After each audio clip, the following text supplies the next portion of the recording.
Neo4j is a powerful graph database that enables organizations to model, store, and analyze complex relationships between data points. Its intuitive graph-based structure offers a flexible and efficient solution for diverse applications, making it a leading choice for managing connected data. This course is taught by freeCodeCamp team members Farhan Chowdhury and Gavin. First, you will learn about Neo4j and graph database management systems, as well as how you can benefit from incorporating them into your applications. Next, you will learn how to use a Neo4j graph database management system as the back-end storage for a real-world application created with Java and Spring Boot. Finally, you will learn how to create a front-end with React to interact with the data stored with Neo4j. Neo4j provided a grant to make this course possible. So, let's get started. Hi and welcome, I'm Gavin. So, I finally got my freeCodeCamp t-shirt. I traveled all the way from the east coast of South Africa to Amsterdam and met the founder of freeCodeCamp, Quincy Larson, and he gave me my own freeCodeCamp t-shirt. Really great. So the point of the trip was to meet Quincy and some of the core team members of freeCodeCamp in person. It was about team building and solidifying relationships between co-workers. The key concept in this course is in fact relationships. Relationships between data. The relationships could be between people, between car parts, between a t-shirt and a human being. So relationships between homogeneous data or like data, for example, between human beings, or relationships between heterogeneous data, or different types of data. These relationships can be very effectively represented within a graph database management system. Neo4j is a graph database management system. In this part of the course, I want to present to you a brief overview highlighting the significance of a graph database management system. Before we look at Neo4j, let's contextualize the significance of a graph database management system by looking at some of the other popular types of database management systems commonly used today. So let's look at 3 other commonly used types of database management systems before we discuss the graph database management system, and why we would want to use a graph database management system in our applications. The most well-known used database management system type is a relational database management system. Examples of relational database management systems are SQL Server, Postgres, and MySQL. In this type of database, tables represent entities. For example, a table named employee contains rows of data. Each row of data is divided into columns or fields containing employee information. For example, the name field contains the employee name, the age field contains the employee's age, etc. Another data entity could be implemented in a table named department. Each row in the department table denotes an individual department. For example, one row stores information for the human resources department and another row stores information for the finance department. These data entities or database tables within a relational database can be explicitly related to one another within the relational database management system. For example, an entity may have a one-to-one relationship with another entity. So say employees and the cars they drive. A specific employee is related to a specific car, one employee to one car. So for example, the employee entity in this case has a one-to-one relationship with the car entity. 2 database tables can have a many-to-many relationship. For example, an employee could be a member of multiple teams, and each team can contain multiple employees. So this means an employee can be a member of more than one team, and each team can have many employees. So in this scenario, the employee entity has a many-to-many relationship with the team entity. A database entity can have a one-to-many relationship with another database entity. For example, the department table has a one-to-many relationship with the employee table, meaning each department can contain one or many employees, and an employee can only be a member of one department at a given time. So this one-to-many relationship can be established within the relational database management system through an appropriate schema design. A database schema defines how data is organized within a relational database, which includes constraints such as table names, fields, data types, and the relationships between the relevant entities. So for example, the one-to-many relationship between the department table and the employee table can be implemented by including a primary key, which is a unique identifier for a row of data in the department table, and a foreign key field within the employee table, which relates to the primary key value within the department table. The main advantages of a relational database design is that it helps facilitate data integrity, so the data is not easily corrupted, as well as reduces data redundancy. Storage for repeated values are reduced. For example, if you stored department data within the employee table, you can see here the department short name field and long name field values are repeated across rows in the employee table, whereas separating the data into an employee table and a department table means these values are not repeated, resulting in saving storage space. As the data scales, this storage saving can be quite significant. A technique known as normalization is employed to design a relational database. I won't go into the details of normalization here, but please look up normalization, which is a key concept in relational database design. So the technique of normalization can increase data integrity, minimizing data corruption and also significantly reducing data redundancy, i.e. unnecessarily storing values repeatedly. The downside to relational databases is the speed of retrieving data when multiple joins or deep joins between entities are necessary. For example, if you want to retrieve analytical data that summarizes data from multiple entities, a normalized database design can cause the retrieval of such data to be a slow process. So, a way to speed up data retrieval can be to use a schemaless database management system like, for example, MongoDB. This is a document-based database management system. The fact that the database design is not bound by a schema, like with a relational database management system, can result in increased speed of data retrieval, as well as allow for better design flexibility. So you can see that each of these database management systems have their purpose and advantages. Another type of database management system may use a name-value pair storage structure, like for example Redis. This database management system is great for caching frequently retrieved data and therefore can help speed up a system. So we have briefly looked at 3 common types of database management systems. Relational database management systems like for example SQL Server or Postgres, schemaless database management systems like for example MongoDB, and name-value pair database management systems like Redis. So let's look at the significance of a graph database management system. Neo4j is a graph database management system. This type of database management system is based on the graph data structure. All of these social media platforms use graph databases: Twitter, Facebook, and Instagram. As we all know, these platforms have millions of users. A relational database management system would not be ideal as the only storage facility for such data. Because of the way the data is structured, would mean multiple joins between entities would need to be made when relevant data is retrieved, which would drastically slow down the data retrieval process, ultimately causing a poor UX user experience because the whole system is slowed down by these joins that need to be made between data. So note that when designing a particular system, like a social media platform, you could incorporate both a graph database management system and a relational database management system into your overall system design.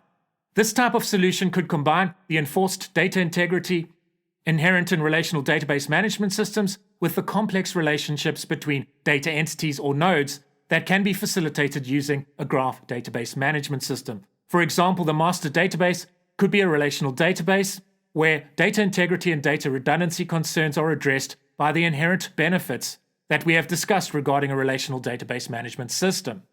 A graph database management system that is appropriately synchronized with the relevant relational database management system can be leveraged to increase the retrieval speed of data that, for example, has complex relationships. If data that requires complex relationships was retrieved directly from the relational database management system, the joins required when retrieving the relevant data could significantly slow down the system and ultimately result in a very poor UX, user experience. So by including a graph database management system in the overall system where it sits on top of the relational database management system, as it were, and is used to speed up the retrieval of data with complex relationships, This could significantly speed up the data retrieval process, resulting in a far better UX, user experience.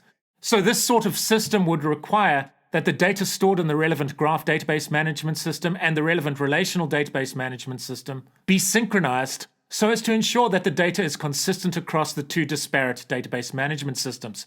So a system like this, when designed properly, can leverage the benefits of both types of database management systems.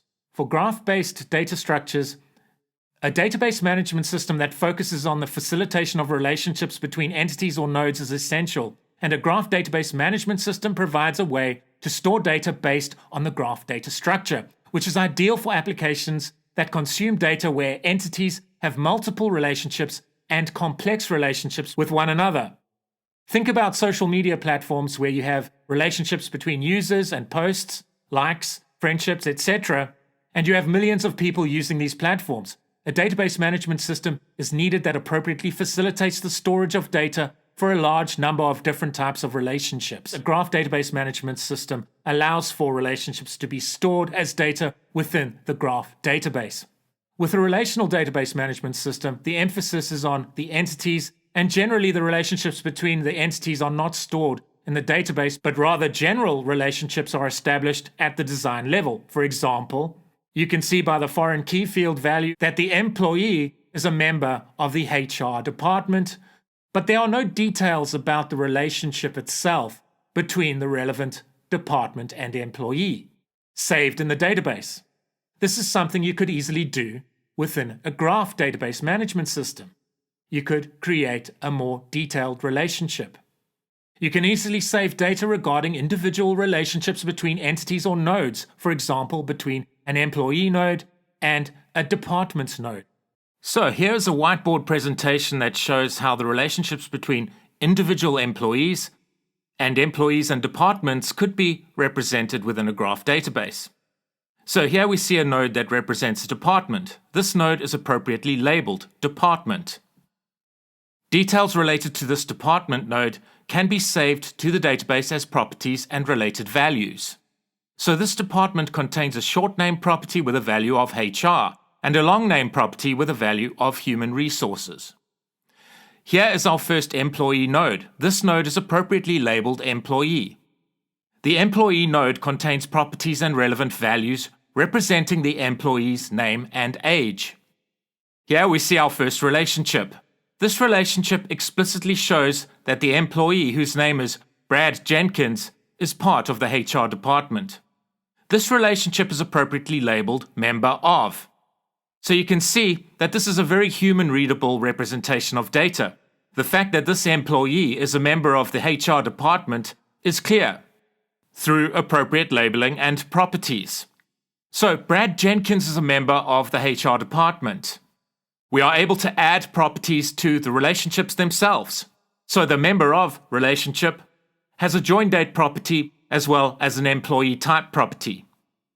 You can see by this data when this employee joined the department and that this employee has a permanent role and is not, for example, a contractor. Here we have the second employee node, who has the name Jenny Lane. Jenny is also a member of the HR department. We can save relationships between employees within our graph database. So Jenny works with Brad. We can also create another works with relationship in the opposite direction where Brad works with Jenny. So you can see that we have a one department to many employees relationship, just like what was shown earlier in the relational database, but a graph database is far more flexible in terms of design when establishing relationships between data points or nodes. Not only can the entities contain associated data, but the relationships themselves can also contain data, i.e. through properties and associated values. So we could create even more complex relationships between nodes. For example, a chain of command hierarchical structure related to our employee nodes. So here's an example of this where employee James Stokes reports to another employee, Jenny Lane. This is just a simple example, and of course this hierarchical data structure could become far more complex. So this presentation was only intended to give you a basic idea of how much more flexible the design of relationships between entities can be within a graph database, and how complex relationships between entities can be easily implemented within a graph database. I want to show you a brief demonstration of using Cypher to query a graph database, and to do this, I'll firstly create a Neo4j database on my local machine. I'll use my Mac platform to demonstrate this. I'll contrast using Cypher in Neo4j with using SQL in the SQL Server database, which of course is a relational database management system. Firstly, what is Cypher? Cypher can be likened to SQL, or structured query language. Cypher is a text-based declarative language used for querying a Neo4j database. What is meant by a declarative language? A declarative language is a high-level language that describes what a computation should perform. These languages must follow strict semantic rules, must be structured in a particular way, in order to be valid and for desired results to be returned from the relevant database management system. For example, using SQL, in order to bring back all employee records from the employee table, you would appropriately execute the following SQL code. This SQL statement simply returns all rows and all columns from the employee table. Using Cypher, if you wanted to return all employee data, you would use a query like this. This query would return all employee nodes and relevant relationships. Although when comparing these two query languages, they are of course semantically different, but principally they are the same in that the relevant declarative text-based code is parsed by the appropriate database management system, converted into appropriate instructions that are executed under the hood, as it were, and the relevant results are then returned from the relevant database. I'd like to demonstrate using Cypher within a Neo4j database. I'll contrast executing Cypher against the Neo4j database with executing similar queries against a similar database implemented in a SQL Server database. You don't need to follow along with this part of the course, but of course you can if you want to. So if you want to follow along, you can install Neo4j on your Mac or Windows platforms by following the instructions at this URL. I have already installed Neo4j on my Mac platform. If you want to install a free version of SQL Server, please navigate to this URL. But as discussed, this part of the course is only intended to be an overview and not a detailed explanation, so it's not necessary to follow along with this part of the course. I've created these scripts on GitHub for this part of the demonstration. So I'm going to copy this script from GitHub and run it in Neo4j to generate my Neo4j graph database. So within Neo4j Desktop, let's create a new project. I'm going to call this project Sample Project. Then let's create a new database. I'm going to name my Neo4j database Company DB. Let's give our database a password. Then let's press the Create button. And now we need to start the database. So let's press the Start button to do this.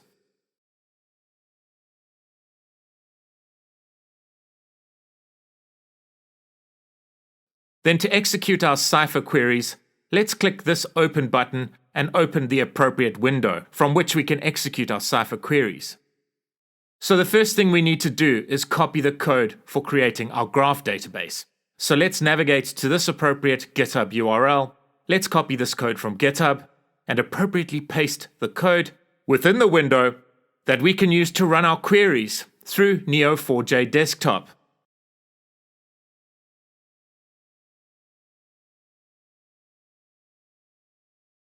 Great.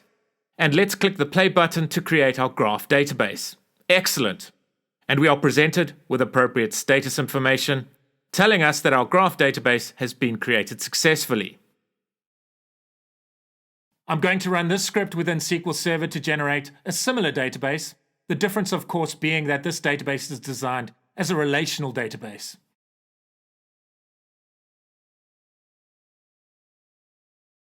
So let's appropriately copy this SQL code from GitHub. Let's launch SQL Server Management Studio. Let's run our SQL code to create our database. I've already created a database named the Company DB Test, so I'm going to create a new database named the Company DB Test 2.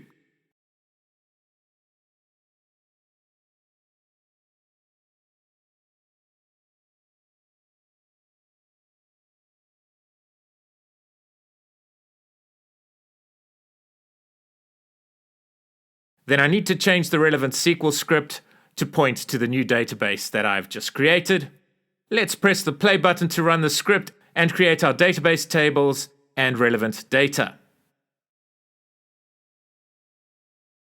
Great.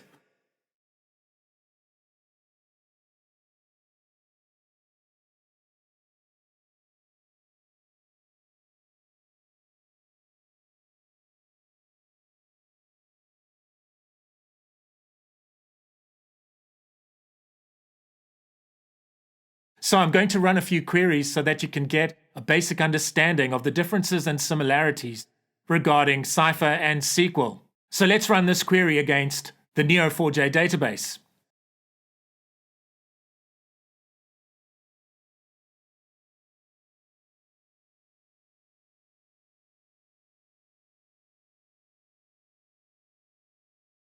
Great, this query brings back all the employee nodes and relevant relationships.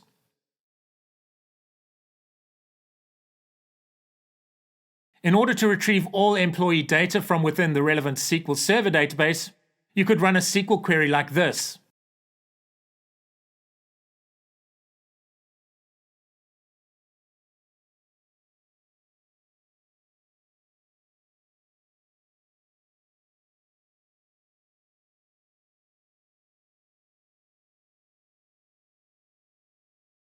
And let's say we wanted to retrieve particular data about a particular employee.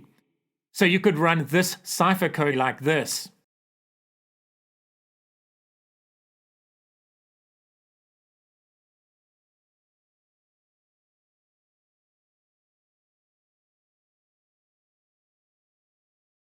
Within the SQL Server database, you could run a SQL query like this.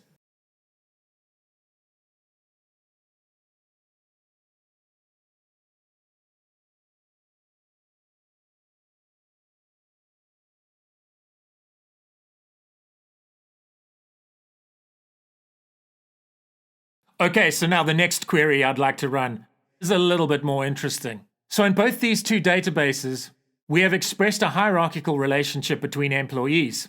In the Neo4j database, this is implemented through the report to relationship established between employees.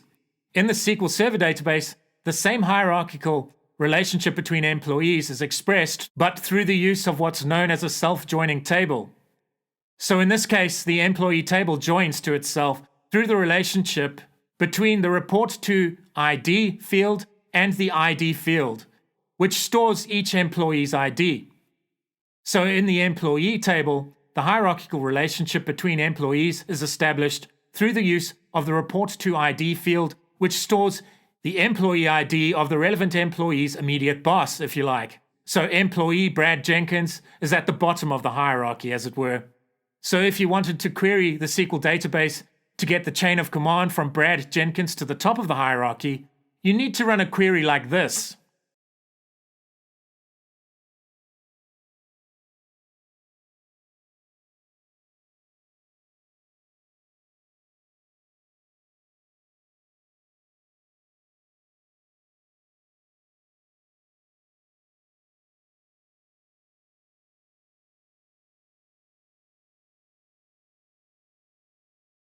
As you can see, this query is really difficult to understand at first glance, and recursion is used to get the desired results.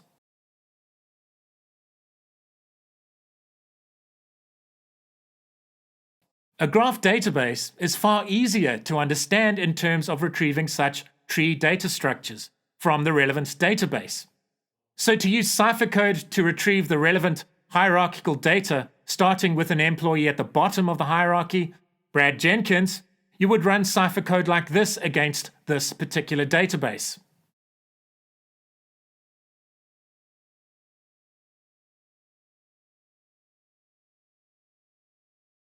Great. Okay, so I hope this part of the course has given you at least a basic understanding of a graph database management system and how you can benefit from incorporating a graph database management system into your applications. Farhan will now go into more detail where he'll use a Neo4j graph database management system as the backend storage facility for the server-side part of a real-world web-based application. I will then follow Farhan and create the front-end code for this application using React. Hello everyone, welcome to this course. I am Farhan Chowdhury, one of the instructors, and I will walk you through the entire process of working with a Neo4j database, as well as the development of an API powered by Spring Boot framework. Now, at this point of the course, I will show you how you can create a new account for the Neo4j Aura Cloud Database Service, how to create a new database and run some simple queries. Now, keep in mind that this is not going to be an exhaustive list of all the commands and queries that you can run inside a Neo4j database. What I am going to do is I will show you how you can create a node, how you can create relationships, how you can delete a node, update a node, and some other basic CRUD operations. In a word, I will teach you whatever is necessary to create the API. Now, to begin with, we will navigate to Neo4j's website. I will leave the link in the description so you can follow along. And once you are here, you will use the Get Started free button to create a new account. Now start free. And if you wish, you can sign up for a new account using your email address. But what I am going to do is I will just use my Google account to log in. Now I have successfully logged into Neo4j Aura, and I hope you have done that too. So this is the dashboard that they give us. You can see there are the instances that we are going to create. Now to create a new instance of a database, just click on the new instance button and it will give you a free templates. Like if you are a beginner, you can start here and it will give you some data to start with. What we are going to pick is an empty instance because I want to show you how you can create new nodes, relationships, labels, and things like that. So we will hit create. Then they will generate a password for us. Now you can copy that password using this button, or even better, you can use this download button to download all the credentials as a text format. Now I'm not going to do that yet, but I will show you later on how that works out. So once you have copied the credentials, click on confirm I have copied or downloaded the above credentials, so that they will know that you have the credentials, because you cannot get it once you have gone past this step. Now we will do continue. Now the creation process of a new instance is a bit long. It can take around a minute or so.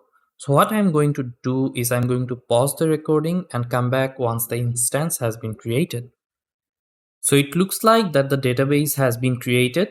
It's running on GCP or Google Cloud Platform. And since I am from Asia, I am from Bangladesh, the region closest to me was Singapore. Now we also have a connection URI. Now to connect to this instance, all you have to do is click on the open button. But before that, just in case you want to rename your instance, you can go here and you can use rename. I'm not going to do that though, so I will just open it and they will ask for a password. So I will just paste in my password and the database user will be Neo4j. You don't have to change any of these things, just click connect. Now once you have landed on your workspace, you will see that there are no nodes and relationships whatsoever. But I would like to show you how you can create new nodes, how you can create new relationships between them, how you can update a node. Now, the Cypher query language is really expressive and this is really easy to learn if you have experience with some other query languages like SQL. But even if you do not have any experience with that, Cypher is not that hard to learn. The Cypher documentation is an excellent piece of resource. They also have a cheat sheet. Now I will leave a link to this cheat sheet in the description of this video. You can visit this and you can essentially learn about how to read all the nodes in a database using the match clause, or how to filter them using where, return variables, and under write queries, you can also learn about creating new nodes, labels, and relationships. set for updating them, delete and remove for getting rid of nodes and labels and things like that. I would suggest that you bookmark this Cypher cheat sheet in your browser so that you can refer back to it whenever you need, and also the documentation. Now I will go back to our workspace and I will start creating a bunch of nodes, and I will explain how you can do that as well. So let's switch back to our workspace. And the first thing that we want to do is we want to create a new node. So we will begin with the create clause and a set of parentheses. Then we will put a colon here and we will write the label of the node. So a node is an independent or a single entity inside your database, and it has to be labeled something. For example, if we create a node in our database with the name Farhan Hassin Chowdhury, it will be hard to say what this node represents. Does it represent a user? Does it represent someone's pet cat? What is it? So we are labeling our node with the label user. And then we will put some properties here. The first thing I want to put is a name for this user. So Farhan name colon Farhan Hassin Chowdhury.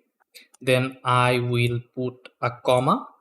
The next is a username. This is a unique username and we will use it to uniquely identify every single user. So we will say username is just Farhan. And that's all I am going to put here. Now I will execute the command using the play button. And looks like we have a new label here, and if I click on this, it will return everything under this label to us. Now instead of clicking on this label, we can also use the match clause. So we will say match, and we want to match for all the nodes in our database. We will say return all the nodes. Now this is just a variable, by the way. If you want to call it nodes, you can do that as well. Just make sure you are not using any of the reserved keywords. For example, if I remove the s here, you will see it becomes red, which means it's a keyword. Like match and return, we cannot use it. So I will change it back to nodes. I will run the query, and as you can see, we have all our nodes here. Now let's go ahead and create two more users. So I will say create,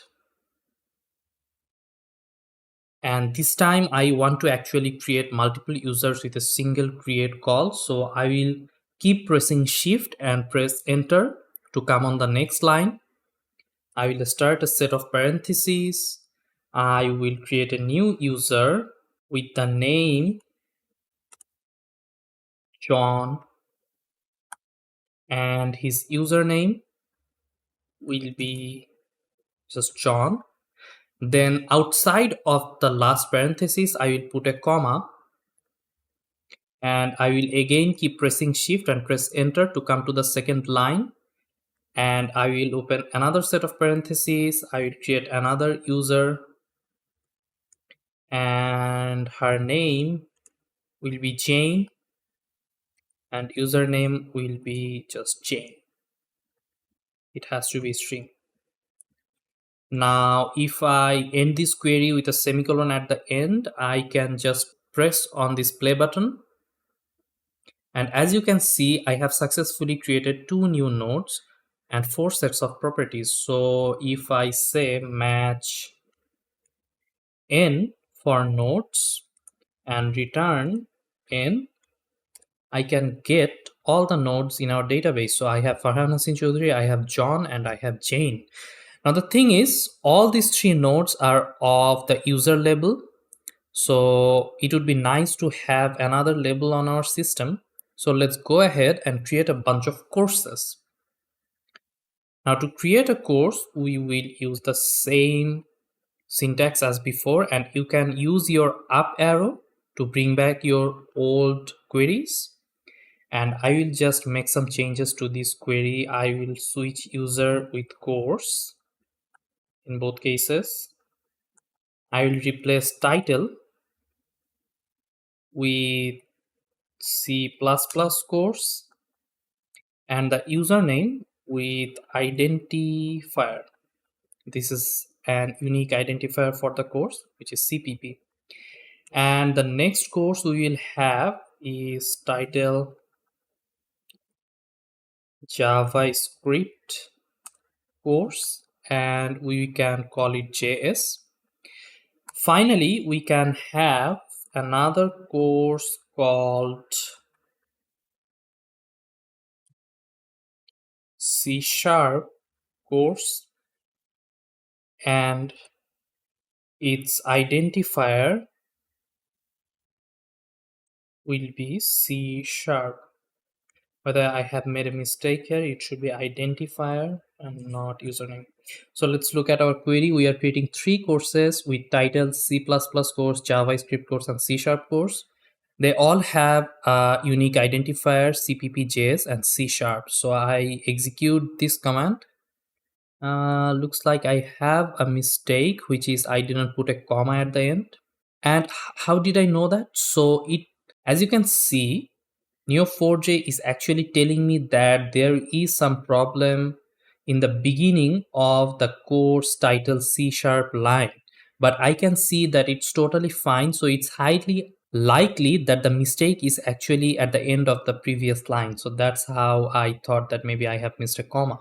So I will run this query again, and I have created 3 new nodes, and I will say match n, and I will return n. So as you can see, I have all my nodes here. There is Jane, John, and Farhan, Haseen, Chowdhury. These are the users. And C++, JavaScript, and C#, these are my courses. Now, it would be nice if I could create a relationship between Jane and the C++ course, John and JavaScript, and Farhan, Haseen, and C# course. So I want to essentially enroll them in this course. But before that, I would like to show you a few variation of the match clause. So right now, when we say match in, return in, it actually returns all the nodes in our database. What if I want to only get the course nodes or the user nodes?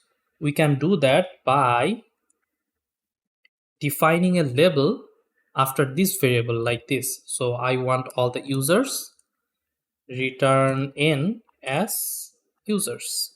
You can actually do that. If you use as, you can actually rename your variables to make them more user friendly. So I am matching all the node of label user and I returning them as users. I will press play. As you can see, I am now getting only the users and not the courses. Likewise, I can replace n with c, or let's just keep it n, since that's just a variable. I am picking the course as, instead of users, I will say courses. By the way, you can press Ctrl Enter to execute your query without pressing the play button. So right now I am getting only the courses.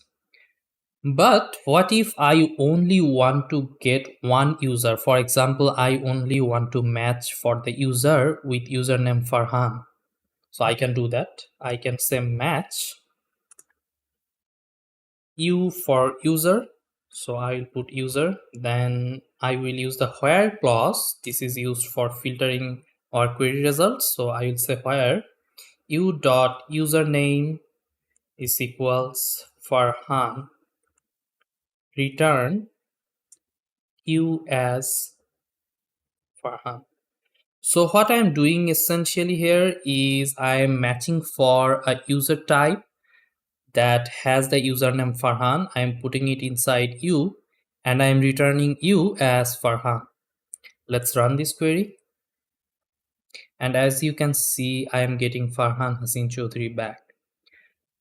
Now let's add a course to the mix. So after I am saying u colon user, I can put a comma, start another set of parentheses. I can say c course.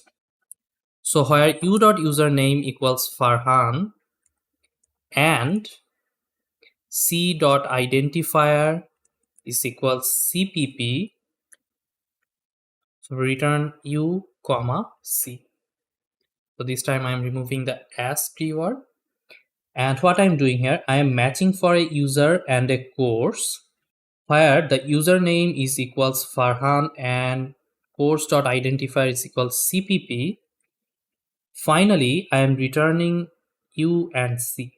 Let's see if it works.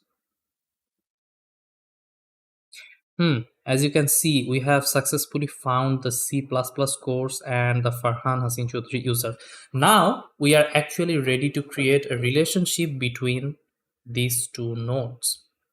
So I will bring back my old query, and instead of returning them, I want to say create, because I want to create a new relationship, and I will first take the user. So here I have the user, then I will put a dash, then a set of square braces, and inside I will say colon enrolled in. This is the type of relationship this user is going to have with the course. So what we are doing, we are matching for a user and a course where the username is Farhan and course identifier is CPP. Then we are creating a relationship. What kind of relationship, you say? We are creating an outgoing relationship from the user. And how do I know that? As you can see, there is an arrow going out from the user towards the course. So this is an outgoing relationship from the user. And what is the type of this relationship? The type is actually enrolled in. Now we can actually save this relationship inside a variable called R, and I can say return R. So if I press the play button again, yes, looks like I have successfully created a relationship.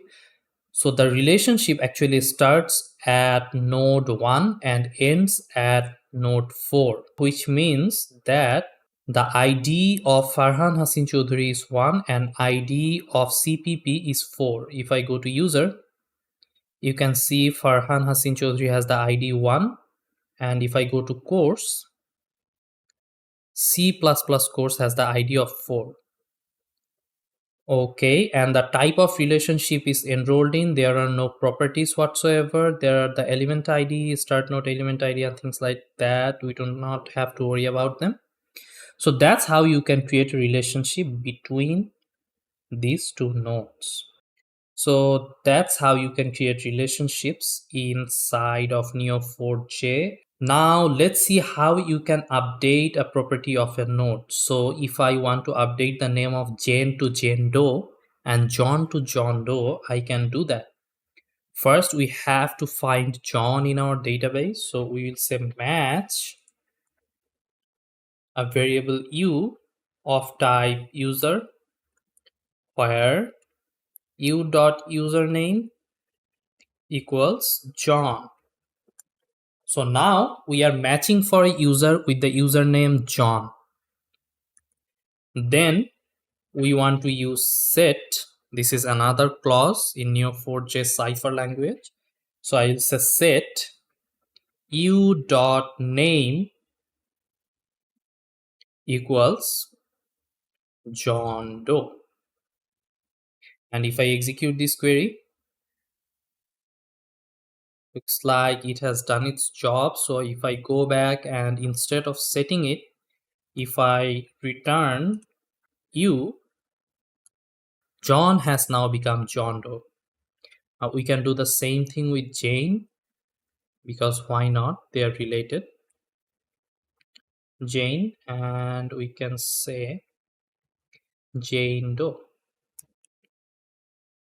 Okay, so I want to return Jane, return you. There you have it. So now you have learned how to match nodes in the database. You have learned how to create new relationships, update values of an existing node. Now that's pretty much all you are going to need for the API development process, but I would like to show you one last clause from the Cypher query language, and that is the exist clause. For example, if you ever want to check if Farhan Hassin Chowdhury is enrolled in the C++ course or not, you can do that using the exists clause. So we will begin with match. And what do we want to match? We want to match for an user and we want to match for a course where u dot username is equals Farhan and c dot identifier is equals CPP. Now we have an user with the username Farhan and we also have a course with the identifier CPP. Next, what we want to do is we want to say return and we will call the exists function. This is a function and that's why we have these two parentheses, and inside these parentheses we want to describe a relationship. So the relationship we are looking for or checking for is whether user is enrolled in the course or not. Okay, so we will finish our query. What we are doing, we are matching for a user with the username Farhan and we are matching for a course with the identifier CPP. Then we are checking whether a relationship between them of type enrolled in exists or not. So I'll press the play button and it says true. Now if I switch CPP for something else like JS, we have the JavaScript course, and I hit the play button, you will see I am getting false. Now, to be honest, that's all you need to know to go through this entire course, but Cypher is a really excellent query language. And if you have plans to learn a lot more Neo4j than I have showed you in this course, I would suggest that you go through their documentation, you go through their cheat sheet, and you practice making your own databases, querying them in a lot of different scenarios, and learn as much as you can about this database system. Now I'm going to finish this lesson here, but in the next lesson you will see me using an initializer Cypher script to create a new database for our API, and from there we will begin working on our Java code. In this part of the course, we are finally going to start working on our Spring Boot API. But before that, we need to set a few things up.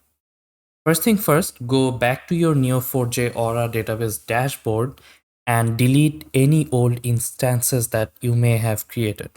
While working with the API, we want to start with a clean slate so that we can be sure of the fact that some old data will not mess up our API. To delete an old instance, you can use the delete button here, and then you will have to write the name of the instance. It's just to make sure that you are in your right senses and you are not sleeping or anything. Click on the destroy button and wait until the instance is being destroyed. Now, to create a new instance, use the new instance button. Choose empty instance and click on the create button. Make sure you download the credentials file because we are going to need it later on. And also let them know that you have downloaded the credential file by clicking on this checkbox. Click on continue.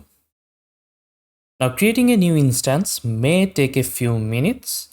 So what I'm going to do is I'm just going to speed up the process in this video so that you don't have to wait around for long.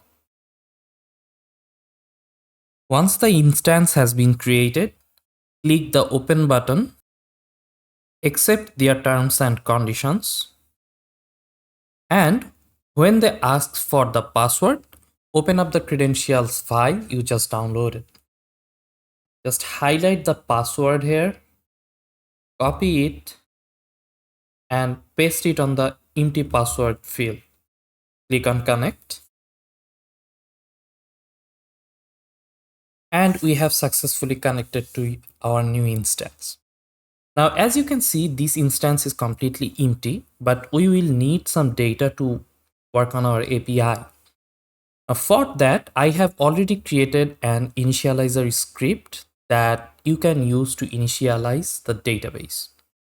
For that, go to the code repository on GitHub. I will leave the link on the descriptions below. Then go inside the data folder. You will find a file called initializer.cypher. Open up this file and go to raw. Highlight all the lines and copy with Ctrl C. Then go back to your RDB dashboard. Paste the code that you just copied and then press the play button to execute the code. As you can see, the code has successfully created some nodes, relationships, and property keys. Now, the first node that I would like to show you is the user node. Now, this represents all the users in our database. For example, if we open up John Price, you can see that it has an ID, it has a name, John Price, it has an encrypted password hash, it has roles, and it has username. Now, the significance of each of these properties will become more clear as you start working on the API. But for now, just keep in mind that all these properties are important for our application. Next up, we have course. Now, this represents each of the courses that will be available on our system. So if I click on the Blazor shopping cart course, you can see that it has an ID of 10. It has a string identifier that we are going to use to uniquely identify this course. It has the name of the teacher and a title. Now, you may argue that we can use the ID to uniquely identify this course. While that's correct, I prefer using some other unique string or identifier to identify my course or entities. I just do not like to rely on the auto-generated ID fields in any database at all. Finally, we have the lessons. These are the individual lessons that belongs to some course. For example, if we click on the Blazor WebAssembly and Web API on .NET 6 lesson, you can see it has an identifier. Just like the courses, it has a title and it also has an ID. Now, this lessons here has a belongs to relationship with the courses, which means each of these lessons belongs to a certain course. For example, if I zoom in on the Blazor course, as you can see, all these 4 lessons belongs to the Blazor shopping cart course. Finally, there is the enrolled in relationship, which is between the individual users and courses. So, for example, John W here is enrolled in the Blazor shopping cart course. Now that we are done with our database, we can finally start working with our API. For that, you will need JDK pre-installed on your computer.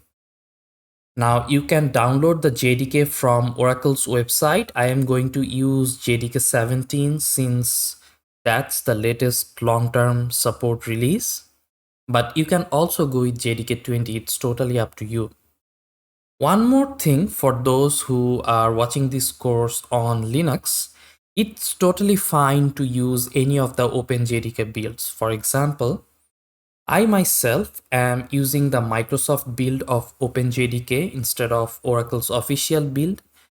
And given the complexity of our API, it's not going to make any change or it will not break anything whatsoever. So feel free to use any OpenJDK build that you like You will also need a good IDE to make your programming process more fun. I'm going to use IntelliJ IDEA Ultimate here. I have a student license, so I'm going to use that. But if you want, you can also use the community edition. To be honest, if you look at the feature comparison here, most of the essentials are available under the community edition. We do not need the HTTP client thing since we are going to use a third-party client anyway. We do not need database tools or SQL or any of these things for this project at least. Finally, we need to initialize our project. For that, we are of course going to use the Spring Initializer. Now, I will leave the link to Spring Initializer down in the description. So once you have navigated to this page, we will make some choices here and we will generate our project boilerplate. First, make sure that you are picking Maven under project here. You can also use Gradle if you have previous experience with the tool, but I'm just going to pick Maven. The language will remain Java. For the Spring Boot version, I'm going to use 3.1.0 since that's the latest at the time of recording. But if some other version comes out later on while you are watching this course, feel free to use that. Just do not pick any of the snapshots. Pick a stable release. Now under group, you will have to type or you should type some domain in reverse order. For example, my own domain is farhan.dev. So I will just type in dev.farhan. Then artifact is just the project name. So I'm going to call it Spring Boot Neo4j. You may call it anything that you like. I will also put a sensible description like a simple API powered by Neo4j. Finally, make sure that you are picking the correct Java version from down here. I'm going to pick 17 since that's what I have installed on my computer. But if you have installed 20, make sure that you're switching to 20. For packaging format, we will go with jar since that's a lot widely used than var format. So let's not change that. Now the most important part, adding dependencies. Now this is needless to say that we will need a number of different dependencies for our project, but for starters, I will just pick Spring Web and the DevTools. Now you may think that why not pick the Neo4j dependencies while we are here? Well, I could have picked them, but one thing that I have noticed in the past is that many people face difficulties while they try to add new dependencies to a project that they have already initialized. So I thought, why not start the project with just the bare bones, essential dependencies only, and then as we go forward, we will keep adding new dependencies to our project. That way, it will represent a much more realistic, development workflow, and it will also teach you how you can search for new dependencies and add them on the fly. So take a good look at all the choices you have made, and once you are happy with them, click on generate. It will download a little zip file to your computer that contains all the project files. So I'm going to just open up the zip file using Windows Explorer or WinRAR or whatever you like. Copy the project folder, go to a place where you usually put your codes in. I usually put them in individual directories, so I'm going to paste it here. And once I have done that, I will just open up my IDE, which is IntelliJ IDEA. I will open up my project.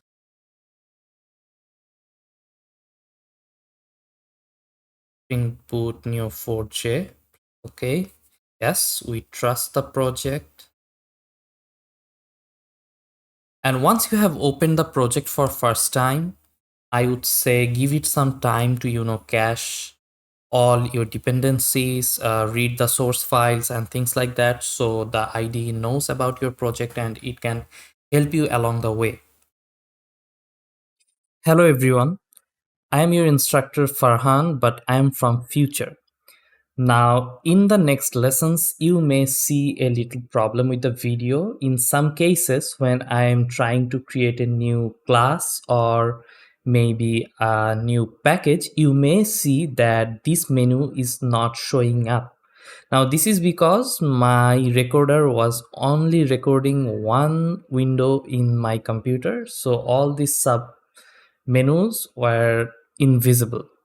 So whenever you see me creating a new package, all you have to do is right click on your main package, go to new and then package. Likewise, when I'm creating a new class, you have to pick Java class from here and you can switch between interfaces and classes right from this menu. Another thing that didn't work in my previous recording was the code generation thing. So whenever you are creating a new model, you can use the alt insert key combination, inside the class, of course. Let's get rid of the constructor and you can use alt insert and you can then generate a constructor. You can generate getters and setters and equals and hash code, toStrings and all those boilerplate methods. So what I did in those videos is I picked constructor and then I just ignored all these properties since we are trying to create an empty constructor and then press OK. So a good chunk of the course, if you see all these submenus are invisible, just don't be alarmed. It was some problem with my recorder. Everything should work as is in your computer. Now back to the past. As you can see, IntelliJ IDEA has finally finished resolving all the dependencies in my project. So I am finally ready to write some code. Now, before we start writing Java code, I'd like to address something really important. I hope that you remember back when we were generating our project, we didn't add all the dependencies to our project because I wanted to show you how you can manually add dependencies later on. So this is the time we do that. First, open up your pom.xml and find this dependencies part. Inside that, you can see that there are 3 dependencies already described.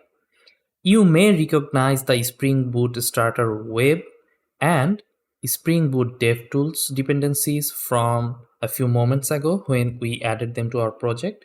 But there is also another thing called Spring Boot Starter Test. Now this is for testing our code, and in this course we are not going to talk about that. Now the first dependency that we need to add to our project is called the Spring Boot Starter data Neo4j, and the group ID will be org.springframework.boot. Now IntelliJ IDEA is being really generous here and helping us out with writing the dependencies, but I would suggest that you make sure that you are typing them out correctly, because if you make a typo or write wrong name, then you may end up not getting a dependency, or even worse, getting the wrong dependency. Now the second dependency that we need is called the Neo4j Java driver, and the group is org.neo4j.driver. Now whenever you add or remove a dependency from your pom.xml file, you have to right click on the pom.xml file, find Maven and reload project. Depending on how many dependencies you have added or removed from your project, the resolving process may take a while, but in my case, it has finished in a flash. Now I will close the pom.xml file and start creating the packages that we will need. Now inside our main package, dev.farhan.springboot-neo4j, it may be something else in your case, but inside our main package, we will create 4 new packages. Now the first one will be called config,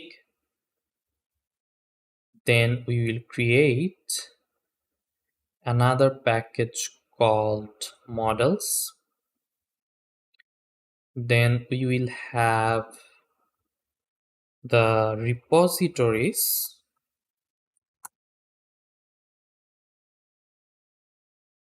Then we will have the services and our controllers. Now, these are not the only packages that we are going to need. We will also need some packages to hold our query results, our data transfer objects, our requests, and things like that, but we will work on them later. For now, these are the ones that we need. Now, once you have all the package ready to go, let's create the model for our first node, which in this case will be the course. So let's create a new Java class and call it course. Then inside, we will define all the necessary properties of this class. So the first one is an ID, and it has to be of type long. Then we will have private string identifier, which we will use to uniquely identify our courses. Then private string title and private string teacher.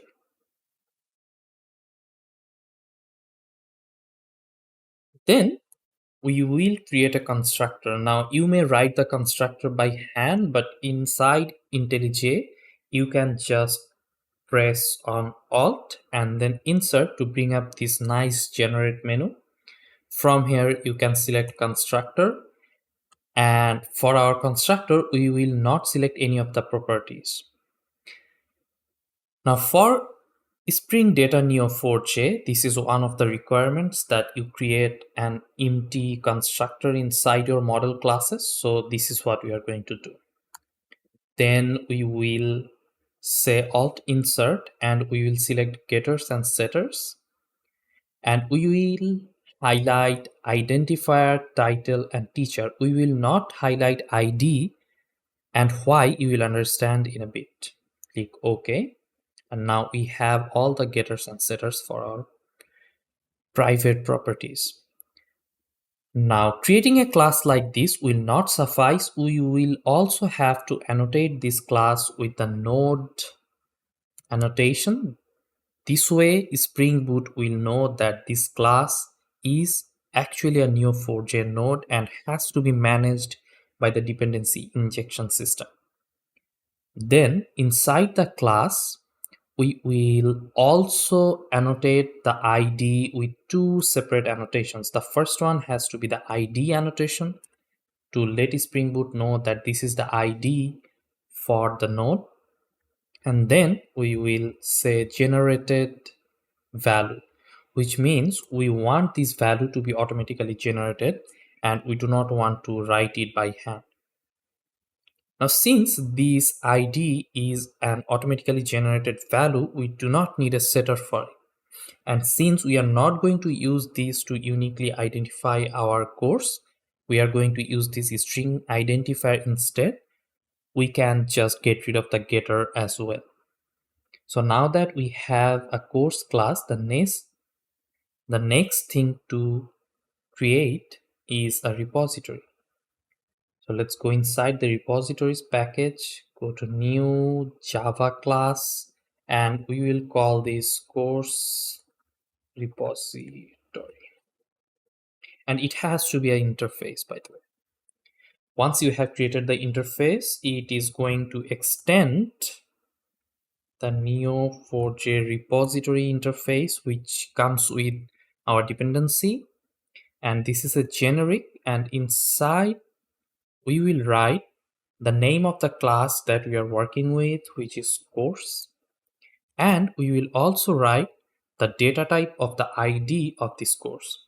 So in our case, it will be log. Now this way of creating a new repository is nothing unique to Neo4j. Actually, if you have experience with Spring Boot in the past and you have worked with databases like MongoDB or MySQL, you may have created interfaces like this. Now let's close our repository and model, and let's go inside our service.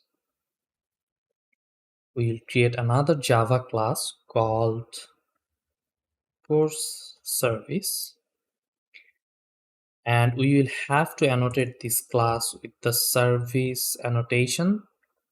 Then inside this class, we will need a reference to our course repository. So we will say private final course repository, you can name it anything.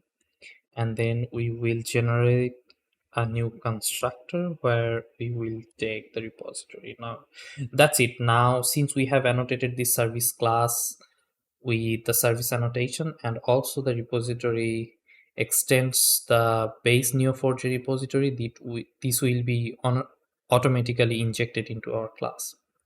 Now inside here we will create another public method. We will say public, and it is going to return a list of courses. Get all courses, you can name it anything by the way. Then we will say return course repository dot find all. That's it. Finally, we will create a controller. By the way, if you think that I'm going too fast, just be patient. Once I have created the model, repository, service, and controller for the course, I will explain the entire workflow or the architecture of the application, what I'm planning to do, and what you should do in any of your Spring Boot applications. So finally, I will create a controller, new Java class, and it will be called course controller. Now I need to annotate this class with the REST controller annotation, so Spring Boot knows that this is actually a REST controller and this is going to describe a few endpoints. Then I will say request mapping, this is another annotation, and I will describe the general endpoint. So I'll say /API/v1/courses. Excellent. Now inside this public class, I will create a private reference to our service class. So I will say private final course service. Then I will generate my constructor, and I will create my first method, which will be public, and it will return a response entity. Yes, response entity of type list course. Now I'll explain what it is in a bit. Just hold on for a little longer. And I will call my method course index. You can call it anything. This is just going to list out all the courses in our application. And then we will say return new response entity, and inside here I will call course service dot get all courses, then comma http status dot ok, end with a semicolon. Then I will also have to annotate this class with a get mapping call and this. Okay, let's take a final look at our application and make sure that the code is working fine. Yeah, that looks okay. Now we have a model that describes the course node in our database. And as I have said a few times already, in our database, the courses have an ID, which is an auto-generated field. We have a string identifier, a title, and teacher. Then we will need an empty constructor for all our models. Then we have some getters and setters. To work with this model, we create a repository interface, which in turn extends the Neo4j repository interface. Now, what is this interface actually? To see what this contains, we can press on the control button and then click on this repository. Once you are inside the source code, you can see it gives us a few useful methods, and one of them is find all. So whenever I'm going to call find all in this repository, it will actually return all the courses in our database in a list format. As you can see, it says list T. There is also find all by ID. There is also find all with a sort functionality, so we can sort the courses. So this is what a repository holds. There is also a save all method, but let's ignore that for now. Now, since we have a repository, we can use it inside a service. You do not want to use your repositories inside a controller directly because that's not a good thing to do. You should always create a service layer that talks to the repositories and use that service inside your controller layer. Always remember that controllers should be responsible for taking and giving back data. They should not worry themselves about the underlying architecture of your database or your models or anything like that. So in this case, we have a service class that makes a reference to our course repository, and we have a single method that gets all the courses for us. One thing that I'd like to mention here that you may have seen the auto-wired annotation that comes with Spring Boot, and maybe instead of creating a constructor like this, I could have just annotated this field with AutoWord, but in some cases, that's not the best thing to do. Now, since we have our service, we will go to our controller that describes a single endpoint, which is API/v1/courses. Inside this method, we are just returning a new response entity. This is one of the classes that comes with Spring Boot, and you can use it to return a response to the user. And this response entity thing takes two things. One is body and the other is the status code. Now for body, we are giving it the list of the course since it's a response entity of type list course. And for status code, maybe we have written 200 by hand, but instead of using some magic number, what we are doing here, we are using the value of OK inside HTTP status. This is actually an enum. This enum here actually describes a lot of other status codes. As you can see, it has continue, it has switching protocol, processing, checkpoint, OK, created, accepted. We are going to use created very soon, no content, and a lot of other things. So we are going to make use of this enumerator a lot in our application. So technically our application is ready to run and give us the list of courses, but we have to make one final adjustment, and that is we have to let the application know about our database that we have created earlier. For that, we will need another dependency. Now the dependency that we need is called spring.env. So we will say dependency, and inside artifact ID, we will write spring.env. And inside group ID, we will say me.all schwarz, schwarz. Okay, and we will also describe a version for this dependency. It's a version 3.0.0. We'll save the pom.xml file and use this little button here to load the Maven changes. Let's click that and wait until the dependencies are being loaded. So as you can see, it has turned white from red, which means the dependencies have been loaded successfully. Next up, we will create a very simple env file inside src main resources. And we will just right click on the resources folder, new, and file. we will call it .env.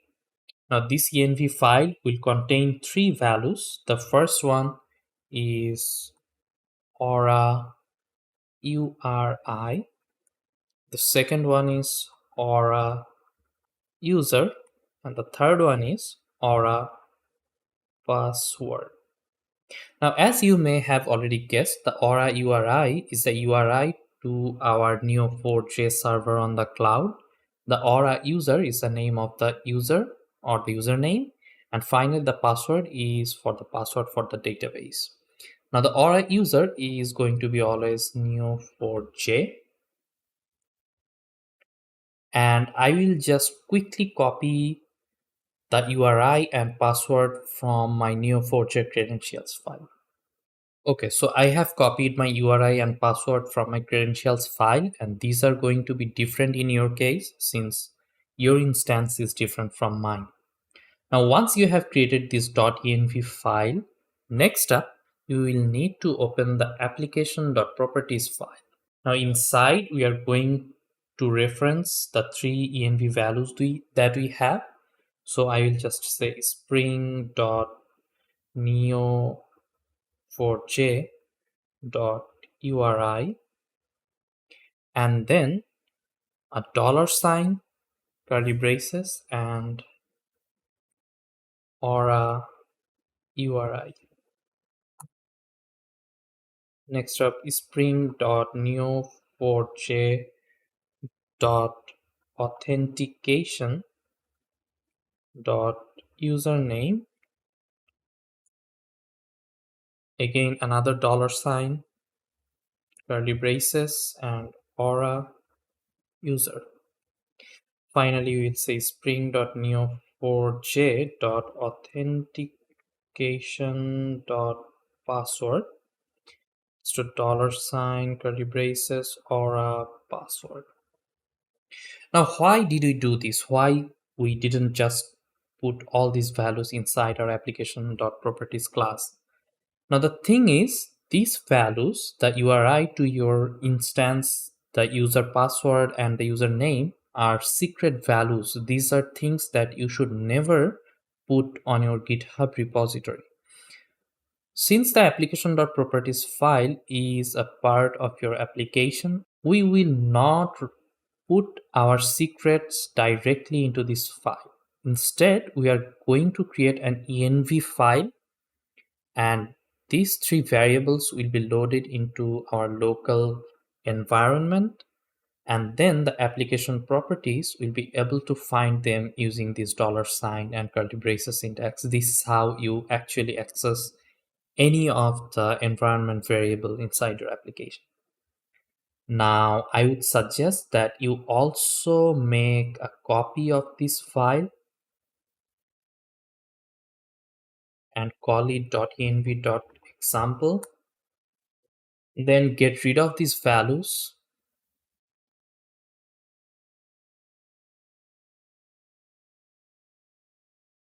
Save the example file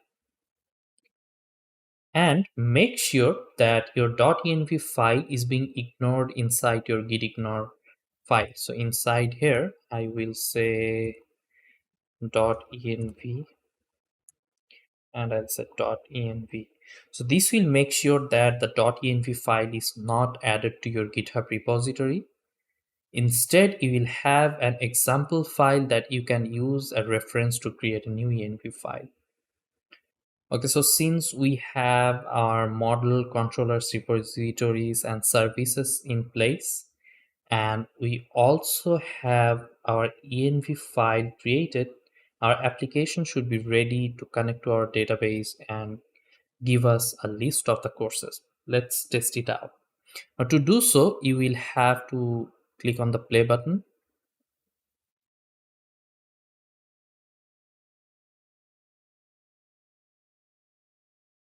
So far, it looks like the application is running fine. So what we are going to do is we are going to switch to an HTTP client called Insomnia, and we will test out our application by sending a request to it.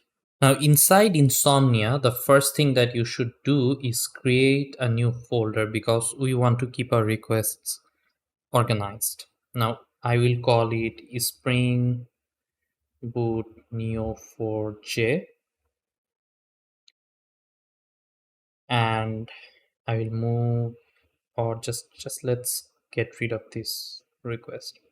Now inside this folder, I will create a new HTTP request. This is going to be a GET request, of course, and this is going to HTTP localhost 8080/API/v1/courses. I hope that you remember.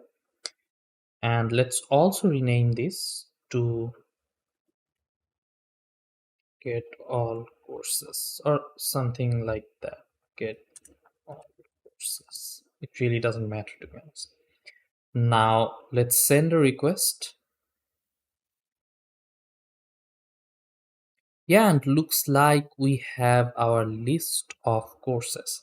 As you can see, we had 4 courses in our database, and all of those are being taught by Gavin Long, and the list contains all of them. And we also have a 200 OK status code. I hope you remember that we had added that little status HTTP status dot OK at the end, so that's why you are getting the nice 200 OK response here. So congratulations on creating your first API endpoint in this application.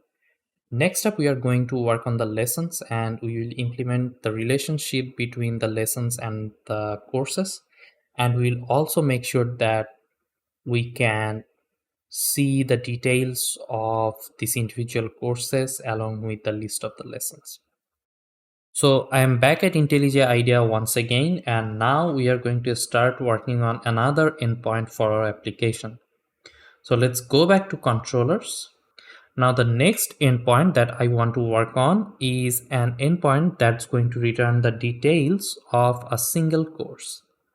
So if I go back to Insomnia, let's make a copy of this request, get single course, and we will just pick an identifier from all courses request. We will put it inside the single request, and we want to make something like this. Now I actually like to start working from the lowest level of our application, which in our case are the repositories. So I will go back to course repository, and inside we are finally going to create a custom method. Now this custom method will return an optional course, and we will call this method find course by identifier, and then we'll take string identifier. Now the nice thing about these Neo4j repositories is the fact that they are really smart. So just by the name of this method, find course by identifier, Spring Boot will know that we are trying to find a course by using identifier property.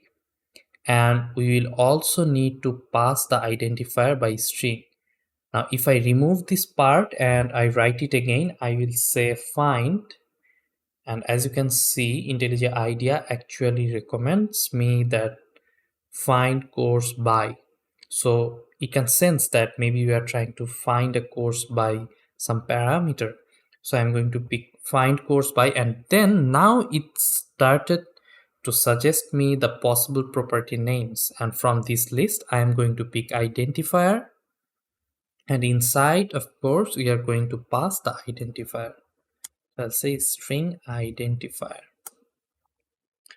Okay, now we have the repository method. We will go back to our service, which is the one step higher level of a repository, and we will say public course,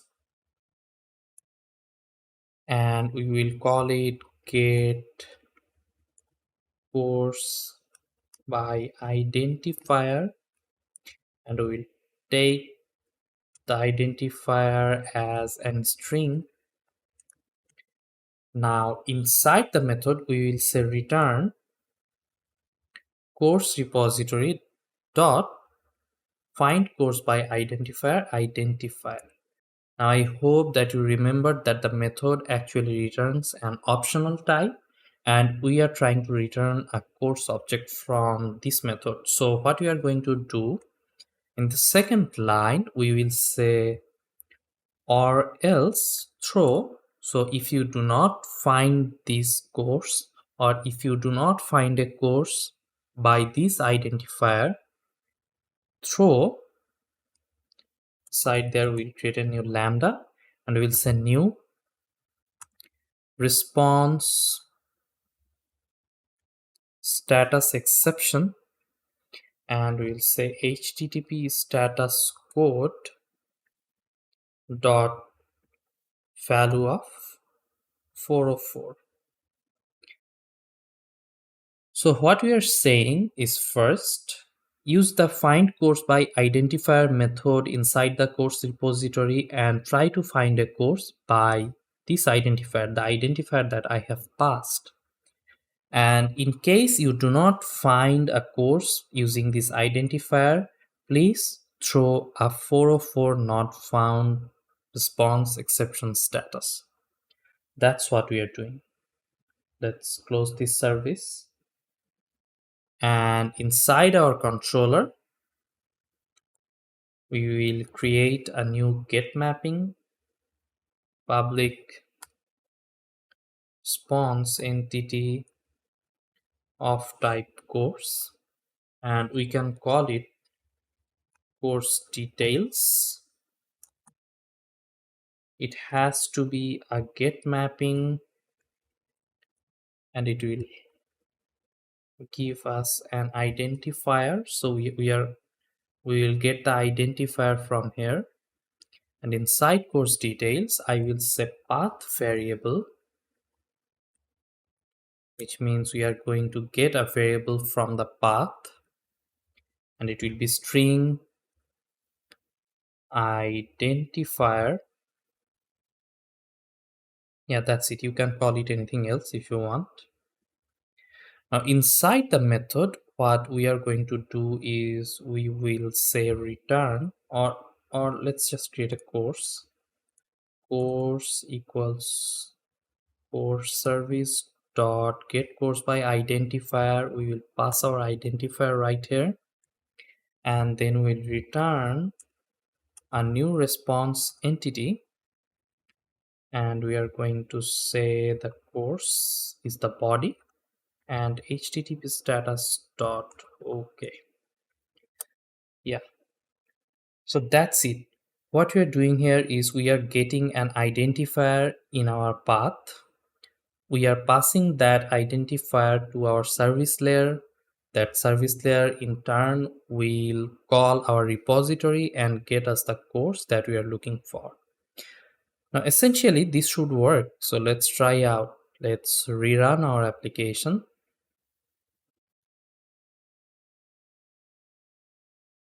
Go back to Insomnia and let's execute the get method that we created a bit earlier. Let's hit send. So as you can see, it actually returns the course that we are looking for. And if we try to look for a course that doesn't exist, for example, if I add some garbage here, as you can see, we are getting a 404 status. Now we are also getting a trace with it. We may configure our exception responses later on, but for now we will just leave it like that. Let's get rid of the garbage. Let's send once again, and yes, we are getting the course details. Now the thing is, the response in the course detailed request and the course list request is pretty much the same. I think it would be nice if we could get the list of the lessons that belongs to this course inside this details response, right? let's do that. Let's finally start working on our lessons.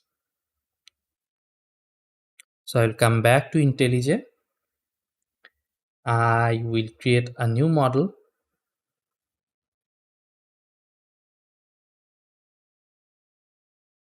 New Java class, and it's going to be called lesson.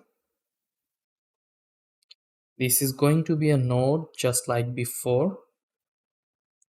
It will have a long ID. Is going to be the ID and also a generated value. Okay, so I will have to import the I think there's something wrong with the ID. Yeah, ID, sorry, it didn't get imported first. Yeah, next we will say private string title and private string identifier. So these are the three properties that we need.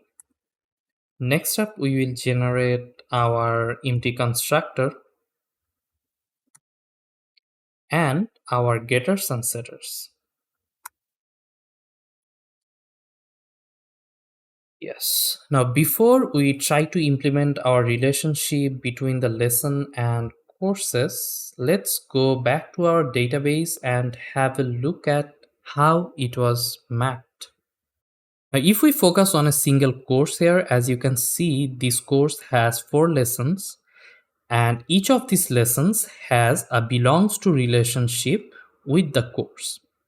Now, from the point of view of a single lesson, it has an outgoing relationship of type belongs to with its parent course, and from the point of view of the course, it has an incoming relationship of type belongs to with the lesson.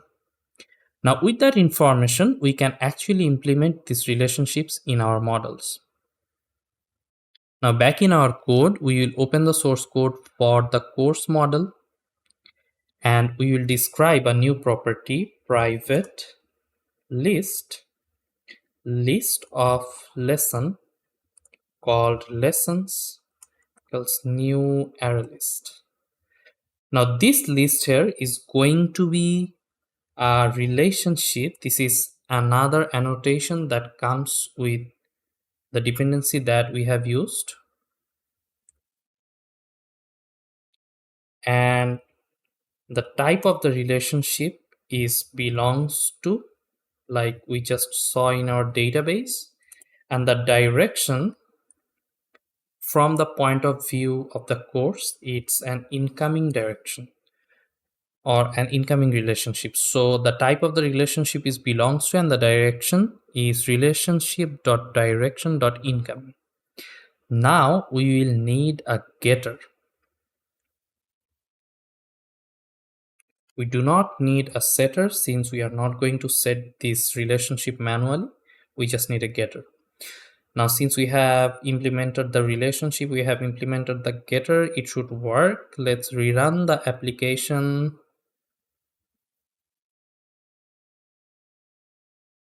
Come back to Insomnia, make the request once again. And as you can see, now the course comes back with a list of the lessons. As you can see, this Blazor shopping cart app course has 4 lessons. Now, this is all nice and cool, but there is a simple problem. So if I go back to the get all courses and make a request, as you can see, all the courses are coming back with the lessons.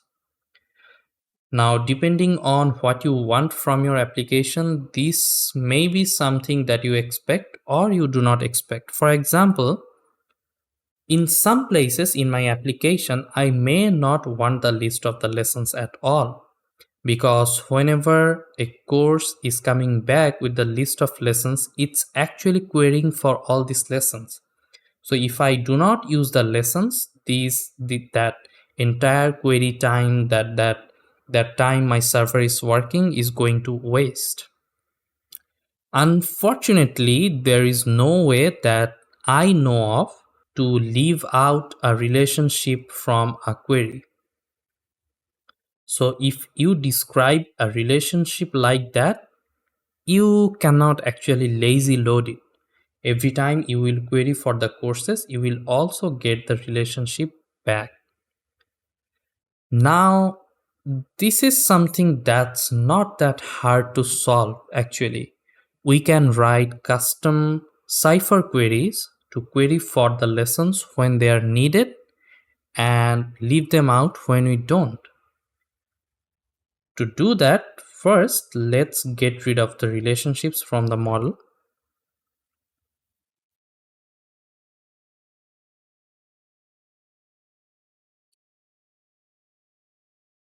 Also remove these because we are not going to use them.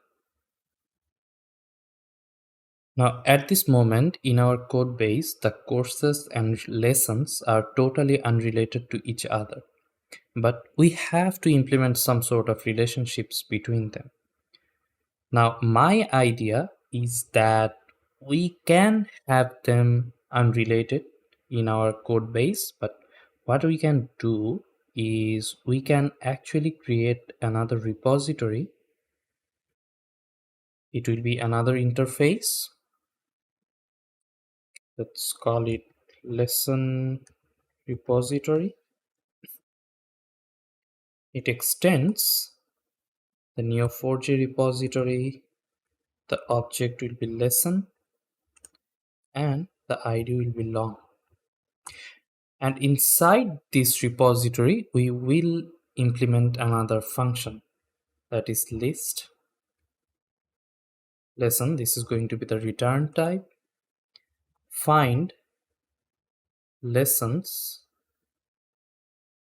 by course identifier, and we'll get the identifier as a string. Okay, now we have a method that is going to find a bunch of lessons using a course identifier. Now the course identifier part is not a property of lesson, so we cannot have an automatically built method like this. Instead, what we will do is we will write a very simple Cypher query.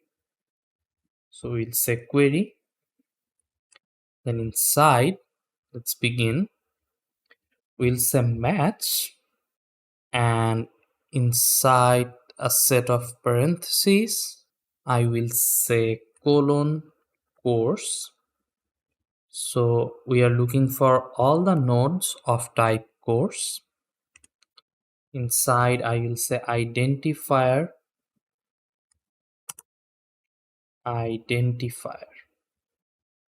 So we are looking for a course node that has the same identifier as we have passed to this method.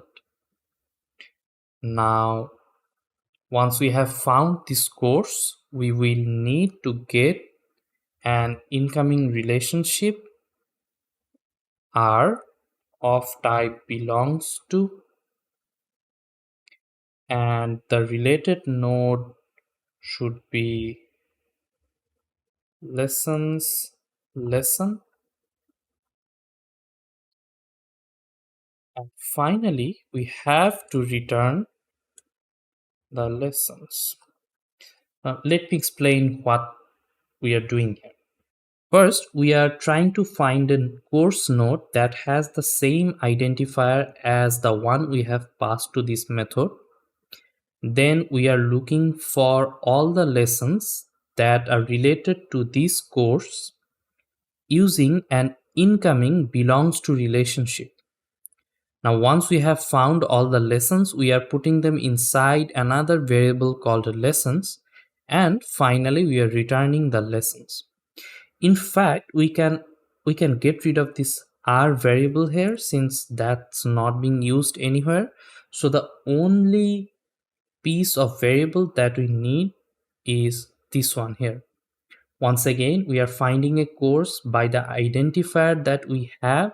Then we are looking for all the lessons that has an incoming relationship with this course of type belongs to, then we are putting those lessons inside the lessons variable and returning them to the user. So this is the query that we have. Now, if everything goes fine, it should return a list of the lessons. Okay, the repository is all set. Let's create a service.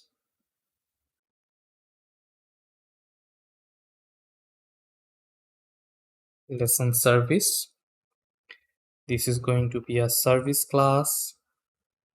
And inside the class, we want a private final lesson repository.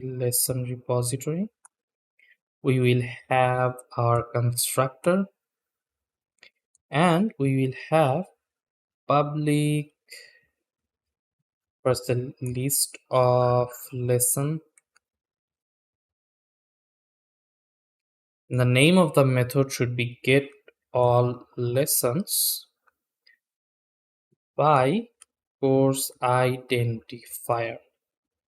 We will get a string identifier, and then inside the method we will say lesson repository dot find lessons by course identifier, and we will say identifier. That's it, and we can just return this directly, and yeah, that's it. That's all we need in the lesson service. Then inside the controllers, as you can see right now, we are returning a course. Now this is all right, but what would be better is if we return a DTO or a data transfer object. So I'll just rename my config package to objects because we are not going to use the config right now, refactor. And we will create a new class called course DTO. So this is a plain Java class. Inside I'll say private string identifier because I want the identifier for the course. I want private string and title. I want the title for the course, private string teacher, and private list of lesson called lessons equals new array list. Excellent.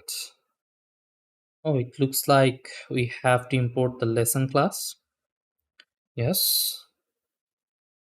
Finally, we will have our constructor, an empty constructor for that, because we are going to insert all these values later on. Or you know what, we can get all this like this. Constructor identifier, yes, let's take these three and leave out the lessons because we are going to fill it up later. Next, we want to create some getters. We'll need getters for everything, and we'll need a setter for the lesson. Yes, so that's all we need for the moment. Now let's go back to the course controller. Inside this method, instead of returning a course, I will say course DTO, and I have the course here. Then I will create course DTO response course another object equals to new course DTO. First, I will need course dot get identifier. Next, I need the title, so course dot get title, comma, finally course dot get teacher. Yeah, those are the three. And then I will say response course dot set lessons, and now we need to bring in our private final lesson service here. We need to add lesson service, and inside our constructor I'll set this dot lesson service equals lesson service. Yeah, so we have that initialized. This looks fine to me. Now inside response course dot set lessons, I will say lesson service dot get all lessons by course identifier and course dot get identifier. So I will get all the lessons inside this course. Finally, in the return statement, instead of course, I will just say response course. Now, technically, if we have written everything correctly, this should give us the list of lessons along with the other course details. So I'll just restart my application. It has been restarted. Let's go back to Insomnia. Send a request for a single course. And as it looks like we are still getting the list of the lessons, but if I go back to get all courses, as you can see now there are no lessons at all. So inside single course I can get the lessons because I want them to be there, and inside get all courses I do not need them, so I don't have them at all. I hope you have understood how you can write a simple custom Cypher query inside Java, and this is going to be really helpful. Now creating this course DTO class, and later on we are going to also create query results class. These all things may seem like a lot of work to you, but to be honest, once you have everything set up, you have the code ready to go, you will see how easy it is to make changes, because you are making sure that you are abiding by the separation of concerns and things like that. So okay, we have done that. Now one thing that I'd like to say, that the way the front end of our application has been created, we actually need the list of lessons in the list of courses as well. So what I'm going to do is I'm going to make some changes to it, this list or the course index method, and make sure that we are getting the list of lessons there as well. So I will change it to a course DTO, and yes, the old return statement won't work anymore. So I will copy this. I will say list courses,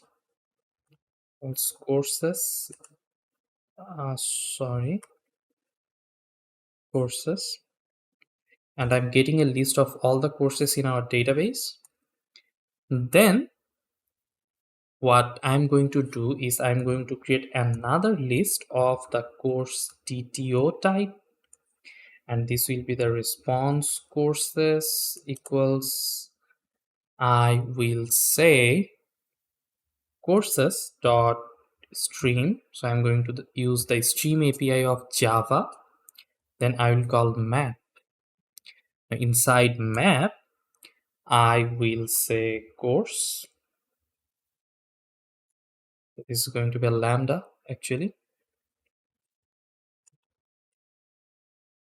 and here I will create a new course DTO,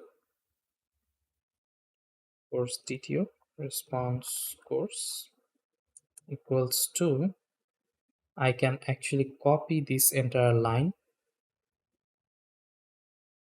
Yes, then I can also copy this line,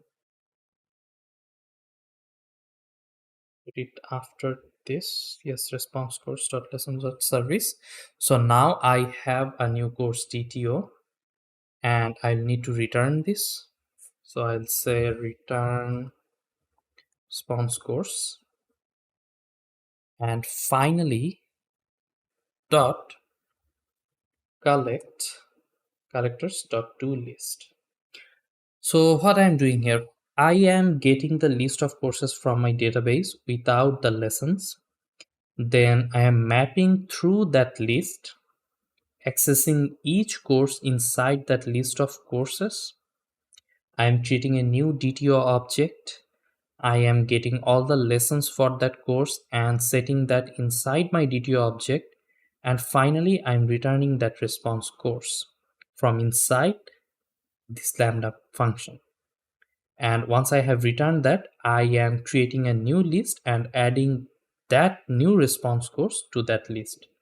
This is how it goes. Finally, inside response entity, I will just replace this part with response courses. HTTP status OK. Let's save our code and let's restart and see if it works fine or not.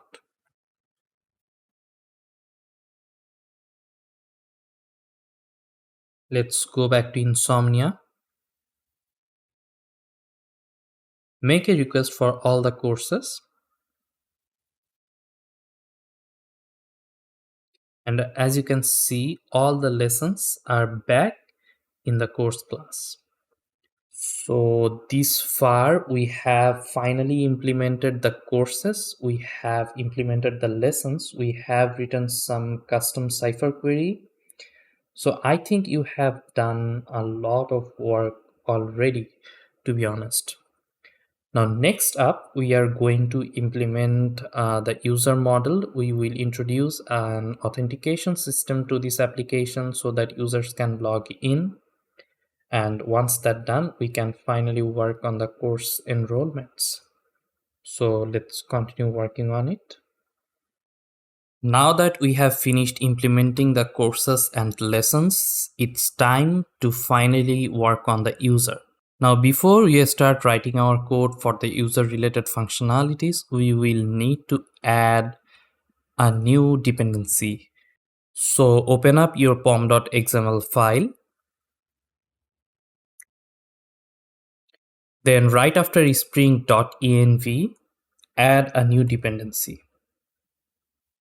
Now the name of this dependency will be Spring Boot Starter Security, and its group ID will be simply org.springframework.boot, like all the other starter packages. In fact, let's do one thing. Let's cut this chunk of code from here and put it right after the starter data Neo4j. That way we will have all our starter packs in a line, and then we will have the other dependencies. So once you have added this dependency to your project, just hit this load Maven changes button.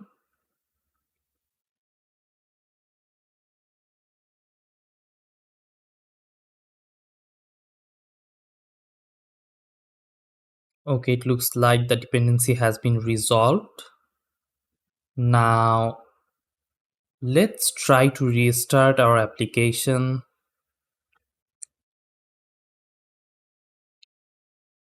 And you should see something like this. Using generated security password, the generated password is for development use only and things like that. So this means that Spring Security is actually working. Now to test it out, we can go back to Insomnia. We can send one of our old requests, and you will see that it says 401 unauthorized, which means that the Spring Security system is stopping us from accessing this endpoint.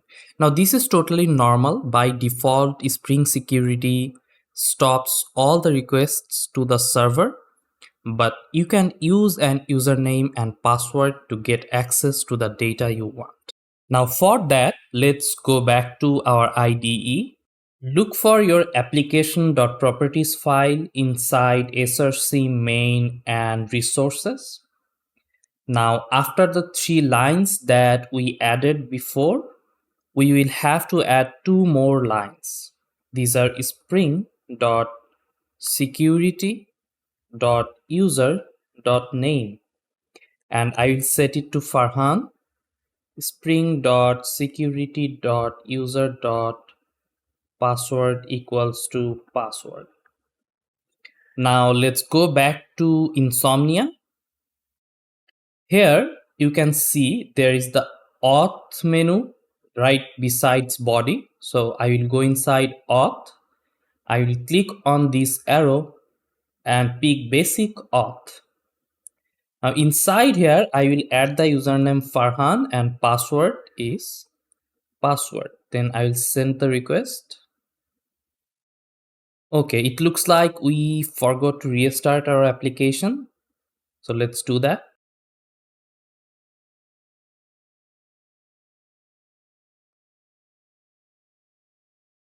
Now Insomnia,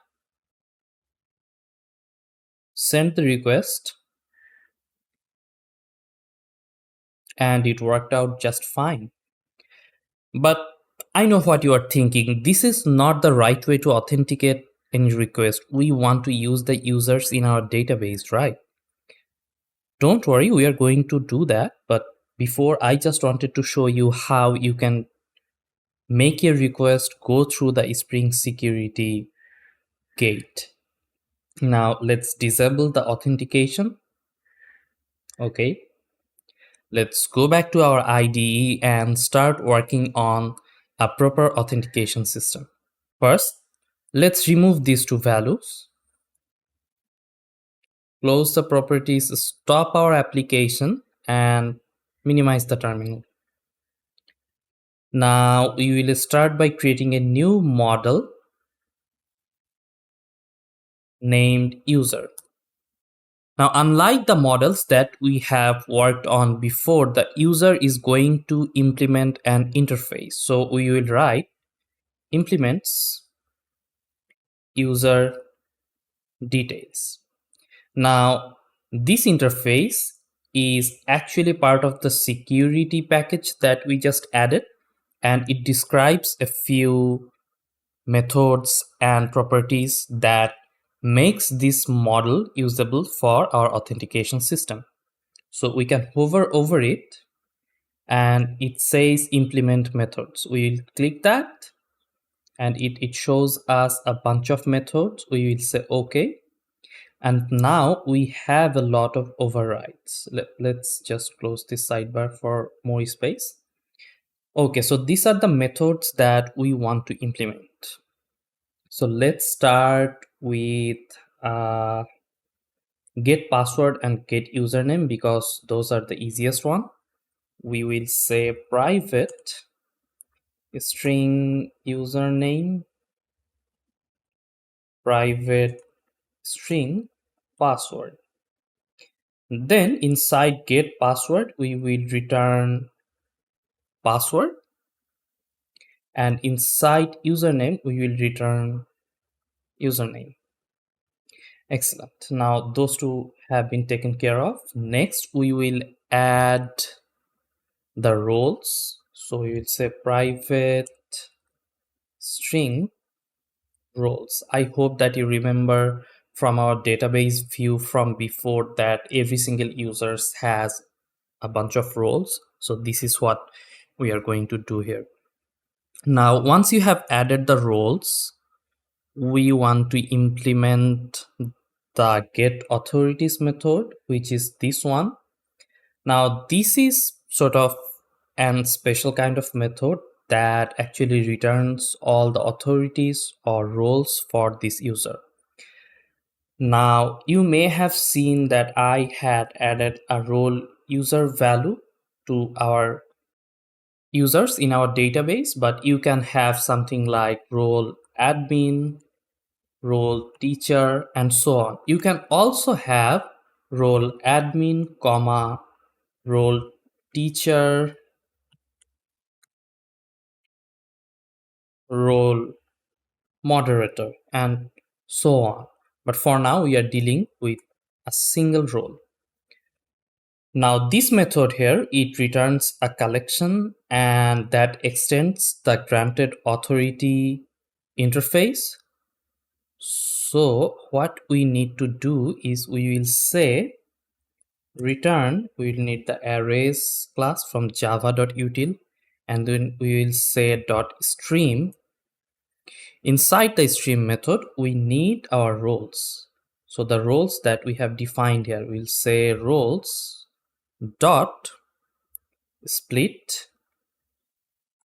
and we want to split it by a comma, because remember we can have roles like this: role admin, role teacher. So we want to split it using this comma. After splitting, let's come to the next line and we will say map. We will say simple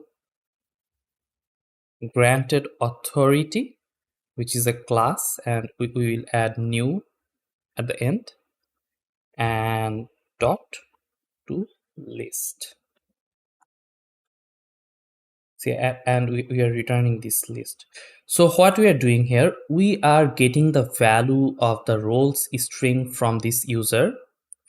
We are splitting the string using the commas, so just in case you decide to add multiple roles to this user, and then we are mapping through that new splitted string and creating new simple granted authorities using the string value that we get from our map call. Finally, once we have multiple or a single simple granted authority instance, we are adding them to a list and returning that list from this method. So since lists are part of collections, this checks out. Now, if you are confused about this method, I would suggest that you do some more study on how Spring Security works and how you can implement multiple roles for users. So that's a bit out of the scope of this course. So this is what we have to do now. Next up, let's go inside isAccount non-expired. We want to return true here. Then isAccount non-locked, yes, we want to return true. IsCredentials non-expired, true. And also, is the account enabled? Yes, true. So that's it. We have successfully implemented the user details interface, but other than these three, we also need an ID and we need a private string name for the user. Now, like the other models, this ID is going to be an ID and it is going to be a generated value. And we will need a getter and setter for our name.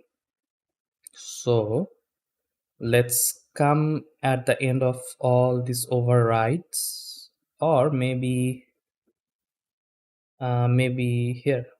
Let's come to this place and we'll say alt insert. We will generate a getter for our ID. No, I mean our name. We will also need a setter for our name. There you go. Now, in the case of this user model, we will actually use our ID field. So we will also add a getter for that. And since we are going to create new users, we will also need setters for our username and password and roles. So let's scroll down and come to get password, and I will come after it and insert a setter for our password. There we have it. Next, after the get username, I will insert a setter for our username. And finally, we do not have a get roles method. but we have this one, so I will just come after this and I will put a setter for our roles. There you go. Okay, looks like the model is ready to be used. And you know what, let's just generate a getter for our roles as well, because even though we have this get authorities method, we may also need a plain old getter for our roles string.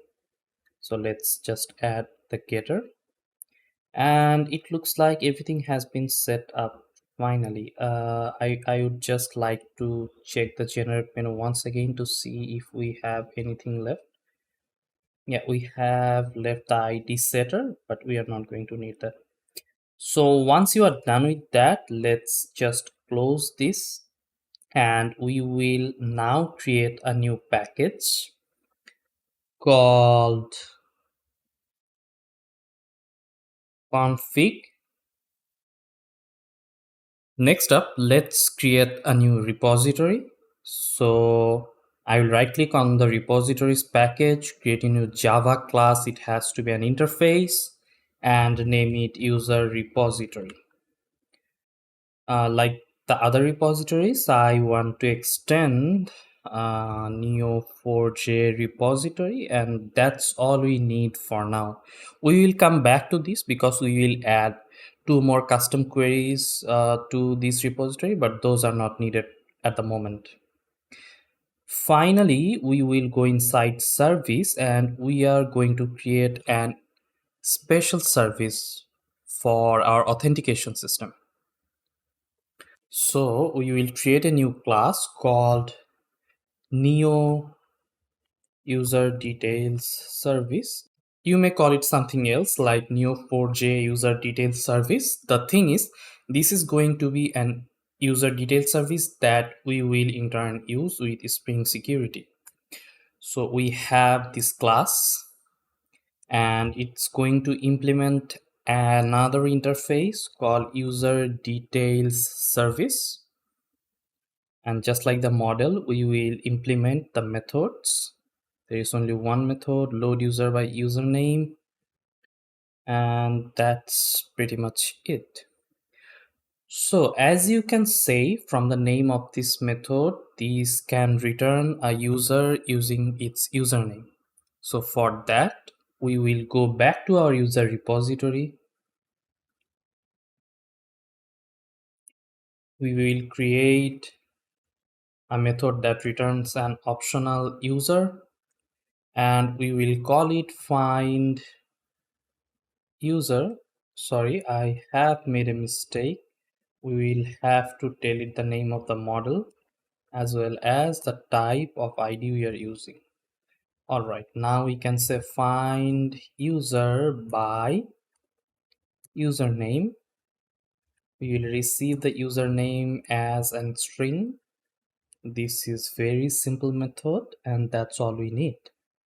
Now inside our new user details service, I will explain why we need this class in a bit, but for now, just write the class along with me. So I will create a private final user repository, then I will have a constructor. There you go. And then as you can see, this method here returns the type user details. This is one of the interfaces that comes with the Spring Security framework. So instead of returning null, what we are going to do is return,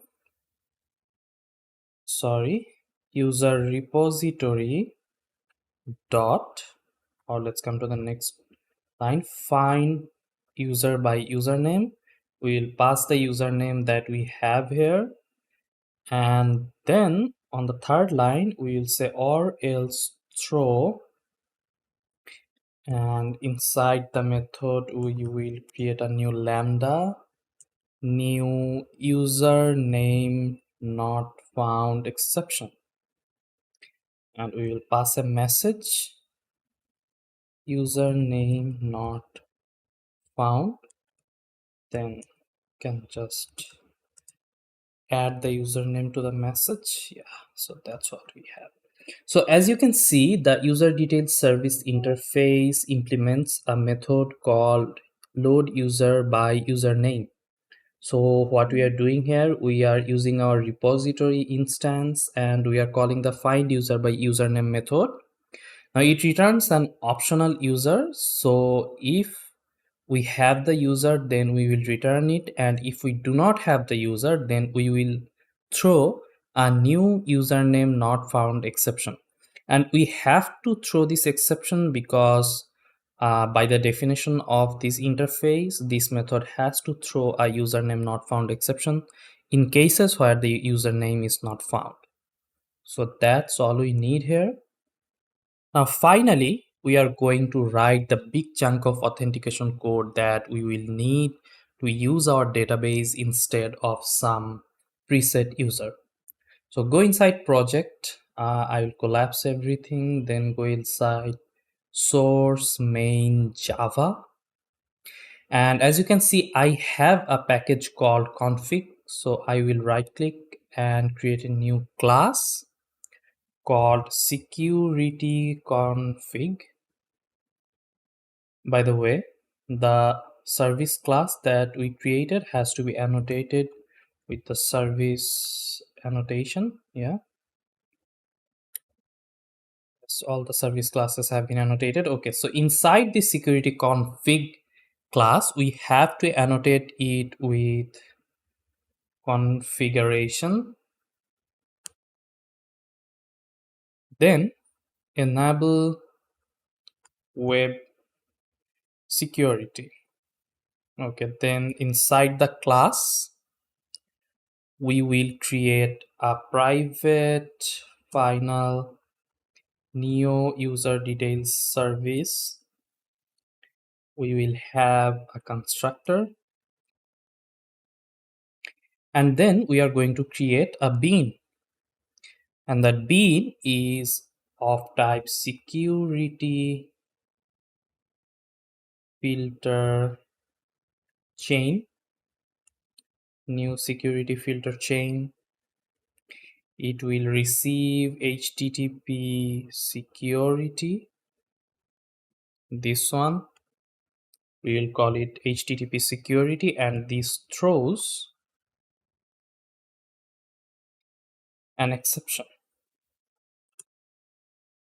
Okay, let's annotate with the bean annotation so that Neo4j will handle the task of instantiating this class and everything. Now inside this method, we will create a new security filter chain.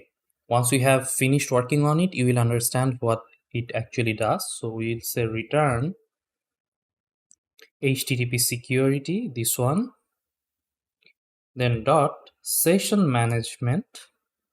Inside we'll say session, create a new lambda, session dot session creation policy, then session creation policy dot stateless, because since we are creating an API, the authentication has to be stateless.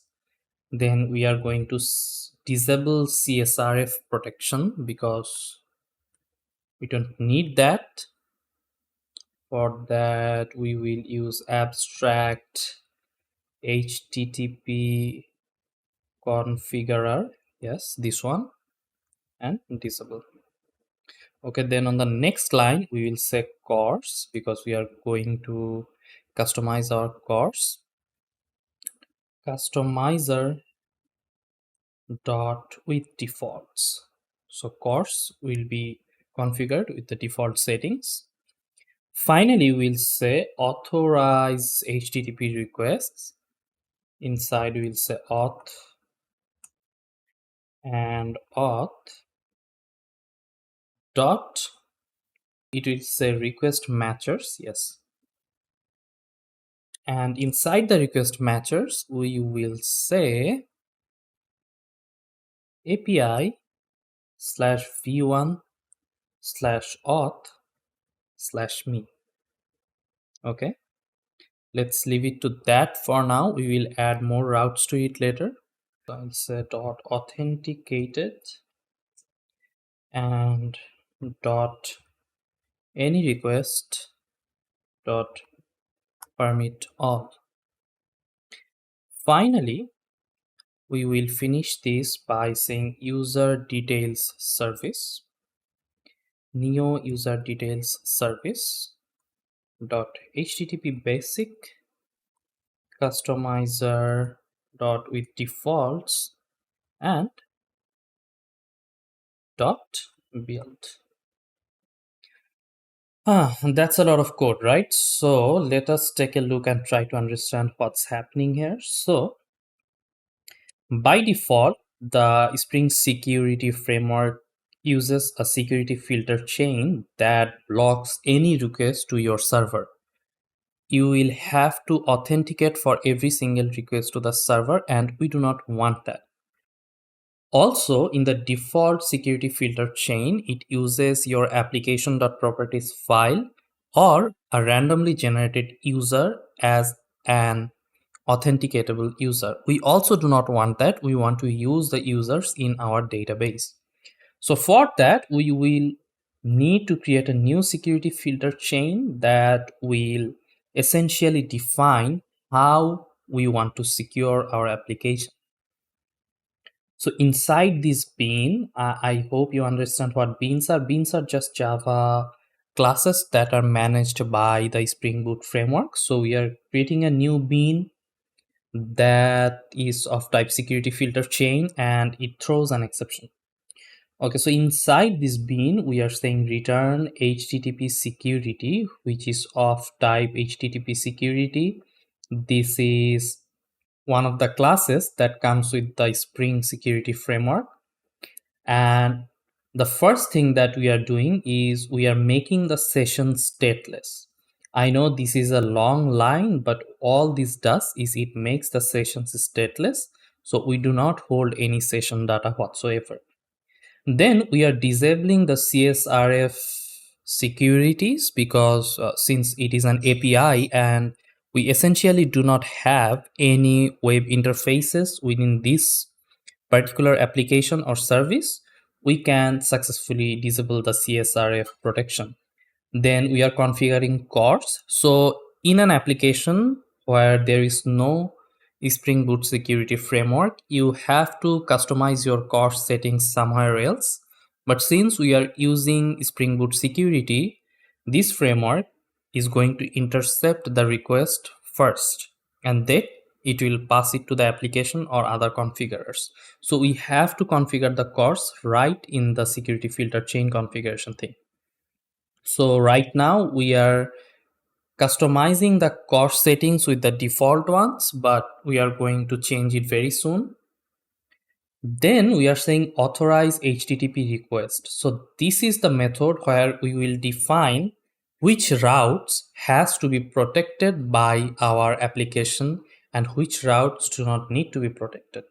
So inside we have an auth object, and we are using the request matchers method to say that, hey, Spring Boot security, you have to protect any request to this particular endpoint. We haven't created this endpoint yet, and you only need to stop any request coming to this endpoint, and all the other requests, any requests, just permit them to connect.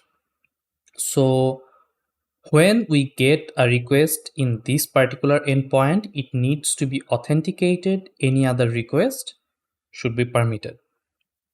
Now, next up, we will actually configure our CORS configurations. So we will say CORS configurer or CORS configuration source. Yes, this one, we want this one. And then we will say CORS configuration source. We will start the method and we'll annotate with a bean. Now inside this bean, we will say CORS configurations equals to new course configuration. So we are creating a new course configuration. Then we are going to change things in this configuration. So we will say course configuration dot set allowed origins. So which origins are we allowing? So I will just say array. Let's check what it takes. So it looks like it takes a list of strings. So I will say array dot as list, arrays dot as list, and I will create a string http localhost 3000, and also just in case http 127.0.0.1, which is localhost as well, 3000. So I have been made aware by Gavin Long that the React application that he will be working on will run on localhost 3000 or 127.0.0.1 port 3000. So what I have done, I have allowed these two origins to connect to my application. Now this is one way of doing things. To be honest, these two values, these should be resided inside our .env file, but I am not going to do that since I have shown you how to use a .env file. I will just add a to-do here which says make sure that the origin list comes from an environment file. So I would suggest that the viewers or you essentially take this as a challenge and implement this part using an env file. Put your code on GitHub and share the link in the comment section. I will take my time to go through every single code shared in the comment section, and I will make sure that everything is right. So this is one of the challenges. I will add that as a to-do, and you can actually click on this button here to do, and you can see what challenges I have set. So that's one challenge. Then the second one is course configuration dot set allowed methods. And what methods are we allowing? Arrays dot as list. This also takes a list, so this is how we are going to do get, and we will do post, we will do batch, then put, delete, options, and hit. These are all allowed methods. Then we'll say course configuration dot set allow credentials. Yes, this one, and we'll say true. Nice. Then we will say course configuration dot set allowed headers, and arrays dot as list authorization request type content type. So these are the three headers that we want to allow. Finally, we'll say configuration dot set exposed headers, and it will be called arrays dot as list. Inside here we will say x get header, and lastly we will have course configuration dot set max age. We will, let's do it 3600L, so L for long.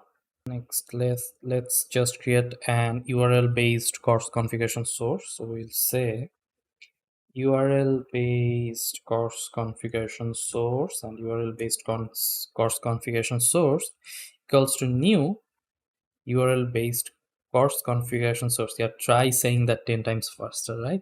URL based course configuration source. Yeah, I can do that. And we will say URL based course configuration source. Yes. Dot register course configuration. And we want to apply this configuration to all the routes in our application. So that's what this pattern means. So this is the root and anything that comes after that. Then you'll say comma and course configuration. Yeah, nice. Finally, we have to return our URL based course configuration source. Okay, so now we have our course configured. One last thing that we have to configure is actually a password encoder. So I believe you remember when I showed you our database architecture that we are saving the password for the users as bcrypt encrypted hashes. We are not saving plain text passwords because you should never do that. So we will need to let Spring Boot security know what encoder we are using. So to do that, I will say password encoder. This is another bean. I will annotate this one with bean. And then inside the method, I will say return new bcrypt password encoder and end it there. So yes, we have done most of the things. Oh, by the way, I think I have missed these 3 lines. So what we are saying here is we need to let the security filter chain know which user details service are we going to use. And in our case, we have a custom user details service, which is the Neo user details service. And what we have inside this class, we have implemented a single method that helps us to use or look for the user. So every time some user tries to log into our application, the Spring Security filter chain will use this detailed service, look for the user, and then check the password against the hash that we have saved in our database using this password encoder. And if it matches, it will let the request pass through, and if it doesn't, it will throw a username not found exception. So finally, we are going to use an HTTP basic authentication. I know this is pretty insecure, but for the scope of this project or this application, this is totally fine. I could have implemented a more sophisticated JWT based authentication, but that will take a lot more time and a lot more code. So I want to focus more on the Neo4j and Spring Boot connectivity rather than the authentication and security part of the application. So this is what we are going for. So now that we have configured our security thing, let's just go ahead and create this endpoint. So we will go to project and we will create a new controller, and it will be called user controller. Let's annotate this one as a REST controller and request mapping to API / v1 / auth. Inside we will have a single method for now, which will be public logged in user, and we will create an endpoint which will be a get mapping, and it will be called me. Finally, inside this logged in user, we have to define our return type, which will be string for now, and we will get something called the principal. I will explain what principal is, and we will say return principal dot get name. So okay, let's make sure that this endpoint is right. So let's go back to our config, API v1 auth me. So everything checks out. Okay, then let's start our application and try to log in using one of the users in our database.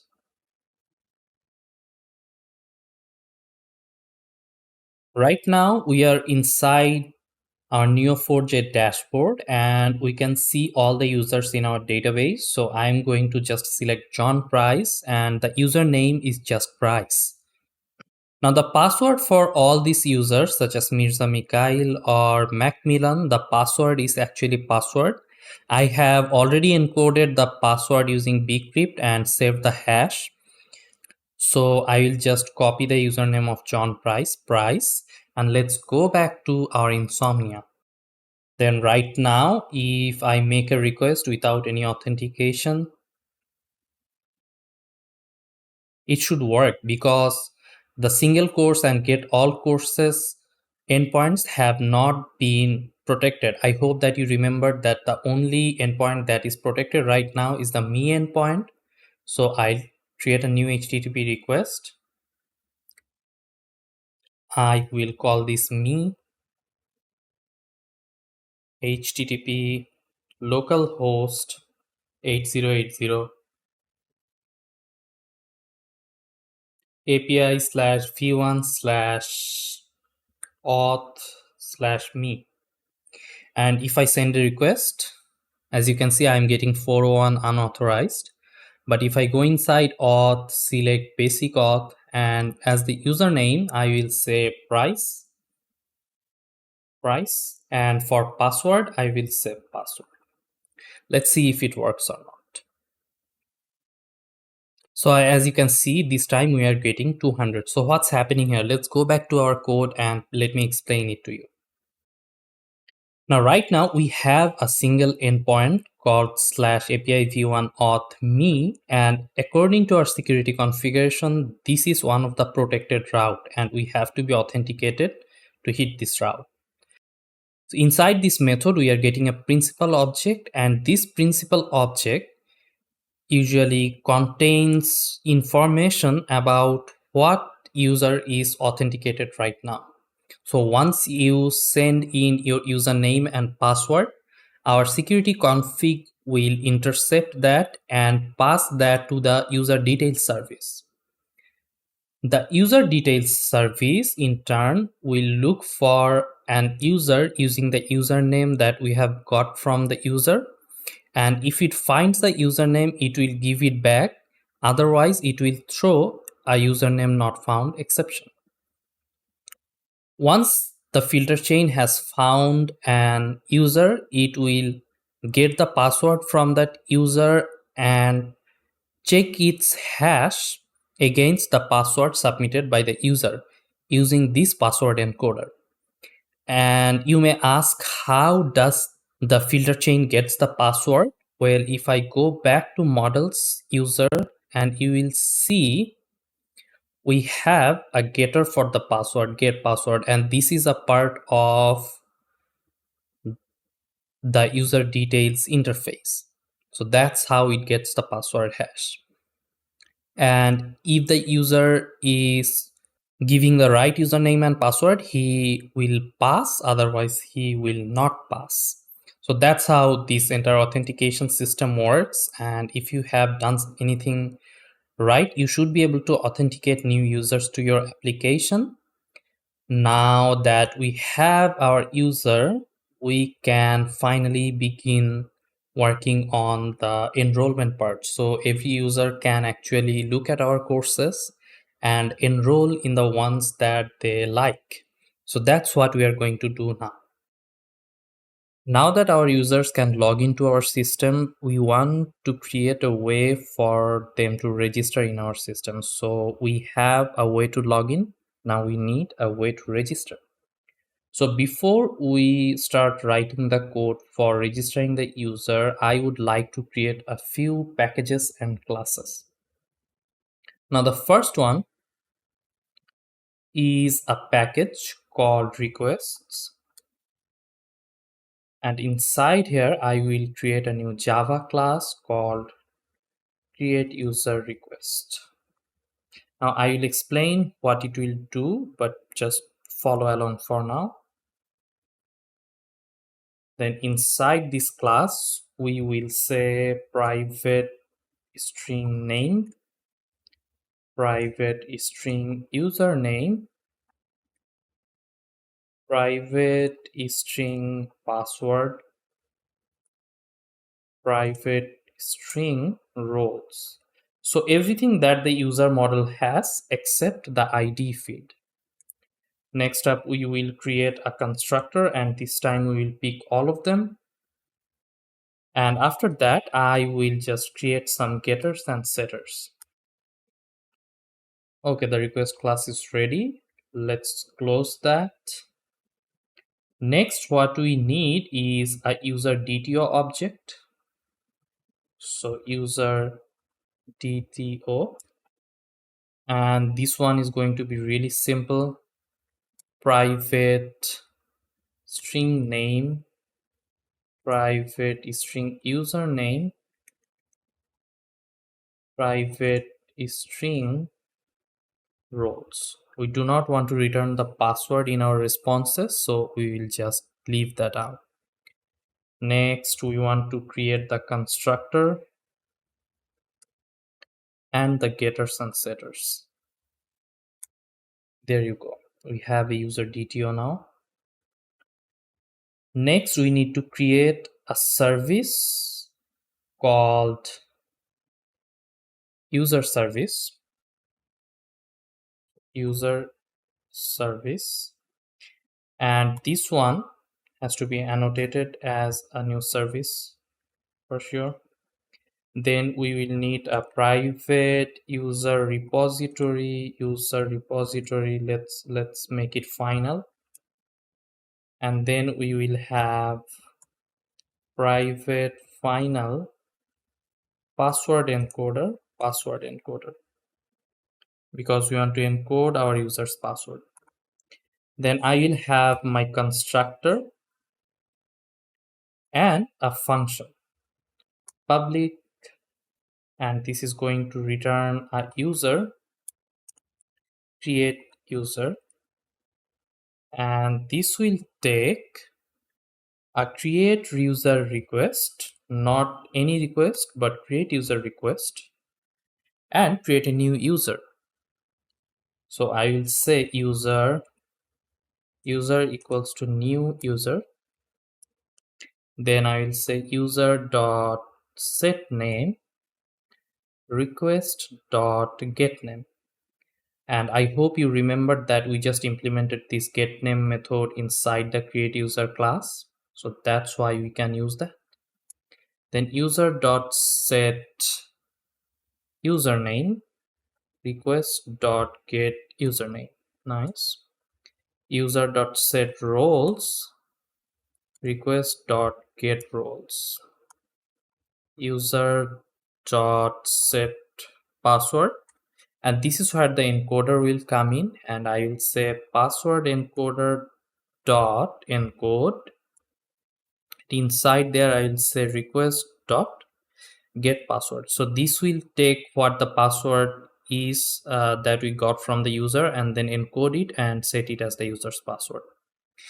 Finally, we will say user repository dot save user. The save method comes with all the repositories, and we will return the user. That's it. We have our service method ready to go. Let's go to the controller now.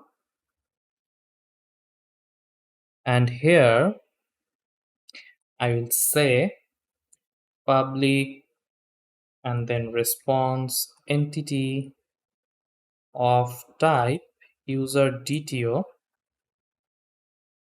sign up, and this will take a request body and map that to create user request.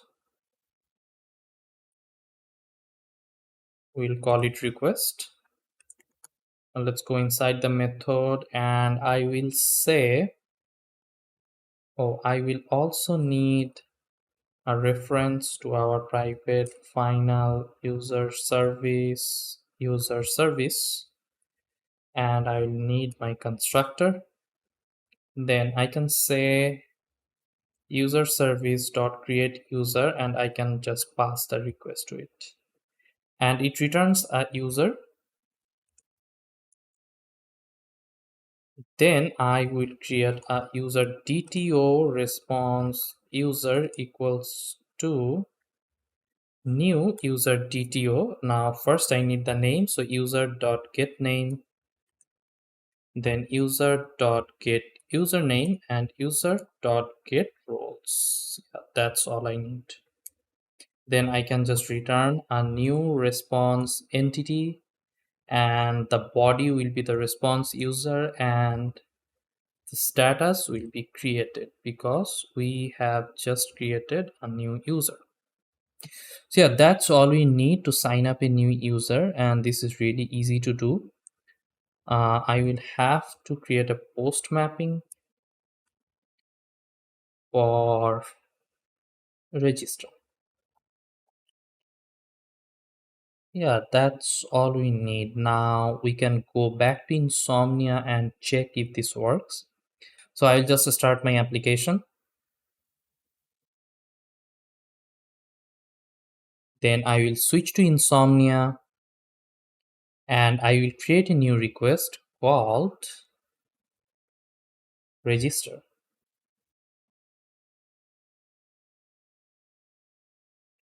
Okay, this will have a body. First, we need a name. So I will do Farhan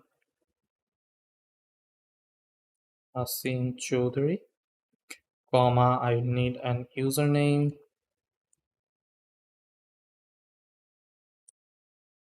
Farhan. Then I will need a password,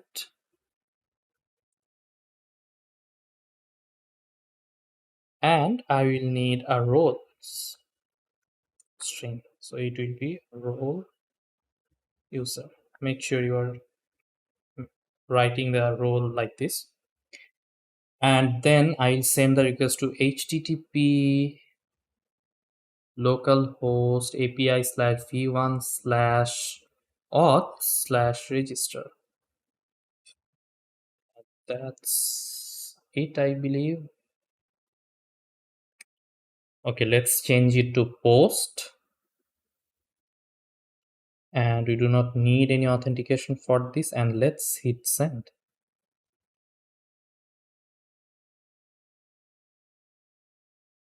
So looks like a new user has been registered. It says 201 and the username is Farhan. Now there are two ways to verify if the registration has gone through correctly or not. First, I can go to my me request. I can go to basic, and instead of price, I can say Farhan and the password is password. I will say send. And it looks like it gives me back Farhan, which means the user has been registered to database. But still, if we quickly switch to our database dashboard, then click on user once again, it got me back all the users, and as you can see, Farhan Hasin Chowdhury is right here. But right now, Farhan or me, I am not enrolled in any of the courses. So next we are going to work with the enrollment process, and we are going to make sure that all the users can actually enroll in a class. But before that, I would like to give another challenge for you. So if I go back to the user service, as you can see right now, I am not checking if this username has been already registered or not. So I will leave it to you so that you can figure out how to check if a thing exists on the database using Spring Boot data or Spring Data repositories and make a decision on that. So I will add another to do, and I will say make sure that this username does exist. And let's just cut that from here, and I will put that over the username. So this is another to-do that I'm leaving out for you. I will look forward to any submission in the comment section, and I will actually let you know if anything is wrong with the code. So let's close that. and start working on our enrollment process. Now, before I write anything in my services or in my controllers, I would like to make sure that we have all the necessary queries in our repositories. For example, in order to enroll a user in a new course, we will have to create a new relationship between the user and the course. So like I showed you before, you can actually do that through the models, but in this case, I am going to create a custom query that will have a custom query result, and you can use that to create a new enrollment relationship. So for that, I will go to my repositories and then user repositories, and I will write two methods here. The first one is going to be a boolean, and it will be called find enrollment status. So you can use this method to check whether a user is already enrolled in a course or not. And I'll take a string username, and I will also take a string identifier, which is the course identifier in our case. So we are going to write a custom query just like we did before, and it will go something like match user. Oh, this has to be a string, of course, comma, there will be a course,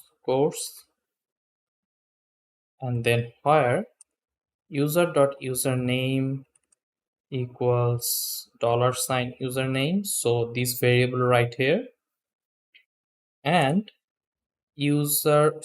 course.identifier equals $identifier right here, this variable. So what we are doing is we are querying for a user that has the same username as we have passed to this method, and then we are looking for a course that has the same identifier as we have passed in this method, and we are saving the user in a variable called user and the course in a variable called course. Next, we want to give a space and then enter so that we can begin on the next line, and then we'll say return exists. We will say user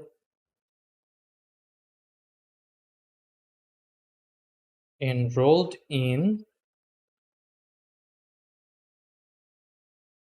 course. Yeah, that's pretty much it. So what we are doing is we are looking for a user and course against the username and identifier that we have, and then we are checking if there is any outgoing relationship from the user with the course of type enrolled in.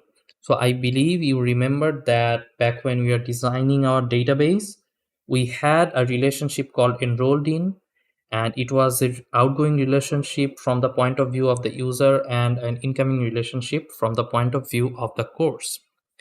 So there we go, we can use this method to check whether a user is already enrolled in a course. Next up, we want to create a query that we can use to create a new enrollment. Now before we do that, we need another class. So we will create a new package, query results, and inside that we will create a new class called course enrollment query request or query result. Query result. Now this is a very simple class. We will say private user private course, and we need to import these classes, obviously. Yes. Okay, we have both the classes. Then we will have an empty constructor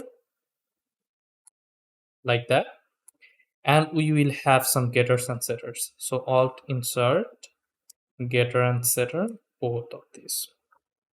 So there you go, we have a course enrollment query result object. Now if I come back and I create a new method, and this is going to return a course enrollment query result, I will call it create enrollment relationship. Basically, you want to be explicit with your names, and I will need a username. Also, I will need an identifier. Now, the first bit of this query is identical to this one. So what I am going to do is I will copy this entire match part, come inside this method. I will say query, put it in space, and then enter. Now on the next line, I would like to say create user. In fact, you can just copy this part here. So we are going to create a new outgoing relationship from the user to the course of type enrolled in. Then finally, we'd like to return the user and the course. Now, as you can see, this query returns a really complex data. It returns an user object and it also returns a course object. So like other custom queries like this one, we cannot just say that this returns a Boolean type. Instead, we had to create our own custom class that has an user object and a course object and use that as the result of this query. So this is how you can map complex queries to custom-made classes. Okay, so our user repository is now ready to go. I believe we can enroll our users to classes now. But we cannot just put the code for course enrollment inside the user service or user controller or the course controller at all. Instead, what we are going to do is we will create a new service called course enrollment service, and it will be a class, a service class. Then inside there, we will have a few methods.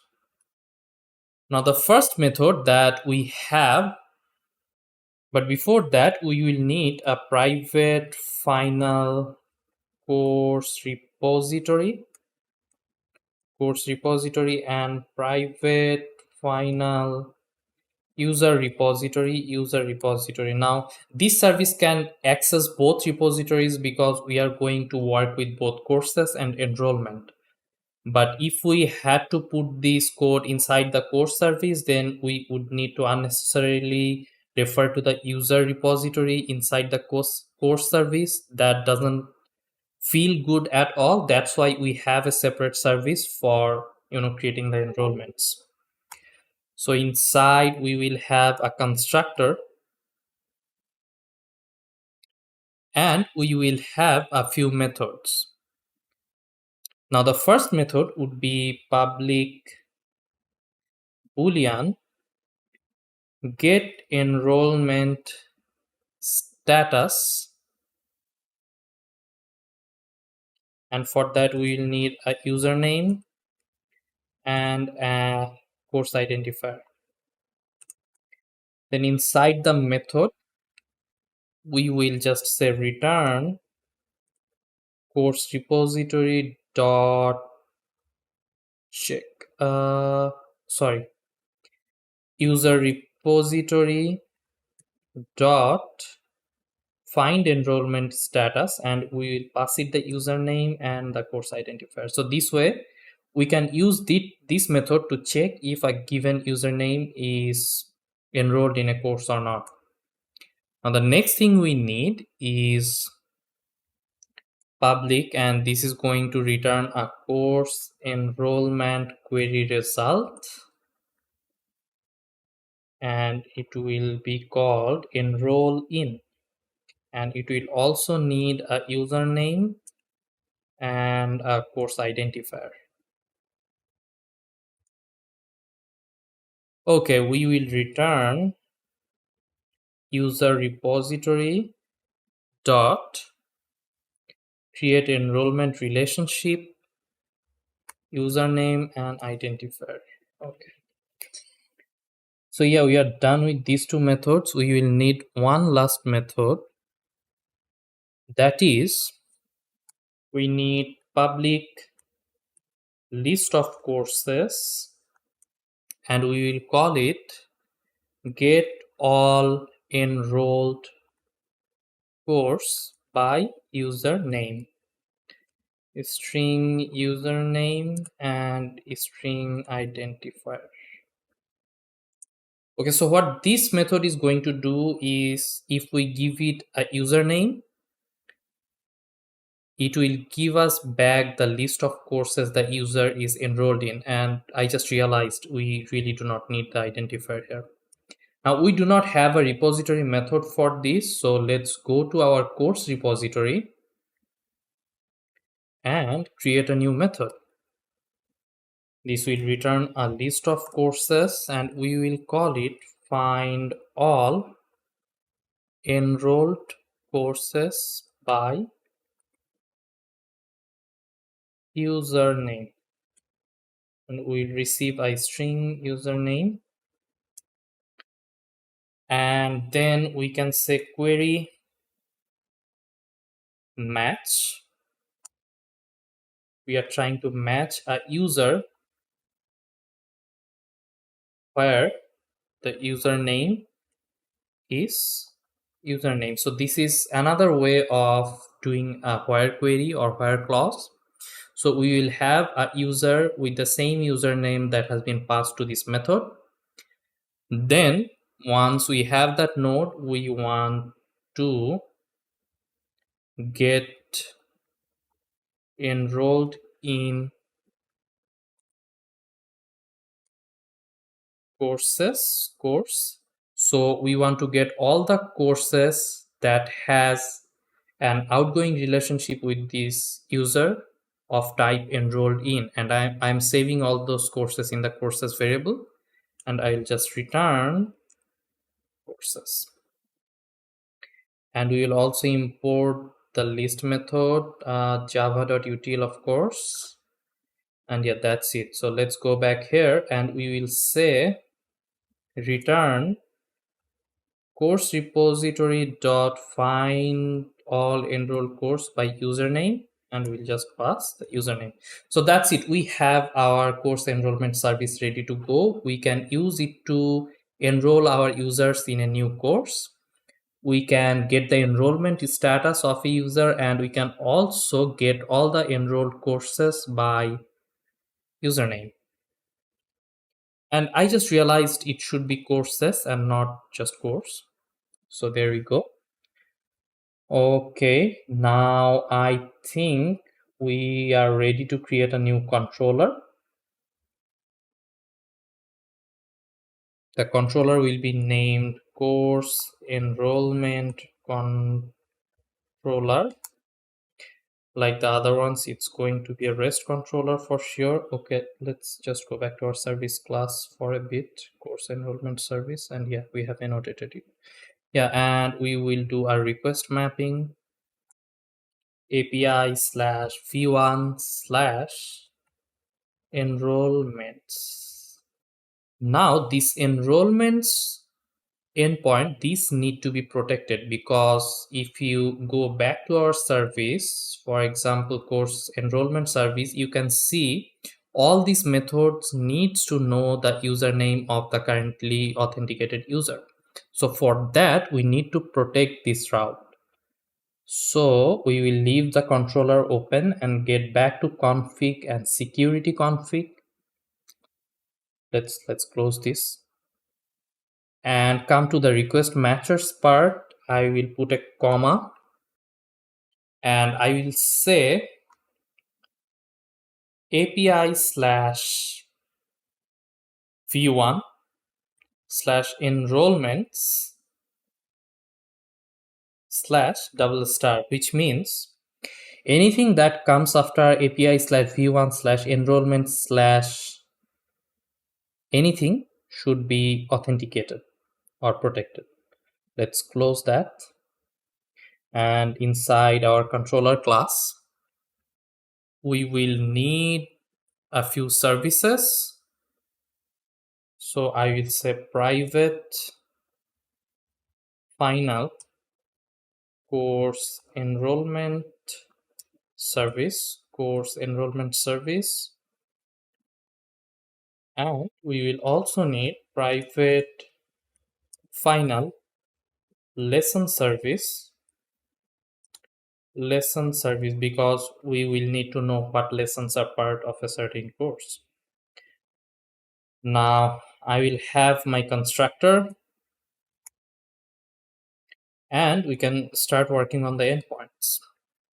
Now the first one I want to do is I want to let the user enroll in a course. So for that I will say public response entity of type course enrollment DTO, and we need to create this class, create class course enrollment DTO, and we want to put it inside the objects package. And here we have our DTO.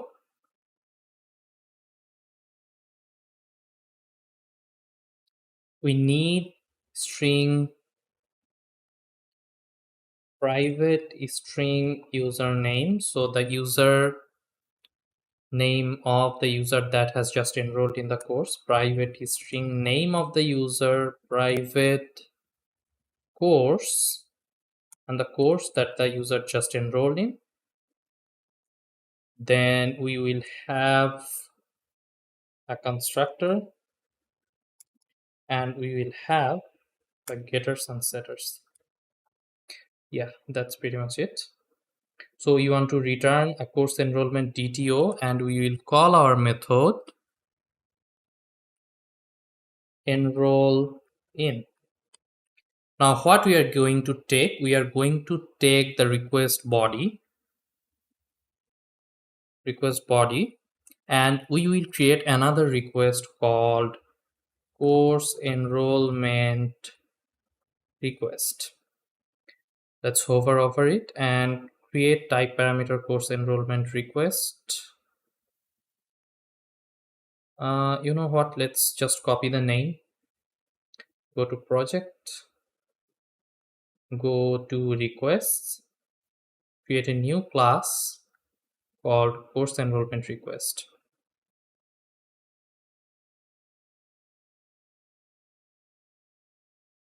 And inside this we need private string identifier. This is the course identifier, of course, and we will generate a constructor and the getters and setters. Okay, let's go back to our code, request body course enrollment request. So we will have our course enrollment request, comma. Another thing that we need is the principal.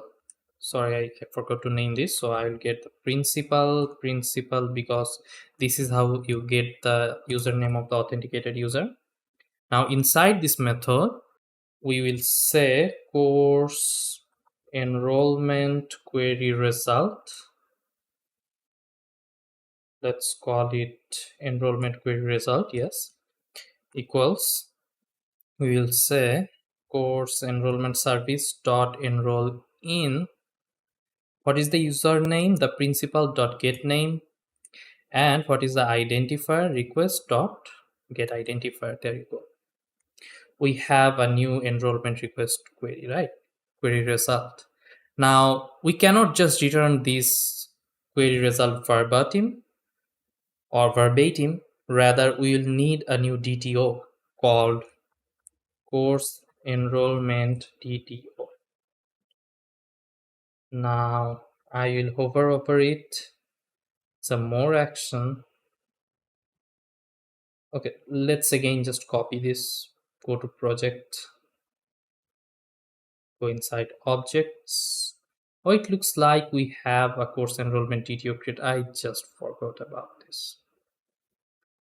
So what I will do is course enrollment DTO. We have that. Yeah, I just forgot that we created this. So response enrollment equals new. The first thing that we need to pass is the username. So we will say enrollment query result dot get user dot get username, because our query result has a get user method that in turn returns a get username method, and we can use that to get the name of the user or the username of the user. Next up, we have the name of the user. So enrollment query result dot get user once again dot get name. And you know what, this line is getting too big, so I will just put it in the next line, comma. Let's bring it down here. Yeah, much better. Enrollment query request dot get course. That's pretty much it. All we need, the username, name, and the course. Finally, we can say return new response entity. The body will be the response enrollment, and the HTTP status should be okay, but it really depends upon you. Since we have created a new relationship, you could have also returned created here, but I'm going to just return okay. Now this is going to be a post mapping. Let's try and enroll our user in a course. Okay, let's check our request once again. We just need an identifier, so that's what we are going to do. I will go back to my Insomnia client. I will create a new request called enroll. This is going to be HTTP localhost 8080 / API / v1 / enrollments.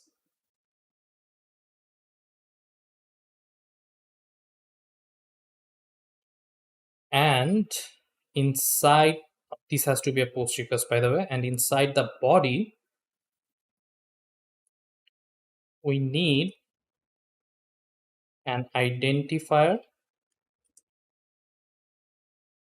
So let's go inside get single course, this one, go back to enroll, and we'll put it here. Let's click on send. So yeah, I just remembered I didn't restart my code. So let's go back to IDEA and do that.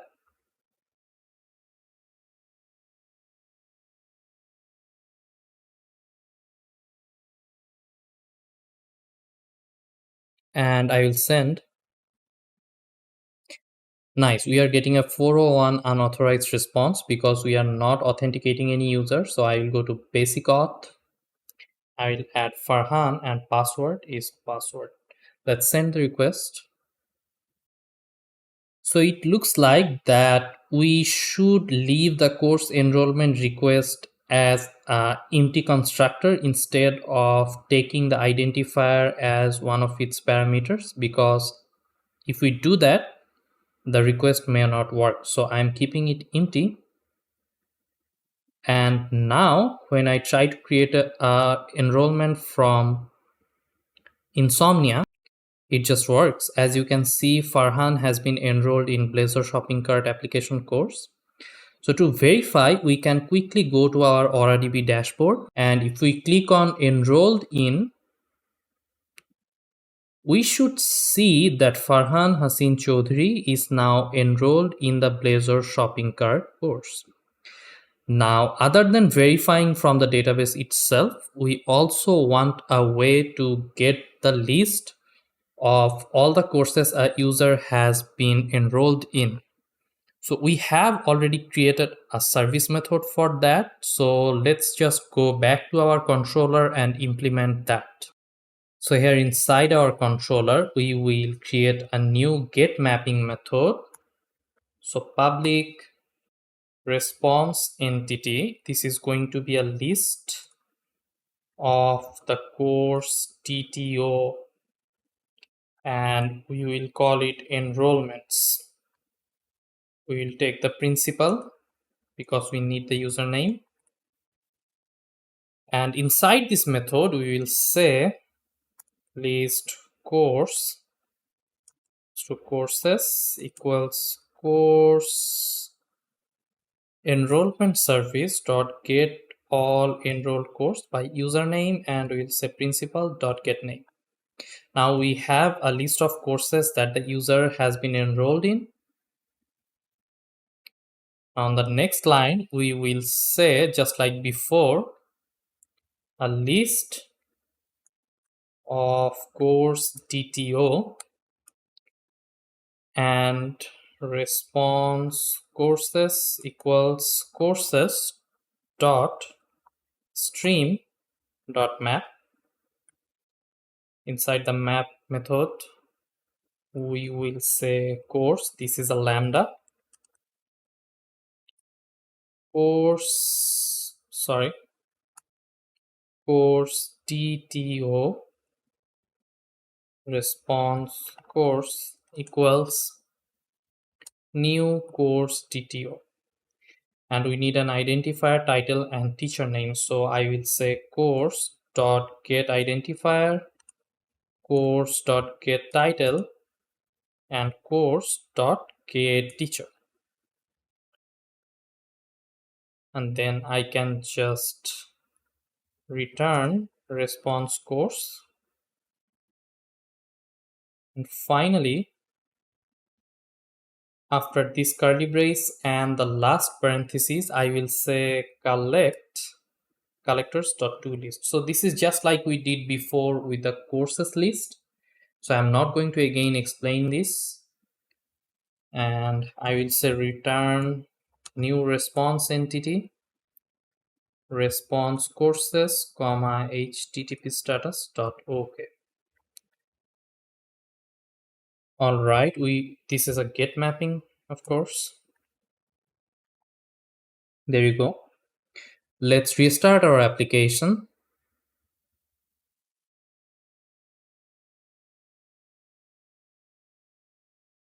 Go back to Insomnia, make a copy of the enroll request and call it Enrolments.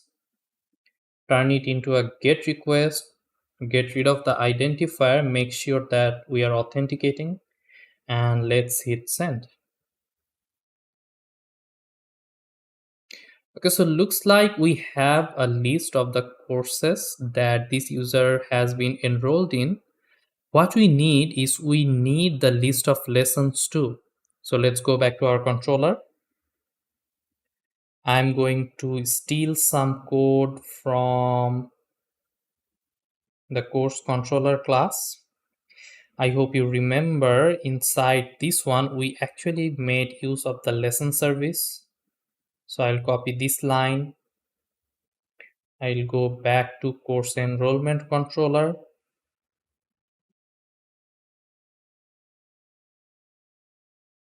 And put it down here. Course enrollment.set lesson. And then return the response course. We will rerun the application.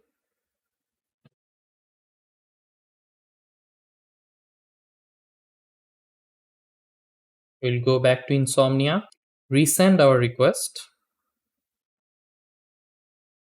And this time we are actually getting the list of all the lessons as well. Now that's pretty much it. We have done a lot with our applications, except I want to implement one last thing in our code. So you may remember that we have implemented the code necessary for a service and repository method that returns a Boolean based on whether an user is enrolled in a course or not. So in our list of courses, I would like to add a new Boolean variable here that says enrolled in, and that will return true if the user is enrolled in a course and false in case he or she is not enrolled in a course. So let's go back to our code.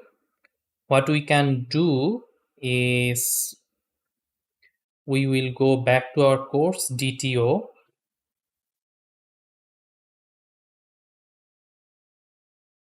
and inside we want to add a new Boolean. So private Boolean, let's use the primitive type, and is enrolled. That's it. Now we will need a getter and setter for this one.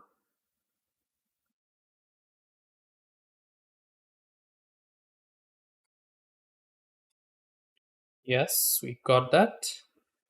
Now let's go back to course enrollment controller, and we will say response course dot set enrolled, and we are going to hard code it to true. Since the user just enrolled in this course, we know for sure that this is going to be true, so we will not make another database request and just write it as true. But inside our course controller,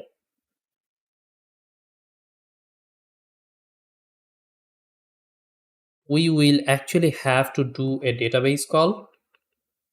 For that, we will take the principal and we will add a check here.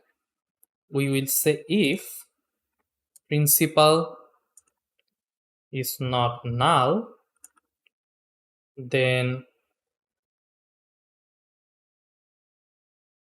response course dot set enrolled. Inside we will say we'll need another service, private final course enrollment service, and we will say course enrollment service. Yes, got that. That's a lot of boilerplate, to be honest. Course enrollment service, yeah. So inside set enrolled, we will say course enrollment service dot get enrollment status and principal dot get name and course dot get identifier.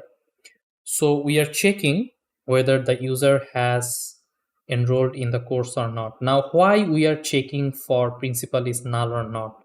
I hope you remember that in our course index, anyone can see the list of our courses because it's an open directory. So in case we do not get any principal or authenticated user, we will just set it to false, set enrolled. And if we get a principal, we will set it to whatever the database returns. So I will rerun the application and show you how it works. Let's quickly switch to Insomnia and get all courses. So as you can see, it says enrolled false in all of these because I am not logged in. But if I log into my account, Farhan password, and hit send, you will see that it says true on the Blazor shopping cart application and false in all of the other ones. Now, while we are here, I thought I will make one little adjustment to our code. That is, in Enroll, we are sending something called an identifier. Now, this is not clear. I think what would be better if we could call it course identifier. This is a lot better, I think. So I will go back to my code, go inside the course enrollment request, right click on the identifier and go inside refactor, rename. So instead of identifier, I would like to call it course identifier. I'll hit enter. Yeah, these are all the references. Get course identifier. Yes, we are going to. Let's make sure that these are right.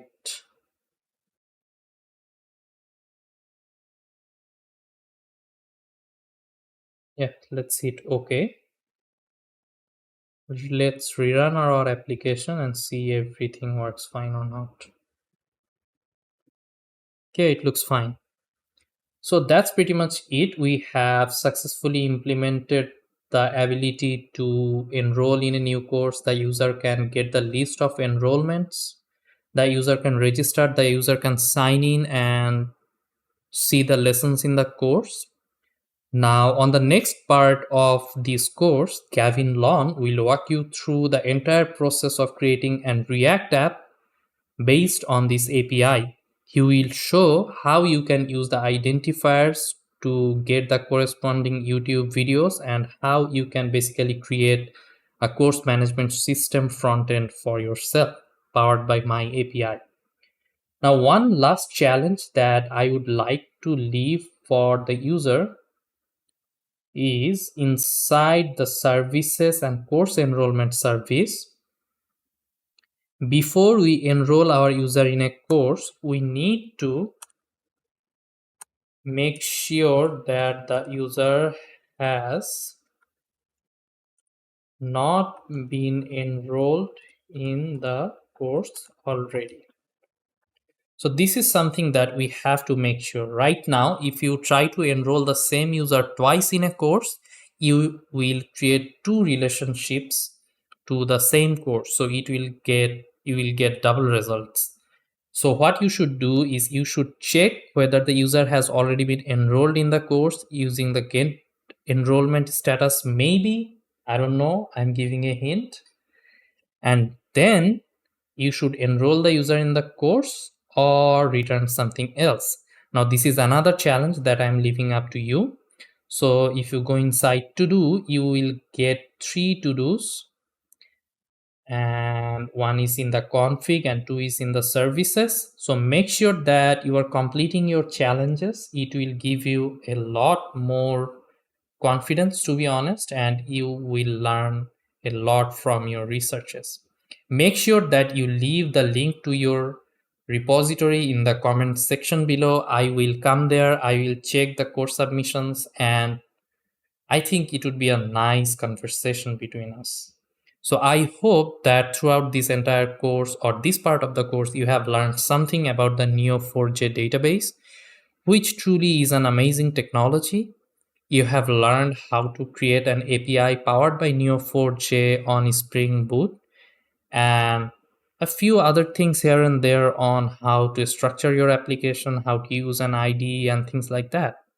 So if you ever need any help, just give me a shout out in the comment section. I would love to help. And best of luck for the rest of the course. Gavin is an amazing instructor, and I can say for sure that you will have a great time. So until the next time, take care and be careful. Bye. Before we get started with coding this React application, I need to let you know that I've had to make a few assumptions regarding the knowledge and experience of the viewers of this part of the course. So ideally, the viewer of this part of the course should have at least a basic knowledge of React, JavaScript, HTML, and CSS. So let's start with the very basics. We of course need a code editor for writing our React code. I will be using Visual Studio Code for Windows for this purpose. You can download Visual Studio Code for Windows from this URL. In order to run our code locally, we need to install Node.js. You can install Node.js from this URL. Node.js is an open-source cross-platform JavaScript runtime environment.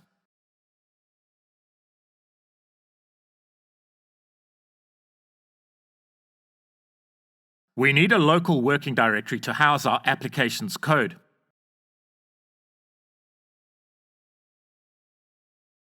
So please create a working folder in a location of your choosing on your computer. And let's give our working folder a sensible name. my working folder for this project is Curriculum MNGT Management Client. So, Curriculum MNGT Client. Then let's open the working directory for our project within Visual Studio Code. Note, we can check what version of Node we have installed while we're in Visual Studio Code. We can do this by first launching the terminal window. Launch the terminal window by pressing Ctrl and the tilde character. Then at the command prompt, type node-v and press Enter. Great, and we can see what version of Node we have installed on our computers. An easy way to set up a React project is to use the create-react-app command. We can use this command to generate the infrastructure for our React application. When I say infrastructure, I mean the node modules that are necessary for harnessing foundational React functionality is generated through the use of the create-react-app command.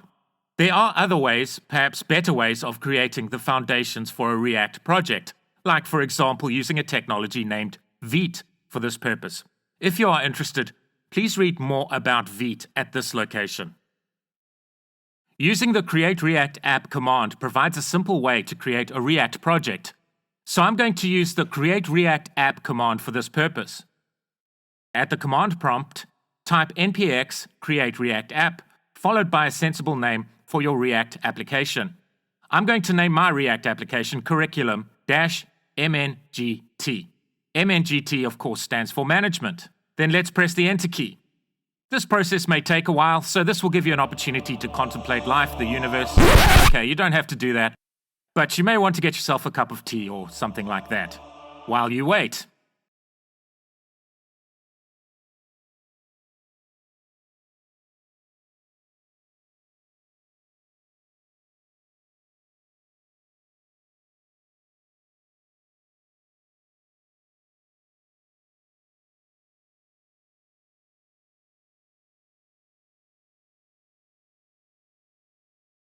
Okay, great. And you can see that the foundation for our React project has been generated. The Node Modules directory has been created, which contains all the React dependencies and packages needed to build and run a React project. As you can see, a new root directory for our project has been generated that is of the name that we gave our application when we ran the create-react-app command. So for better clarity, let's open another instance of Visual Studio Code, where the newly created project directory is the root directory within Visual Studio Code. To do this, let's make sure the terminal window is launched. Remember, you can do this by pressing the Control key and the tilde key. Then at the command prompt, make sure the current project's working directory is the current directory at the command prompt. Then type cd space and then the root directory of the React project. Then press the Enter key. Now at the command prompt, type code, followed by a space, and then the period character. Then press the Enter key. This will result in a new instance of Visual Studio Code being presented. And now the React project folder is the root directory. Now let's close the previously launched instance of Visual Studio Code. The create-react-app command has generated the infrastructure for our React project, but has also generated a few files that we don't need. So let's delete the following files that we don't need: reportwebvitals.js, setuptests.js, and app.test.js.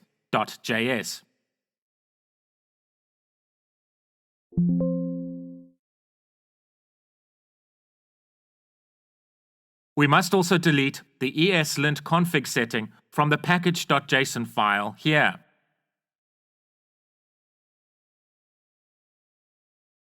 Let's save our changes. Then lastly, let's open the index.js file and delete the code regarding report web vitals. Great. So we are now ready to develop our React application. So at the moment, we have very basic functionality that has been generated for us by default through the use of the create-react-app command. So let's ensure that we start off on a good footing, as it were. This lets us know that all is working as it should be before we start developing our application. So to launch the React app in our default browsers, we can type npm start at the command prompt and press the enter key. Great, and we can see the React logo spinning, which means we are good to go. So let's start creating the code for our application. Within the src directory, where the source code will reside, let's create a subdirectory named components. As you have probably guessed, we are going to create our React components within the components directory. Let's also create a directory within the src directory named images.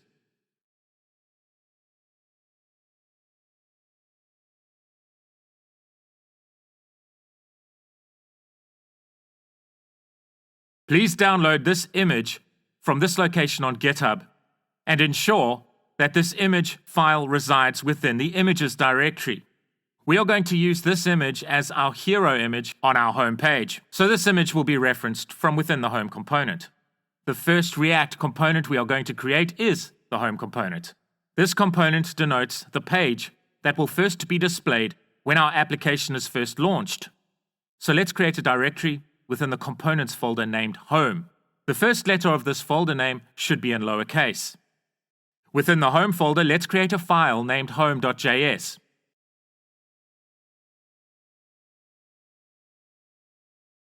The first letter of this file should be in uppercase. So we can use a shortcut to generate boilerplate code for our home component. To do this, type RAFCE, like this within the code editor, and press the enter key. Note that in order to utilize the RAFCE shortcut, you must first install the appropriate React snippets extension, if this extension is currently not installed. This installation can easily be done through the Extensions tab within Visual Studio Code.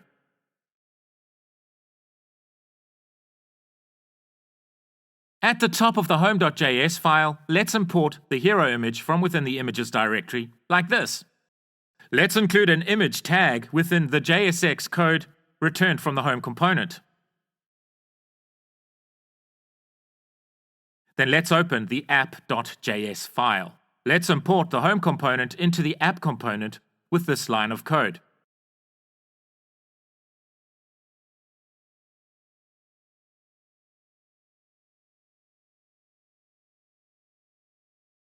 Let's delete the code that we don't need, but ensure that we leave the div root element that contains the class name attribute that references the App.css class. Then let's appropriately reference the home element by including the home tag within the div parent tag like this. Let's type npm start to fire up our application.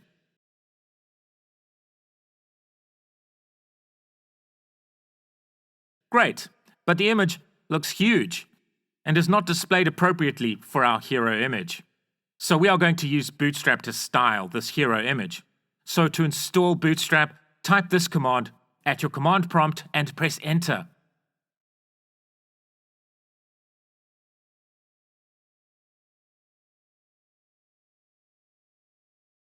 To have access throughout our application to relevant Bootstrap classes, we must include this import statement within the index.js file.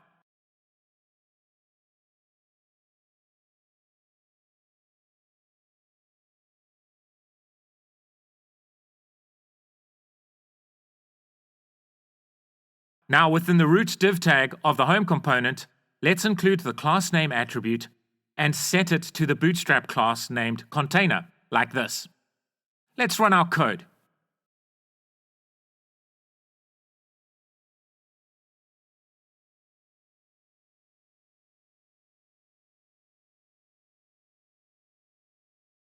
What's happening here is the image is still too large for its container element. So to remedy this, let's create a scoped CSS style sheet for the home component. So let's create a file within the home directory named home.css.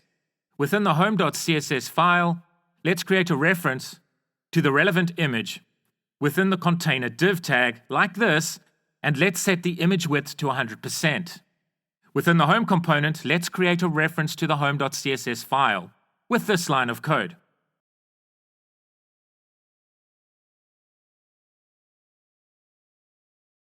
Let's type npm start at the terminal prompt to launch our application. And that is much better. Great. So that is a great start, but we are also going to need some other third-party packages, dependencies, in order to integrate certain functionality into our application.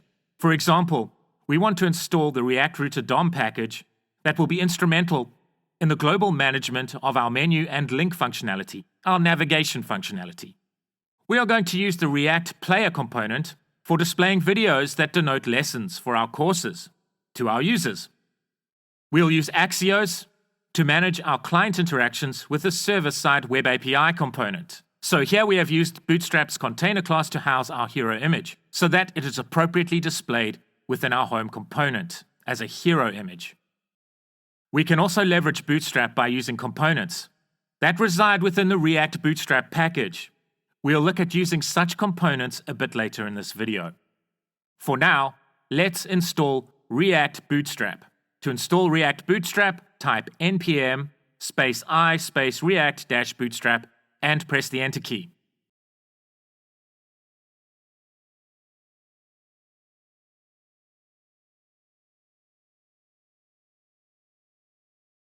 Great. Let's install the Axios library. We are going to use Axios for making our HTTP client requests to the relevant server-side endpoints, so as to return the relevant data from the Neo4j database that hosts the relevant curriculum data that we want to display to our users. We'll also use Axios to implement the Enroll functionality, i.e. this is functionality whereby a user can enroll in a particular course. We could use the windows.fetch function, which is available by default within our browsers for this purpose, instead of Axios, but Axios provides us with key advantages. Please navigate to this URL if you'd like to learn more about these key advantages. This link is available below in the description of this video. To install Axios, type npm -install -Axios and then press the Enter key. The next packages I would like to install allow us to leverage Font Awesome from within our React applications. So at the command prompt, please type npm -i @FontAwesome /react-FontAwesome and then press the Enter key.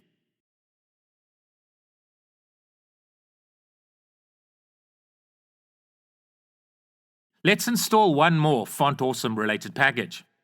To do this, type npm -i @FontAwesome /free-solid-svg-icons and then press the Enter key.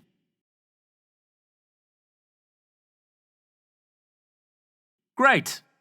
We'll look at the details of using the relevant Font-Awesome functionality a little bit later in this video. The next component I want to install is React Player.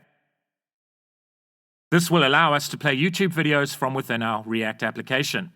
The individual lessons within the courses in which our user is enrolled will be presented to the user as videos. These videos reside on the YouTube platform. So to install React Player, type npm -i -react-player at the command prompt and then press the Enter key.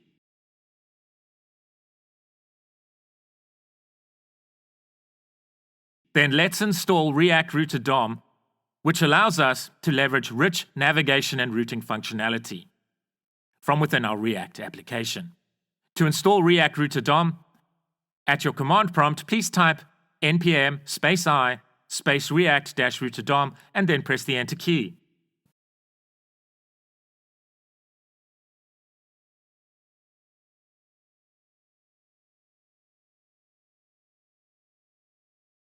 If we open the package.json file, you can see the relevant dependencies that we have just installed.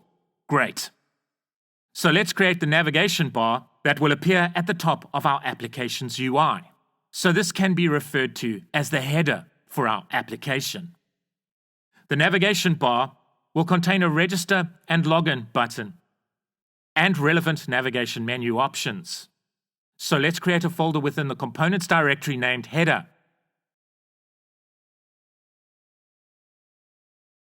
Please ensure that the H in header used to name our folder is in lowercase. Let's create the file for the header component and let's name it header.js, where the H is an uppercase. So we are going to use Font Awesome in this component to display a graduation cap as the logo for our application, which will appear in the top left-hand corner of the user's screen. So let's write code to import the relevant Font Awesome components.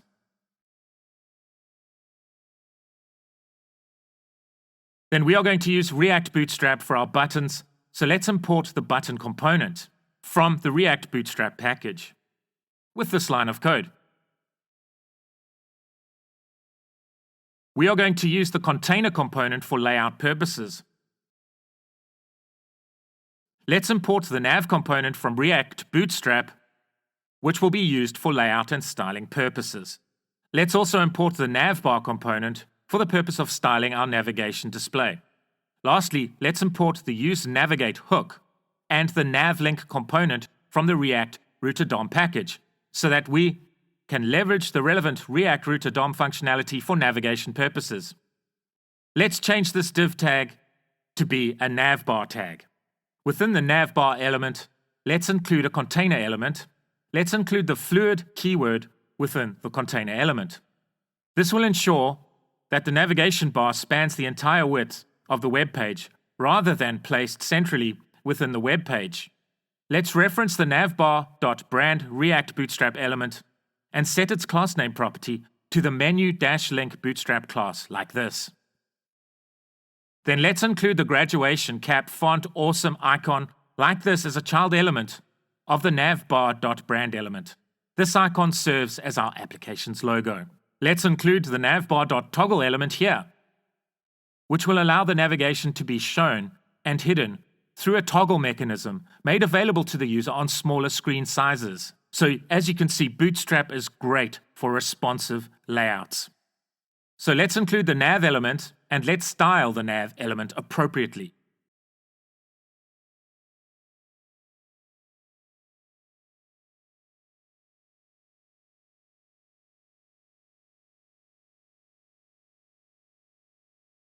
Let's include the button component to represent our login button. The variant property is set to info as a style choice.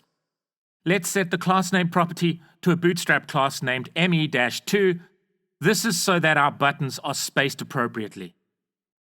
Let's include the register button, which will appear to the right of the login button on our navigation bar, and let's style the register button in the same way that we have styled the login button. Right, let's open the App.js file and firstly make sure that we are importing the header component into the app component. Then let's include the header element reference just above the home tag within the JSX code that will be returned from the app component. Let's use npm start to launch the application so that we can view what our navigation bar currently looks like. Great. Okay, because our navigation bar is currently white, our brand icon is also white, so we can't currently see our graduation cap brand. So let's change the color to red for now.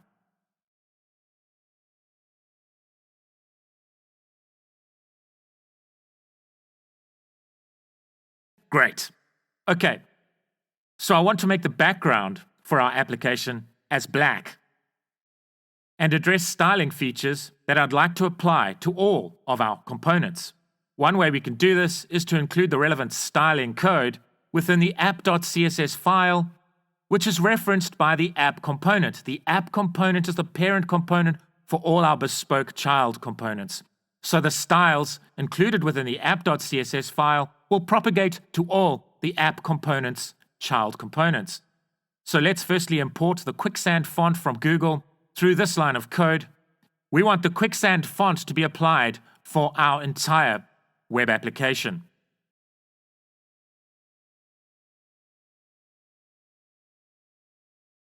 Let's use the star like this to indicate the following CSS properties apply to the root tag for our single-page application.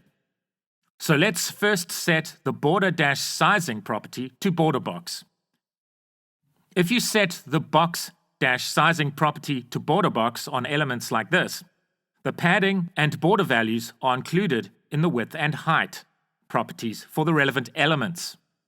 Let's set the font-family property to quicksand. Right, let's create the styling for the app element. Let's set the app root element's background color to black. Let's set the color for our text to white.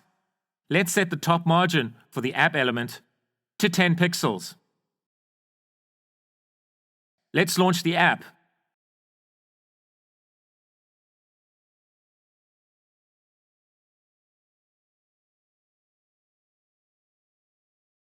Great!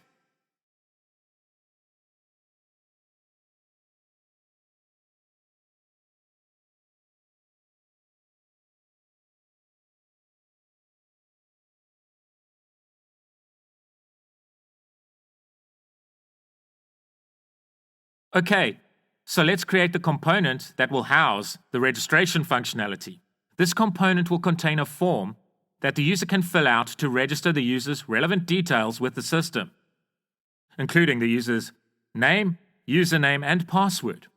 The fields on the form will be name, username, password, and confirm password. We'll incorporate regular expressions into this dialog for the purpose of validating each of these fields. Each of these fields will be validated in real time, i.e., as the user enters the relevant information into the relevant text box controls. So, let's start by creating a folder named Register within the Components folder.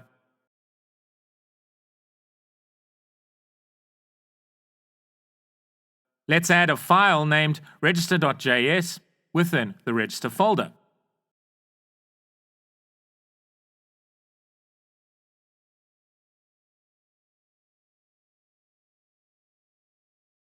And let's also create a file named register.css. Let's go to the Register component. Let's import the useState hook and the useRef hook into our component. So the useState hook is used to track the state of relevant variables. When the state for a particular variable changes, React detects this and re-renders the relevant component in the user's browser. This useRef hook will be used to reference a text box form control. Let's import relevant React Bootstrap components.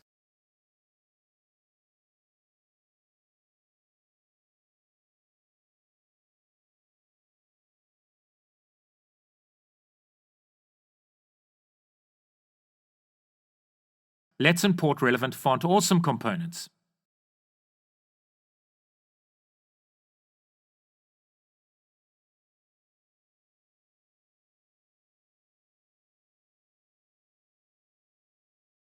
Let's use RAFCE to generate the boilerplate code for our register component.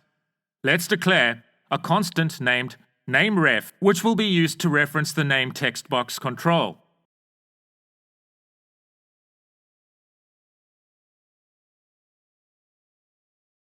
Let's use the useState hook to monitor a variable named name. The setName function will be used to change the state of the name variable. The name variable will be bound, as it were, to the relevant text box control, where the user will enter the user's name. Let's include a Boolean variable for the purpose of monitoring the valid or invalid state of the text value entered into the name control by the user. Let's create two variables that are used for the same functionality as the previous two variables that we have created, but are applied to the username text box control. So when the username is deemed as valid, the valid username variable is set to true. Conversely, when the username variable's value is deemed as invalid, the valid username value is set to false. Let's do the same for the password or PWD field, i.e. create two appropriate variables where their state is tracked.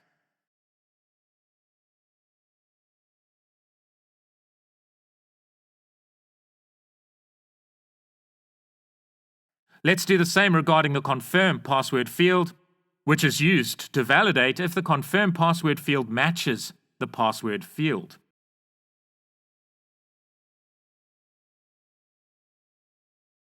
So I've already prepared the regular expressions for the relevant fields off screen. Please feel free to copy the relevant regular expressions from this location on GitHub. So let's set a constant to the regular expression that will be used for validating the name field. Please remember, if you get stuck or you wish to copy and paste the code rather than following along with creating the code line by line with me, you are able to copy the relevant code from a GitHub repository available at this location. So this regular expression will ensure that the name field has at least 2 characters and no numbers are included. So let's include the regular expression for the username field. The validation criterion for this regular expression means that the username must be between 8 to 20 characters long.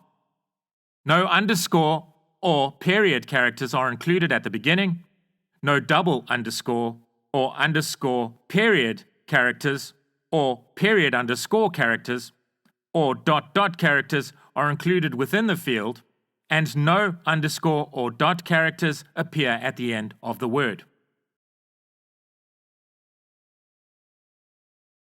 So this regular expression is used for the password field.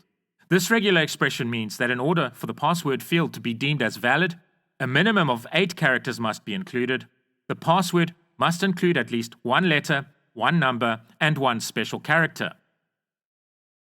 So let's apply the useEffect hook so that a function that we'll write that is passed as an argument to the useEffect hook is fired when the register component first loads.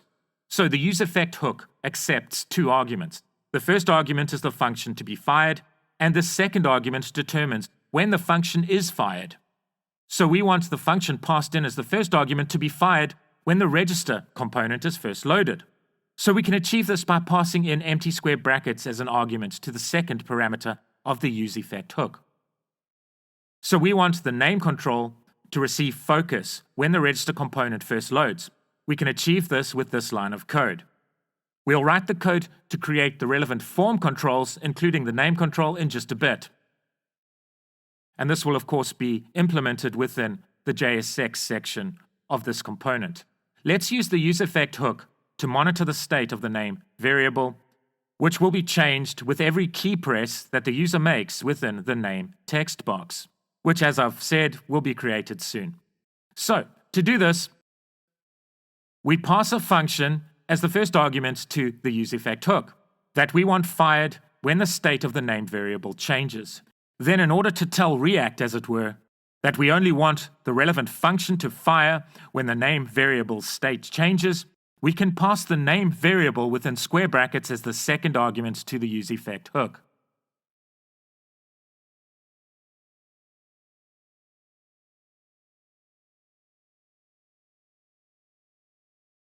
Note that the test method is executed on the relevant regular expression to ascertain whether or not the name entered by the user is valid or not. The result returned from this line of code will either be true or false. We can then set the state of the valid name Boolean variable to the result returned from the test function. We'll create UI functionality to show that the name field is valid or invalid in just a bit. So we are providing the user with real-time validation feedback as the user types the user's name into the name field. Then let's apply another useEffect hook to perform similar functionality for the username.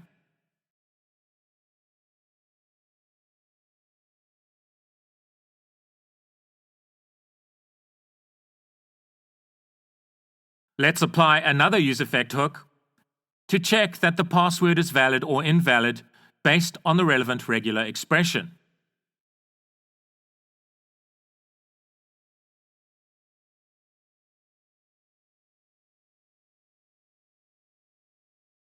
Then we must also check whether the password field matches the confirm password field.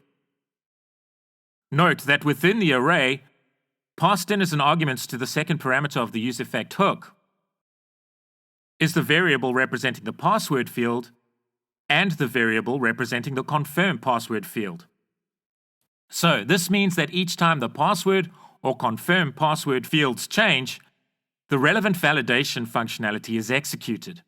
We'll wire up the relevant variables to their counterpart text box form controls in just a bit, you'll see that the onChange event of the relevant form controls is used for this purpose. Right, so let's create the JSX code within the relevant section of the register component. Let's create a container component.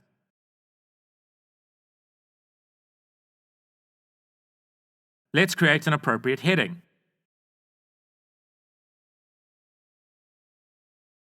Let's create a main element and a div element within the main element. Please include the relevant class name attributes and values within the relevant elements. Let's include the React Bootstrap form element. So each text box control will reside within a form.group element, which will also include a label control. So let's create the relevant code for the name text box control.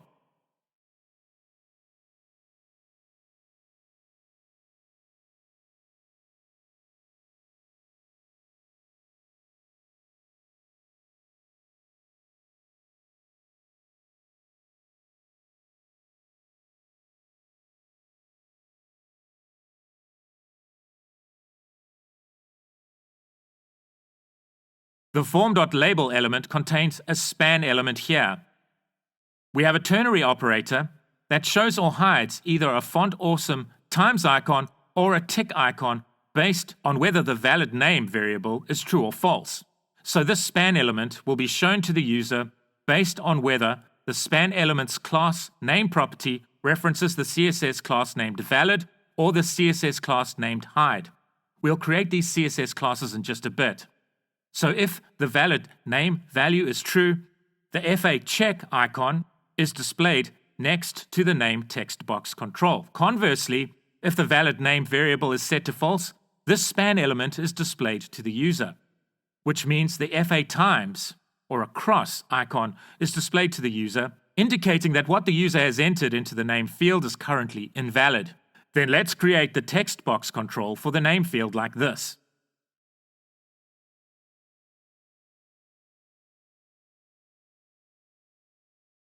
Note that we are setting the ref property to the name ref const. This allows us to reference the text box within the relevant useEffect hook, where we have created code so that the name text box is given focus when the register component first loads. Then the onChange event is wired up to an arrow function that sets the tracked name variable every time the user changes the text entered within the name text box. Let's create the form control code for the username field, which contains similar functionality.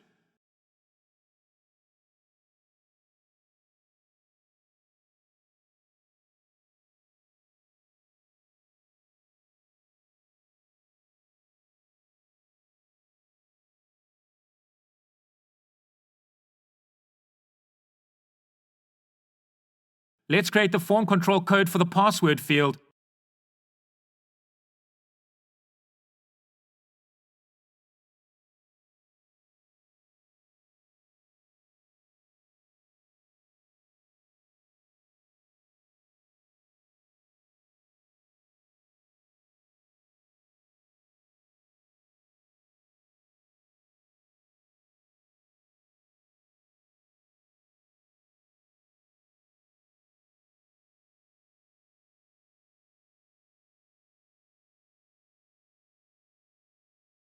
And the confirm password field.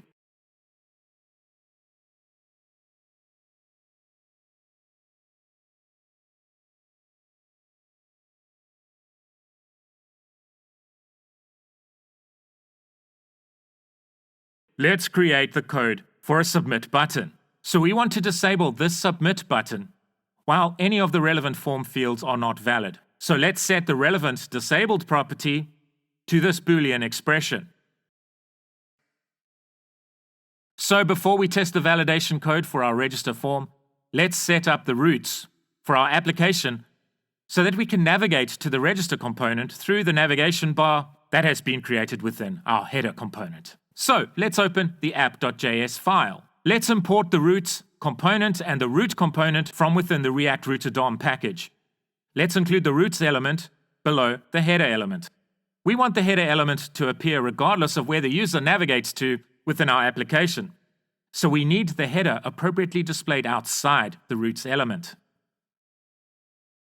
Within the roots element, let's include the relevant roots, where we can tell React Router DOM, as it were, about the paths of our components.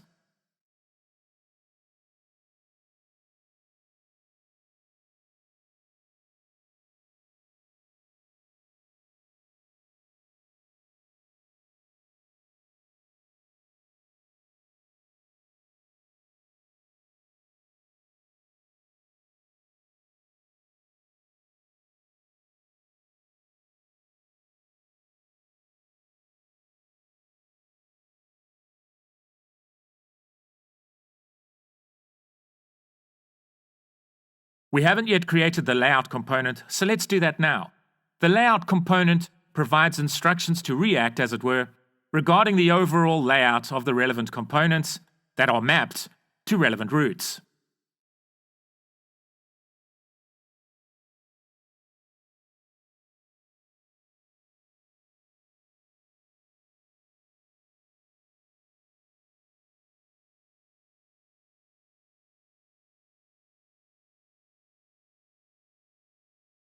Let's import the layout component.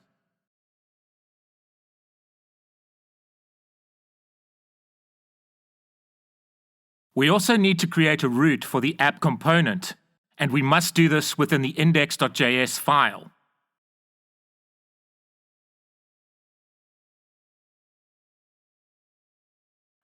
We need to wrap this root within the browser router component, as well as the roots component, like this.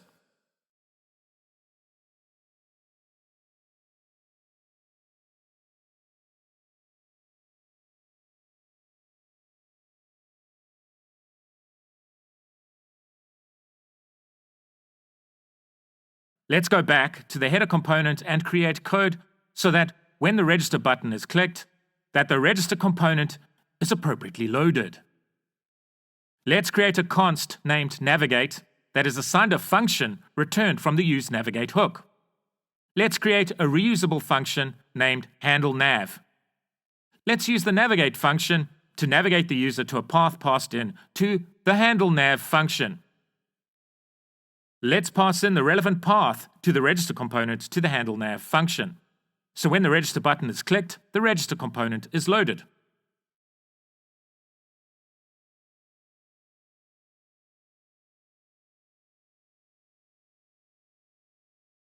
Let's test the code.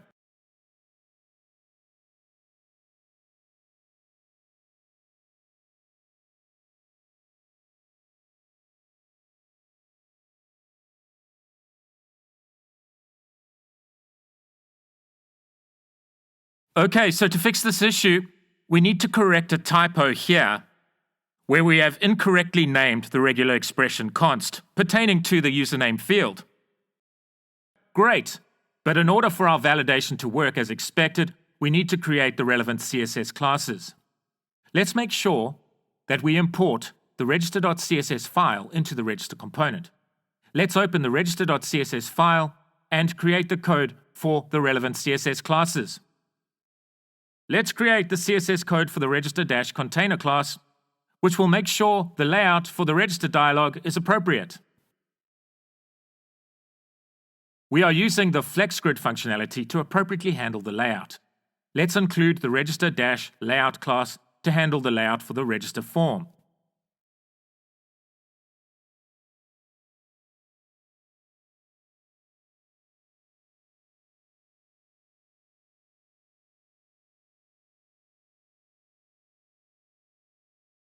Let's include the valid class so that the elements referencing this class are appropriately displayed. Let's include the hide class so the elements referencing this class are appropriately hidden.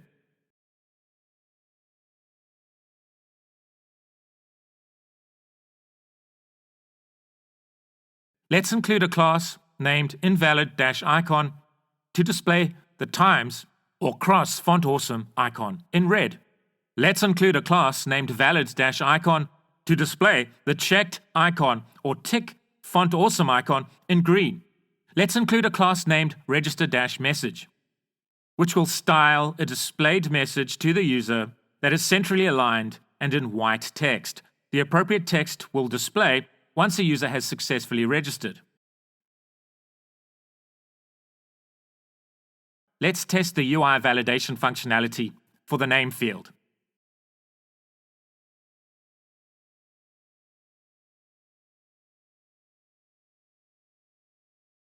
Let's test the UI validation functionality for the username field. Okay, so we have an issue. The name field is also being affected. This should not be happening. Let's look at the code.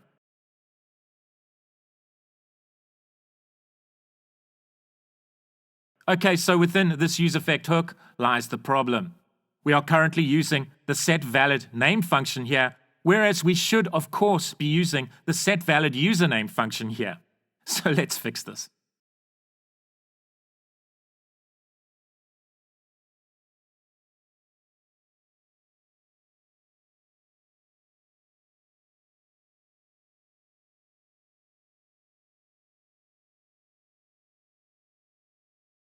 Great. Let's test the password field and the confirm password field validation functionality. Oops, and of course the password control should be of type password and not text. We must of course also make the same fix for the confirm password control.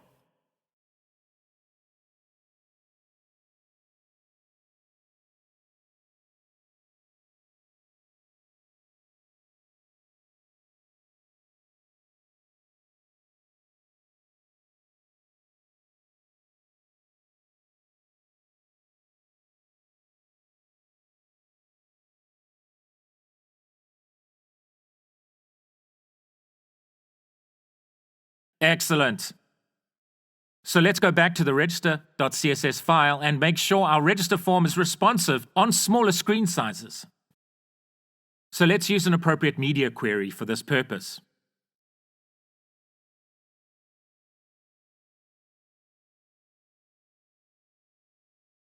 Excellent.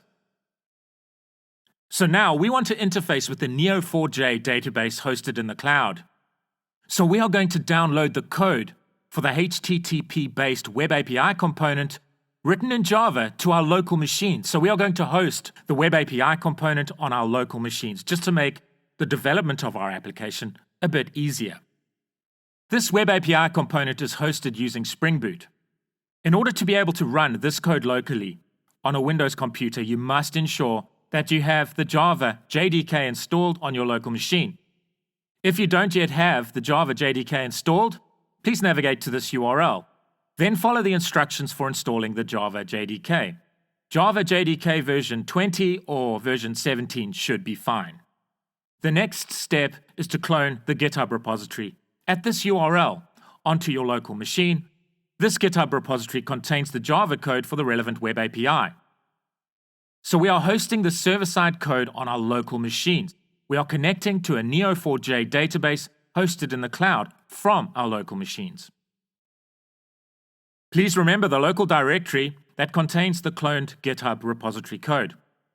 We need to run a command at the command line later on to run the relevant Web API component. As stated before, this will be run locally.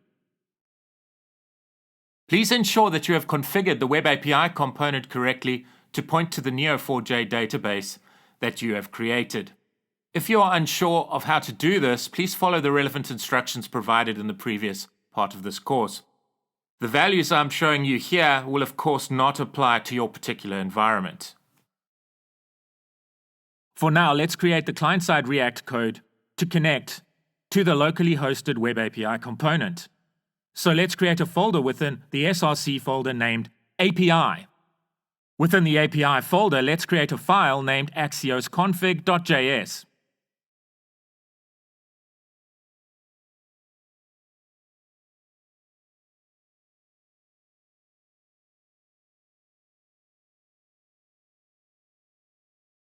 Let's first write code for importing Axios. Let's create the code to set up the Axios client component. So let's add the base URL property and set it to localhost port 8080, which is where we will be able to connect to the relevant Web API endpoints. This Web API component, of course, handles calls to the relevant Neo4j database that is hosted in the cloud. Let's create appropriate code for the headers property.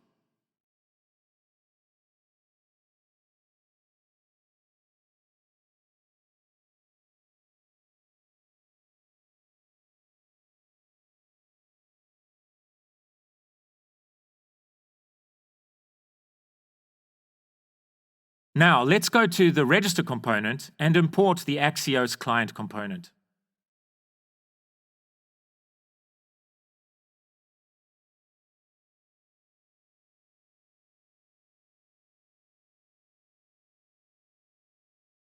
Let's create a JavaScript function named postData.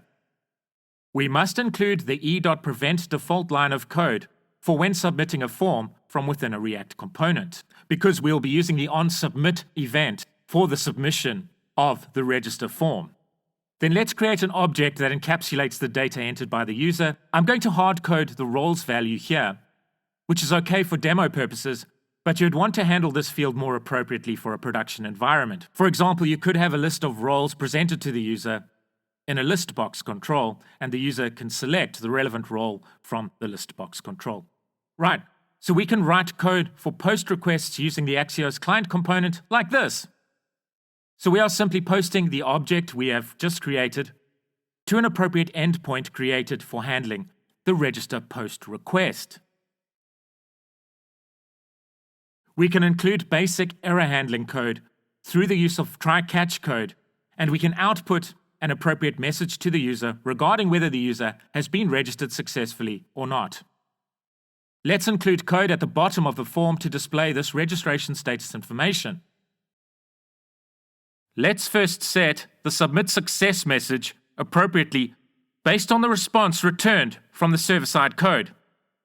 And at the bottom of the register form, let's write the code to display the relevant message saved within the submit success variable.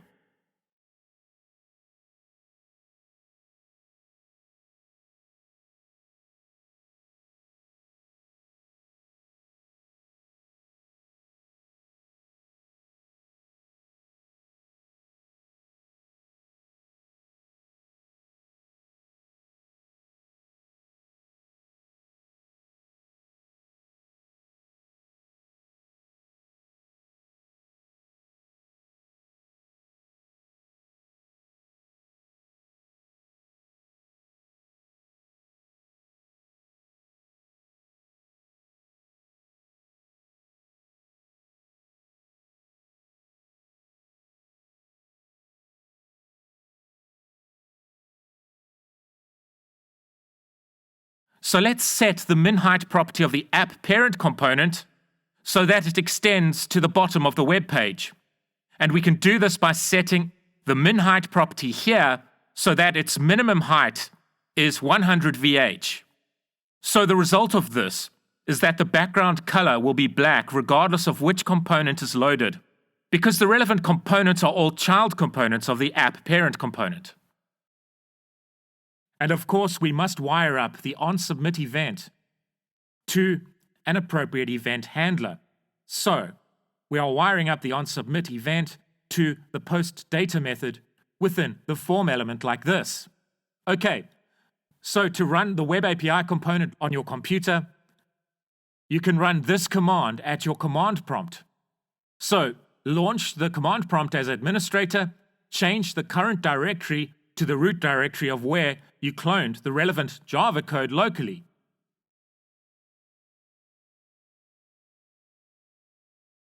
Just a reminder, the relevant Java code can be found at this location on GitHub. So once you have done that, type this command at your command prompt and press Enter. After you press the Enter key, you should see similar information to the information displayed on my screen logged to your screen.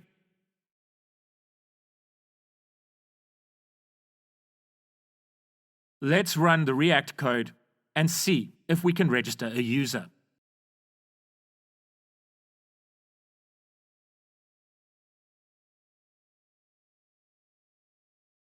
Oops, we have a bug here. We are referencing a control named pwd with the object that we are attempting to post. The pwd field doesn't exist because we named the relevant field password, so let's fix this.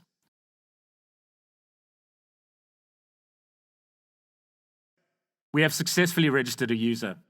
So we are now successfully communicating from the React client code with the Java server-side code, which for development purposes we are currently hosting on our local machines. So we have successfully registered a user. The next logical step is to create the login functionality. Let's create a folder named login, and let's ensure that the first character is lowercase. Within the login folder, let's create a file named login.js, and let's ensure that the first character of the file name is in uppercase. Let's create the file within the login folder named login.css.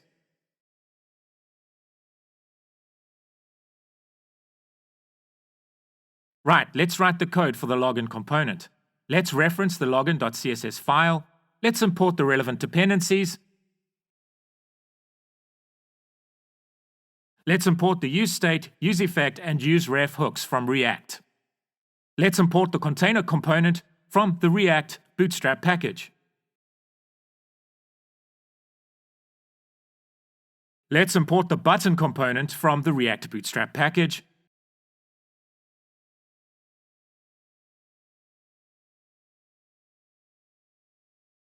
Let's import the form component from the React Bootstrap package. Let's appropriately import the Axios client component.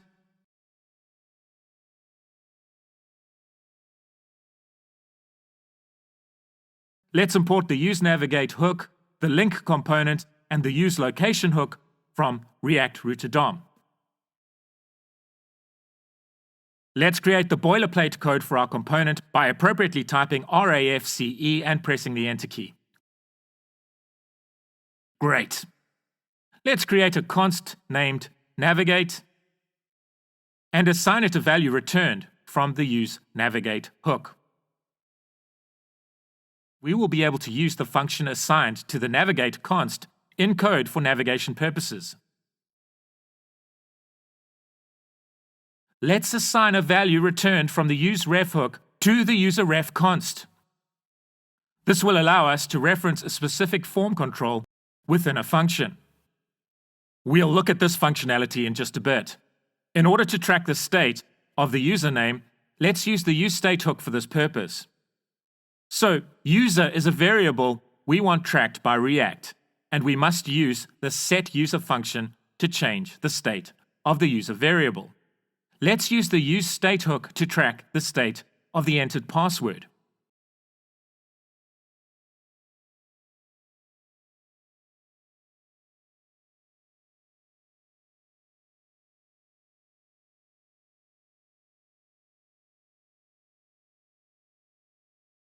Let's use the useEffect hook so that a function executes when the login component first loads.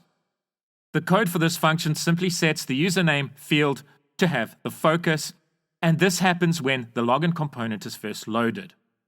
Let's create the UI code for our login component within the JSX section of our component.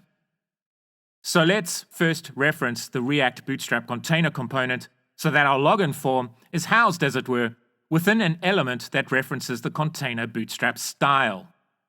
Let's create a heading for our login form.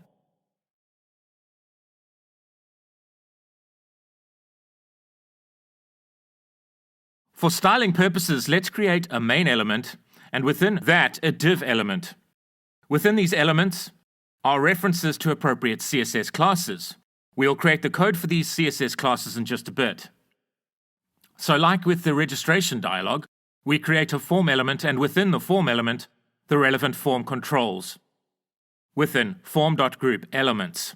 These components are imported from the React Bootstrap package, and we are using them for layout and styling purposes. So each of the form groups contain a label and a text box. So we have the username field and the password field within the login form. Note how we are using the onChange event to change the state of relevant variables as the user changes the text within the relevant text box controls.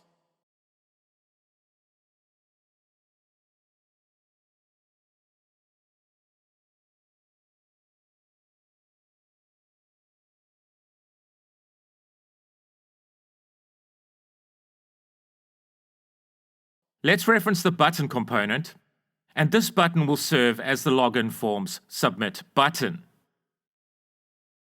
Please remember, if you get lost at any point while following along, the full code is available at this location on GitHub. The link to this GitHub repository is available in the description of this video.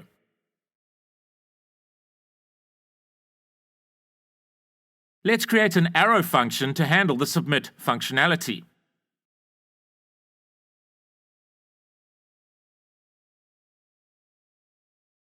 So let's use this code to reference the values that the user has entered into the username field and the password field.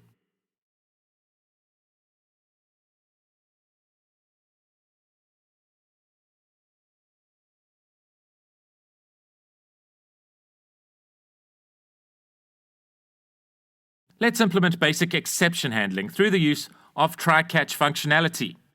Basic authentication has been implemented in the Web API component.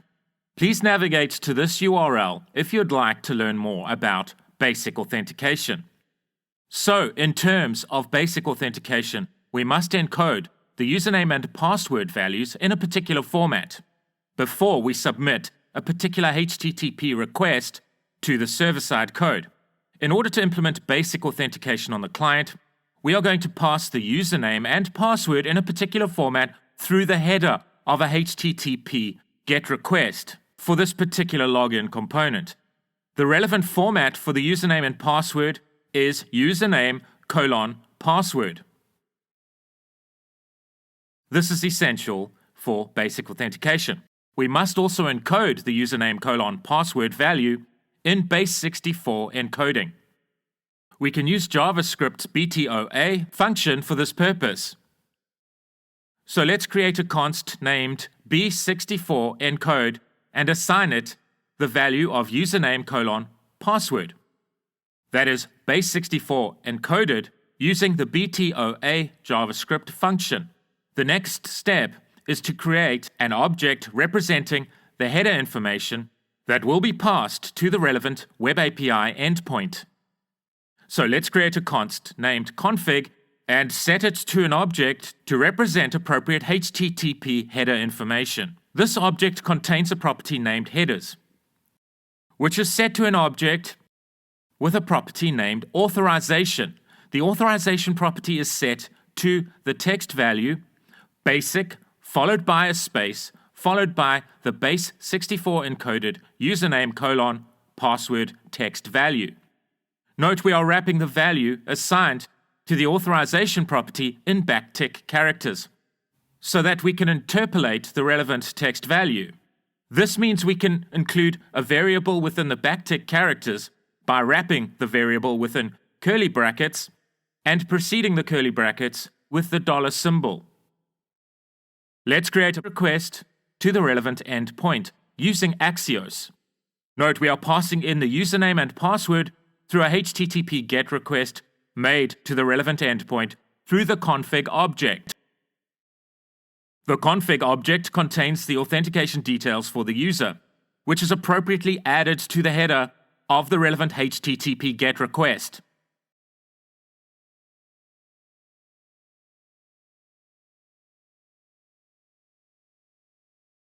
So, before we test the login functionality, let's make sure that an appropriate route is set up for the login component.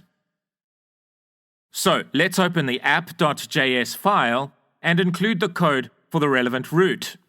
Let's import the login component into the app component and include code that represents the route for the login component.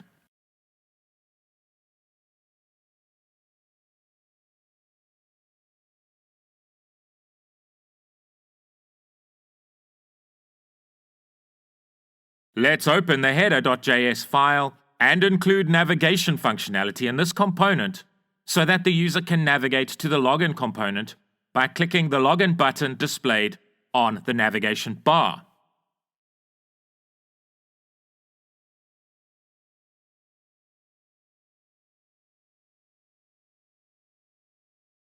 Let's test the code.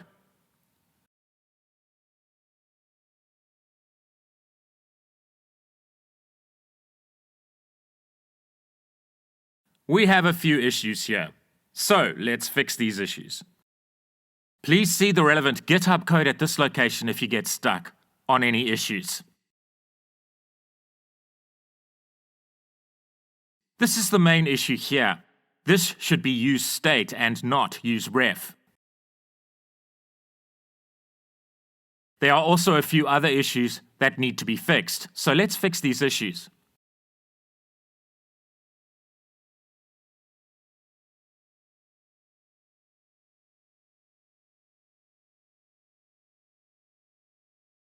Let's run the code.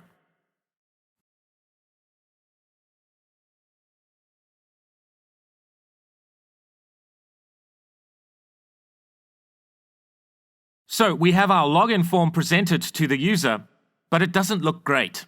We'll fix this in just a bit.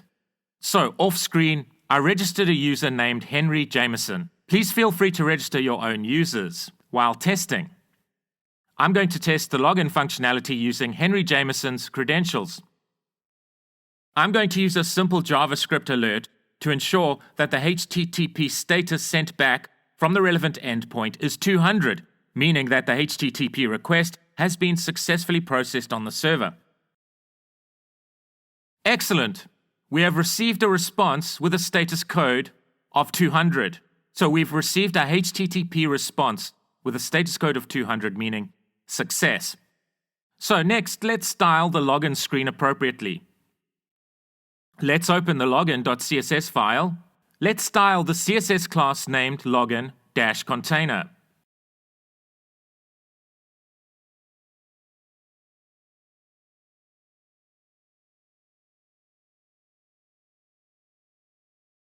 We are using the flex grid for styling and layout purposes. The flex grid is great for creating responsive UI code for various screen sizes. Let's create the login-layout CSS class. We are also using the flex grid functionality here. Note that we are setting the flex direction property to column, which means the relevant elements will stack one on top of the other in a column layout. By default, if the flex direction property is not set, this setting defaults to row. This means the relevant elements are presented one next to the other in a row layout.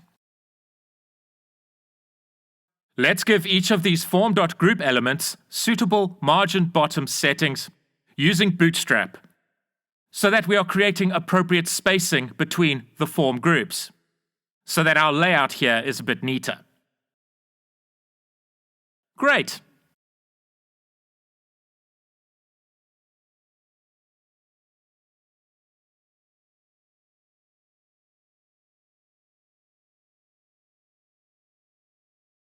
Let's include an error message at the bottom of our form for if something goes wrong during the authentication process.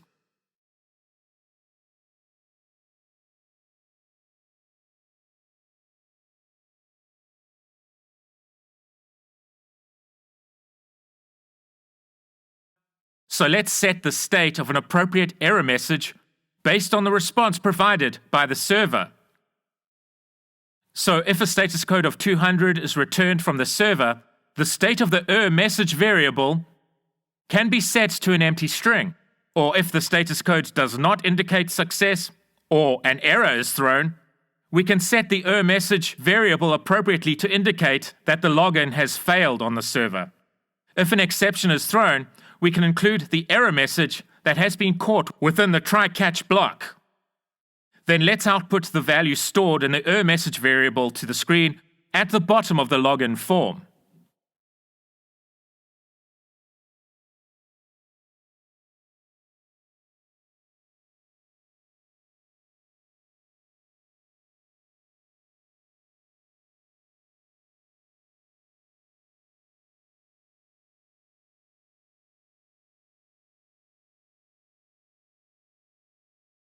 let's style the error message display appropriately.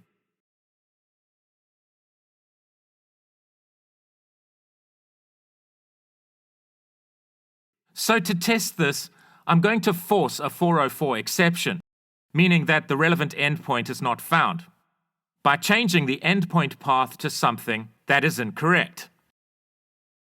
Great. Lastly, let's ensure that our login form looks good on smaller screens. So to do this, within the login.css file, let's include appropriate media query functionality.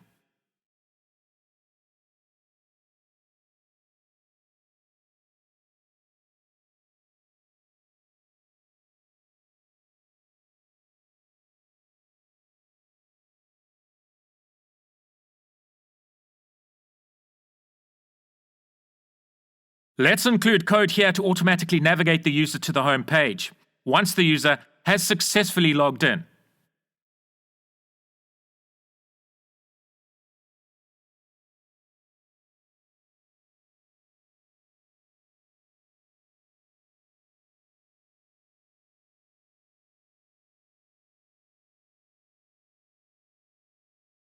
Excellent. Great, so once the user has been authenticated, we want our other components to know, as it were, that the user is logged into the system. So the best way to do this is through the use of context. React context is a way to manage state globally. So very basically, we use React context so that other components will be able to retrieve a value from a global store and assess whether a user is logged into the system or not logged into the system. For more information about React context, please navigate to this URL.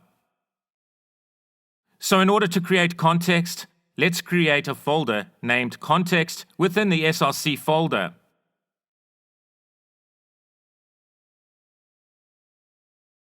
Within the context folder, let's create a file named AuthProvider.js. Let's import the create context function and the useState hook from React. Let's set a const named authContext to a value returned from the create context method, like this. Note that we are passing an empty object to the create context function. Let's write code to export a component named AuthProvider. Note that this code simply means that the auth variable and setAuth function will be passed down to all components that are wrapped by the AuthProvider component. So this makes these accessible to the relevant child components that are wrapped by the AuthProvider parent component. We'll look at this in just a bit. So what this means is that all relevant components will be able to access the auth variable within all relevant child components. If the auth variable is not null, this means that the relevant user has been authenticated, i.e. logged onto the system. Of course, the state of the auth variable is managed through the use of the useState hook, implemented within the AuthProvider component. Let's create a folder named hooks within the src folder. Within the hooks folder, let's create a hook named useAuth. This code basically allows relevant components to access the auth context, which means access is provided to the auth variable and the setAuth function. The setAuth function, of course, is used for changing the state of the auth variable. So to log in, you change the state of the auth variable, and to log out, you appropriately change the state of the auth variable by setting it to null. The auth variable state indicates whether the user is logged into the system, and the setAuth function can be used to change the state of the auth variable. So the setAuth function can essentially be used to log the user into the system or out of the system. Let's create a hook named useAxiosPrivate. So the code for the hook is created so that the client code can retrieve an appropriate Axios client object that automatically includes an appropriate HTTP header containing the logged on user's credentials. These credentials are appropriately formatted for basic authentication. So the returned Axios client object from this hook must be used for accessing protected resources on the server, i.e. retrieved through the relevant API endpoints. These protected resources require basic authentication to be performed before returning relevant data to the client. Now, the code here creates what's known as an interceptor. So if the useAxiosPrivate hook is used from within client code to reference the Axios client, the login credentials are automatically injected into the header of the relevant HTTP request.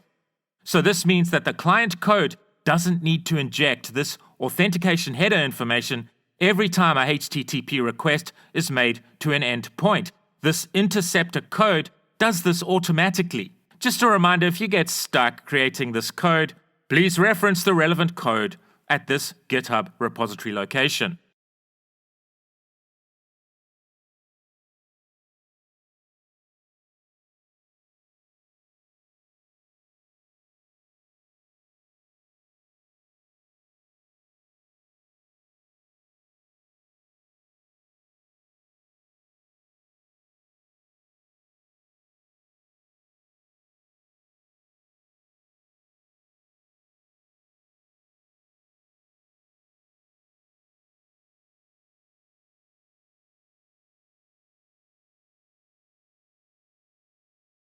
So the next step is to open the index.js file and wrap all the relevant components within the AuthProvider parent component. As discussed, this allows the child components, or makes provisions for the child components, to easily access the auth variable so that the relevant component can access whether the user is logged into the system or not logged into the system. So let's look at how this works. Let's open the home.js file. Let's import the useAuth hook.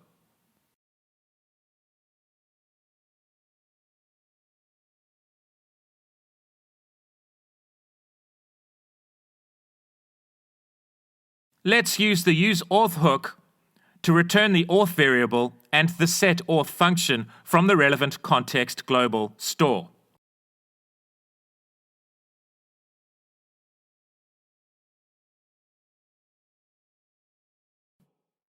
Now, within the UI JSX code section of the home component, we can check the auth variable to see if the user is logged into the system, like this.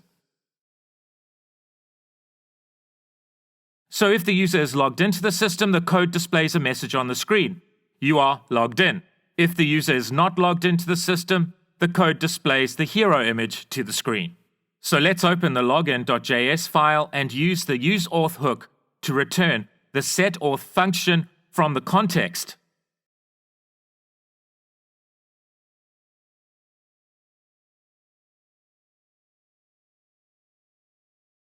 Let's use the setAuth function to assign an appropriate object to the auth variable. This object contains the username and password. So once the user is successfully authenticated, an object containing the user's username and password is passed into the setAuth function, which effectively changes the state of the auth variable, which indicates, of course, that the user is logged into the system. So you can see that now this global context can be used to retrieve the username and password from this object, i.e. the object that we have just passed in to the setAuth function to change the state of the auth variable. The username and password can now be injected into the header of HTTP requests through the Interceptor functionality that we have implemented in the useAxiosPrivate hook. Let's run the code. Let's register a new user named Brandon Lowe. Okay, the password here is password1!.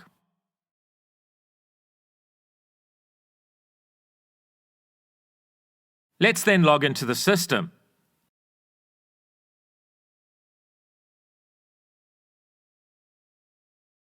Excellent. So let's create our logout functionality within the header component.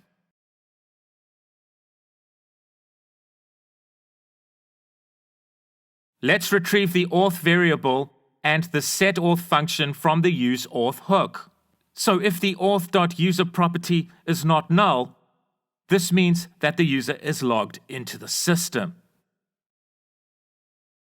So we want a logout button to be displayed in the navigation bar rather than the login and registration buttons when a user is logged into the system. We only want the login and registration buttons presented to the user when the user is not logged into the system. Let's create a function for when the logout button is clicked. So let's create this logout function.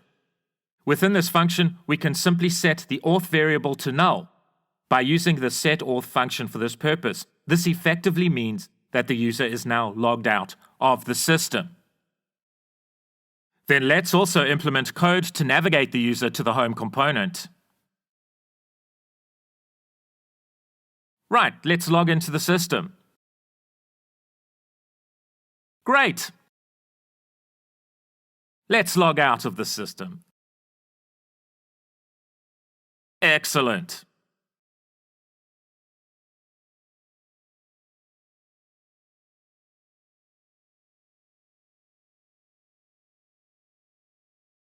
So let's create the code within the home component so that when the user is authenticated, a list of courses is displayed to the user rather than the hero image. Let's create code using the useState hook so that React monitors the state of a variable named course data. We can change the state of the course data variable using the setCourseData function returned from the useState hook. Let's use the useAxiosPrivate hook to return a reference to the Axios client that we are going to use to request a list of courses from the server. Note, we are getting a reference to the Axios client using the useAxiosPrivate hook. Because the useAxiosPrivate hook contains functionality that will automatically inject the logged-on user's credentials into the header of the relevant HTTP request. So each request to the server requires the user's credentials, so that basic authentication can be appropriately performed.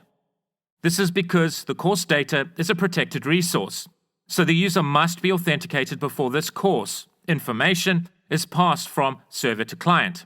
Remember, implemented within the useAxiosPrivate hook is Interceptor functionality, so the HTTP request is intercepted and the relevant authentication information is injected into the header of the HTTP request before the relevant HTTP request is made to the server.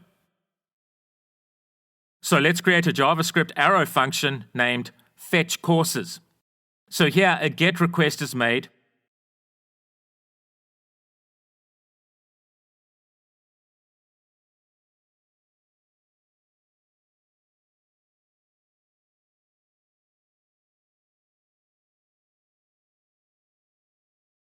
and once the results are returned, we are using the setCourseData function to appropriately change the state of the course data variable.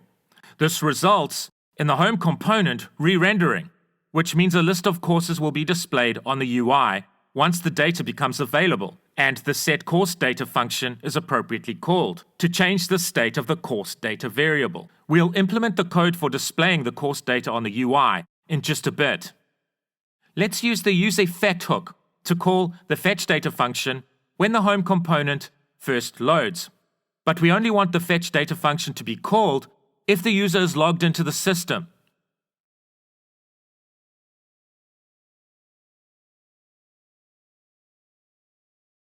Let's display the course data value in an alert to test our HTTP GET request.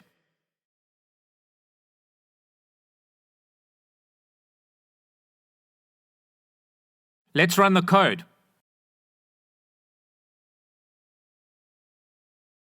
Oops, we currently are not importing the useState hook. Let's fix this.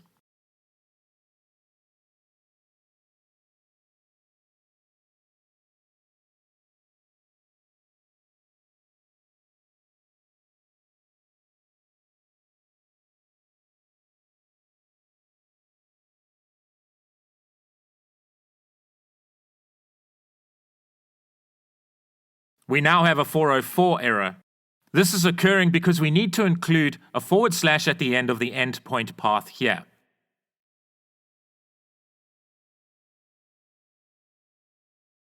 Let's try again.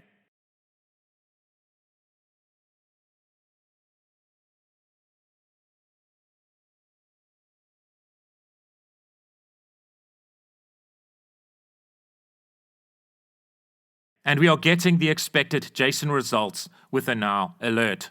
This means our HTTP request is working as expected. Right, so let's write the code for displaying the course data on the UI. So in the return section of the home component, let's implement the code for displaying the course data. I'm going to create this code fairly quickly with minimal explanation. So we are using the map function here to iterate through the courses list returned from the server. This courses list is stored within the course data variable. So I'm deliberately not providing a lot of explanation here.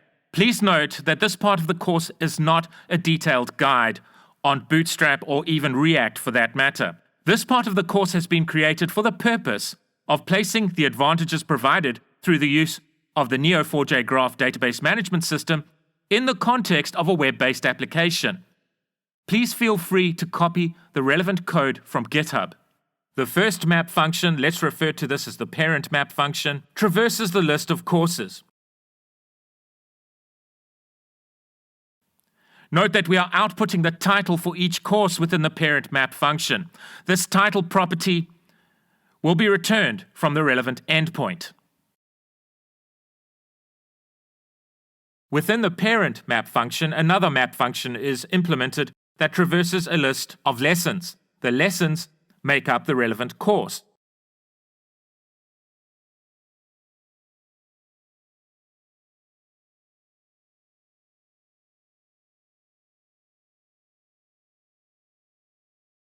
So we are outputting the title of the course as a heading. A list of lessons is outputted for each of the relevant courses underneath the relevant heading. So essentially the data is grouped by course. The title for each course and the course's lessons are outputted to the UI. Bootstrap is being used for layout and styling purposes.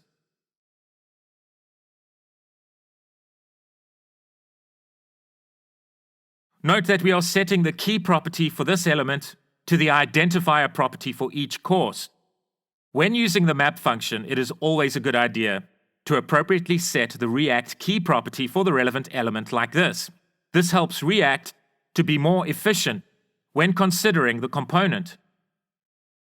We are also appropriately setting the key property for the element here related to each lesson. We are setting the key property here to the identifier of each lesson.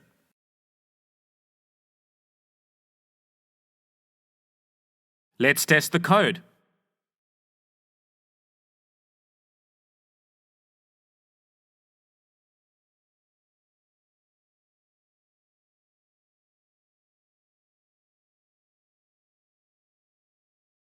Okay, we have an issue here. So to fix this issue, we need to import the link component from the React router DOM package. We are using the link component to wrap the title for each course. This is because we are going to create a component responsible for displaying course details for each individual course in a bit. Once this is done, we'll point this link to the relevant course component, where the details for the relevant individual course will be outputted. This will allow a user to click the header for a course and for the course details for the relevant course to be displayed after the user clicks the relevant link on the home page. You can see we have 4 courses currently saved to the system. So let's create a component that displays the course details for a particular course. So, from a UX, user experience perspective, the user will click on the course heading on the home page and will be navigated to a component that displays the course details for the relevant course. Let's create a folder named Course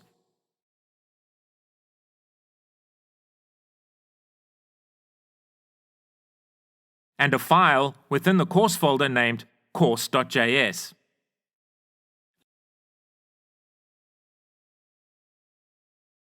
Let's generate the boilerplate code for the course component.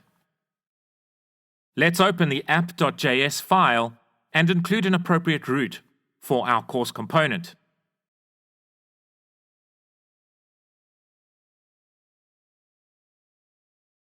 Note that this component accepts a parameter passed into the course component, which is an identifier for a particular course.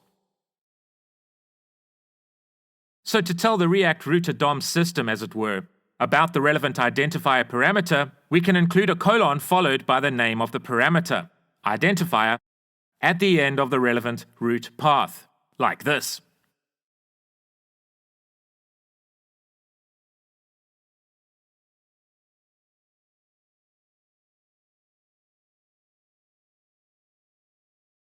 Let's go back to the course.js file. Let's include the relevant imports. I'm not going to explain this import code, as we have already covered this while creating code for the other components. All except for the useParams hook.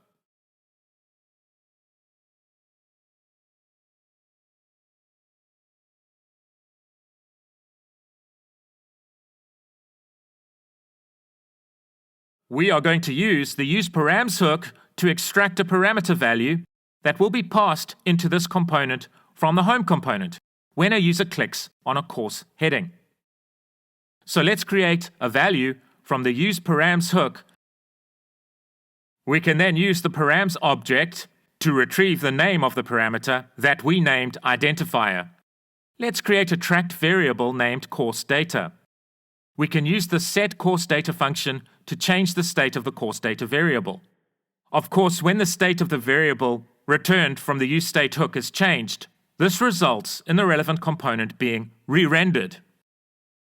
Let's use the useAxiosPrivate hook to get a reference to the Axios client, where an interceptor is employed to inject the user's authentication details into the HTTP header for any HTTP request made using the Axios client returned from the useAxiosPrivate hook. Let's use the useEffect hook so that we can execute code that retrieves data for the relevant course when the course component first loads.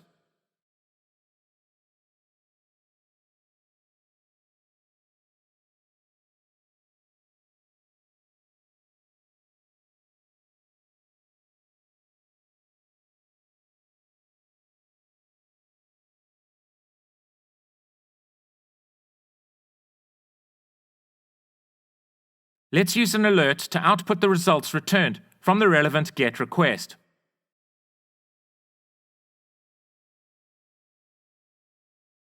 Within the home.js file, let's include the appropriate path to the course component within the relevant link component like this.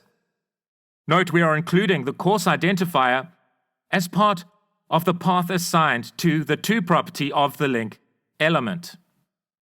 Let's test the code.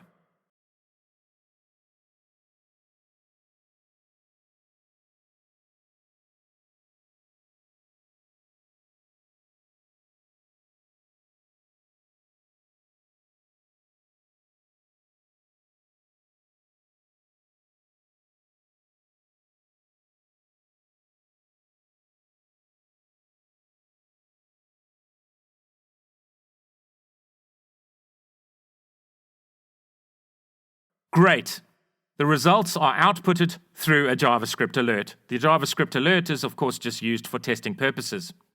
Let's create the UI code in the part of the course component that returns JSX code.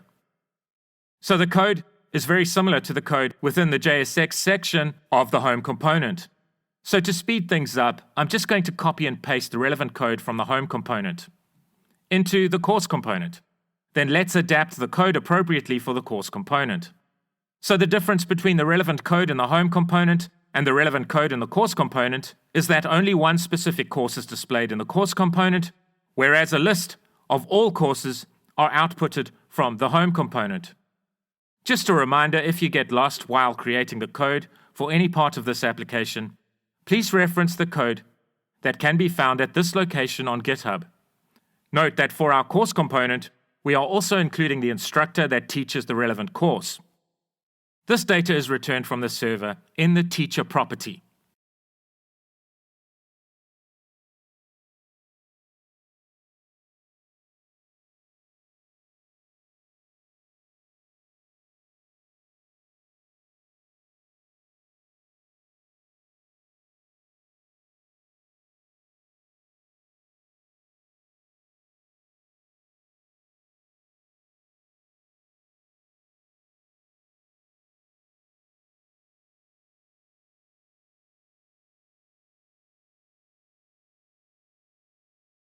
So the course component only ever returns one course, rather than a list of courses that are displayed within the home component. So we copied this code from the home component, which is currently incorrect for the course component. We need to replace the D variable here with course data, because the D references an item in a list of courses in the home component. This course data variable represents one particular course.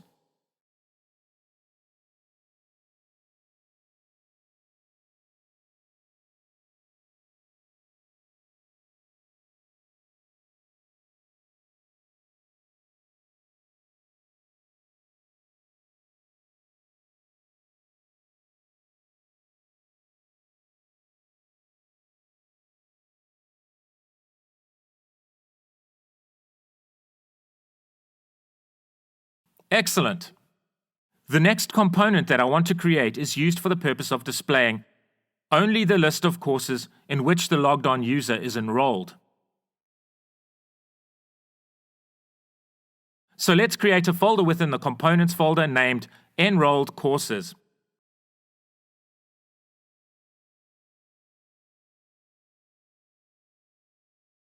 Within the Enrolled Courses folder, let's create a JavaScript file named EnrolledCourses.js.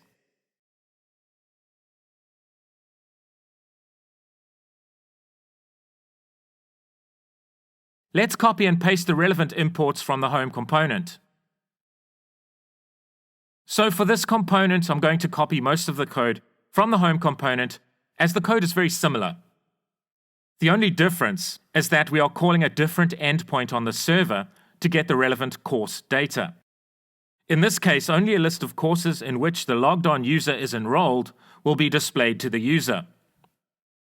Just a reminder, you can of course get the finished code from the relevant GitHub repository.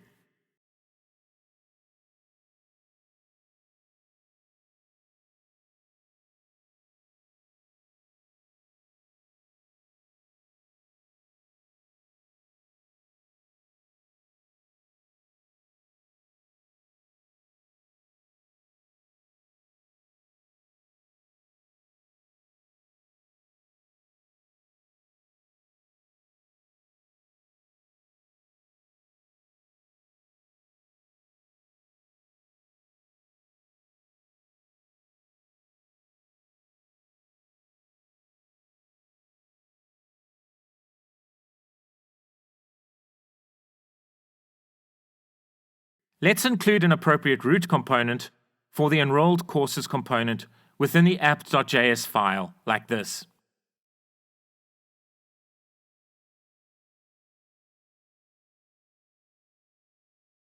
Now let's open the header.js file and include code so that a link to the home component and the enrolled courses component will appear within the navigation bar at the top of the UI.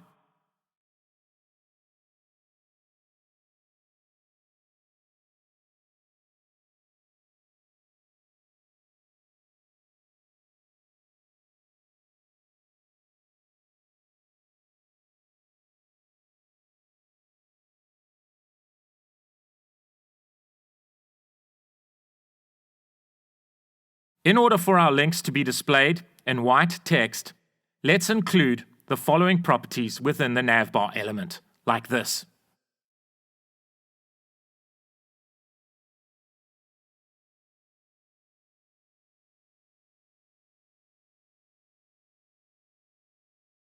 So on smaller screens, this navigation bar doesn't currently look very good.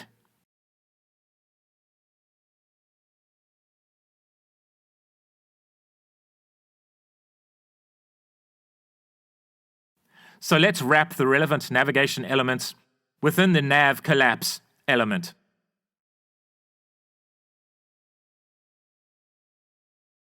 So that on smaller screens, the navigation bar responds appropriately.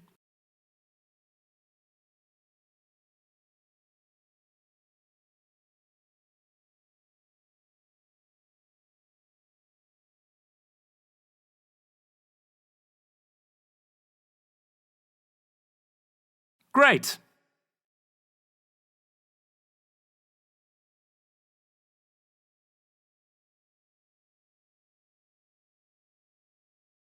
We copy this code from the home component, and we of course don't need this code that outputs the hero image in the enrolled courses component. So let's delete this code here.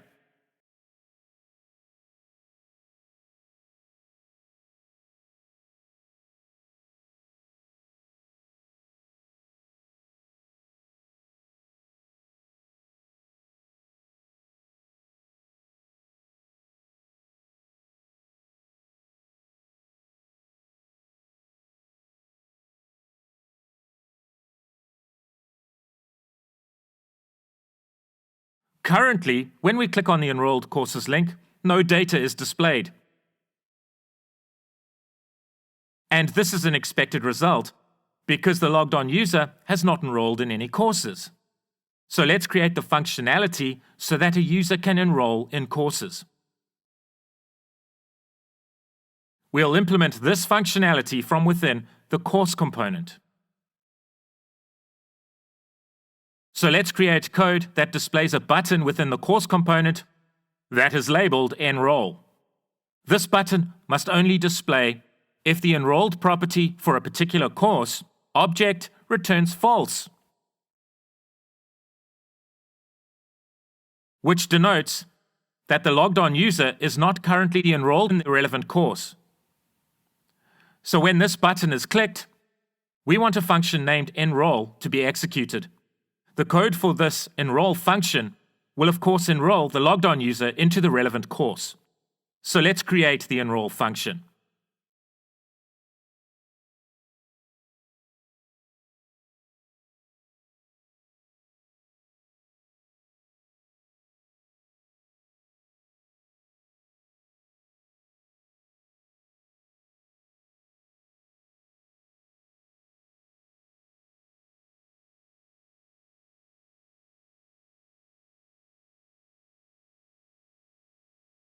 You can see that we are using a HTTP post request to post the course identifier wrapped in an object to a specific endpoint.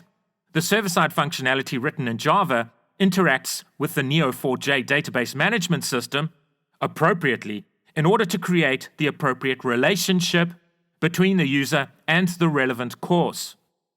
So if the endpoint returns a status response of 200, meaning success, let's display this message to the user, which simply thanks the user for enrolling in the chosen course.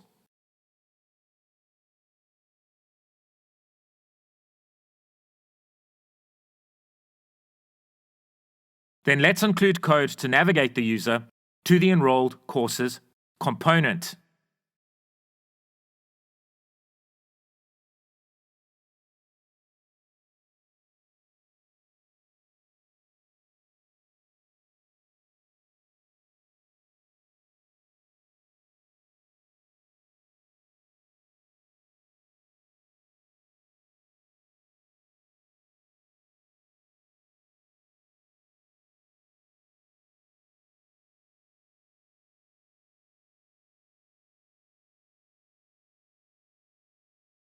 Let's test this functionality.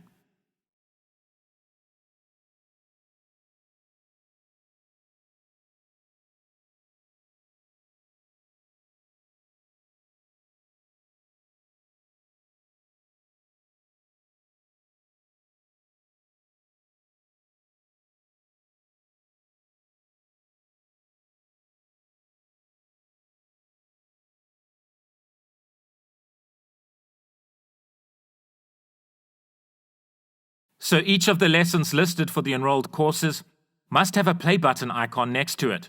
When the user clicks the play button icon, the lesson that has been created as a YouTube video will be displayed to the user through the video component that we are about to create.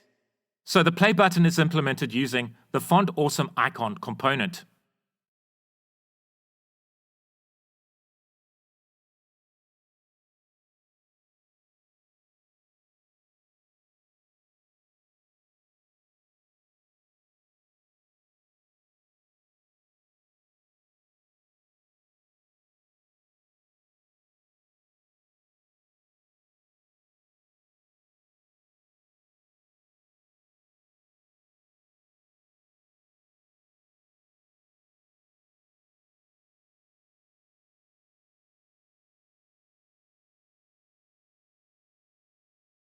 The font awesome icon element is wrapped by the link element. The link element's toProperty is set to the path of the video component that we will create. The lessons identifier is passed in as a parameter to the video component when the relevant video link is clicked. The play button icon denotes this link on the front end.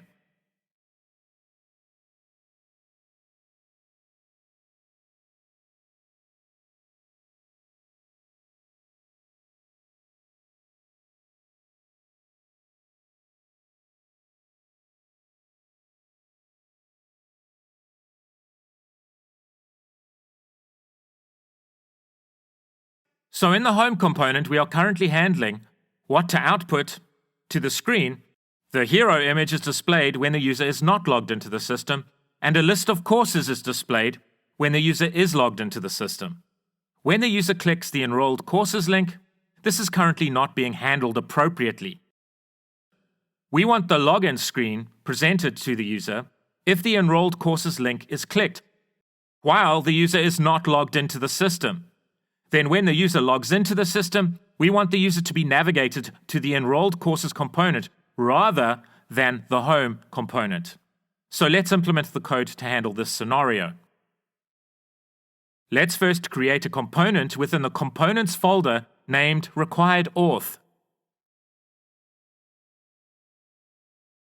This component is responsible for navigating the user to the login screen if auth is null, i.e., the user is not logged into the system.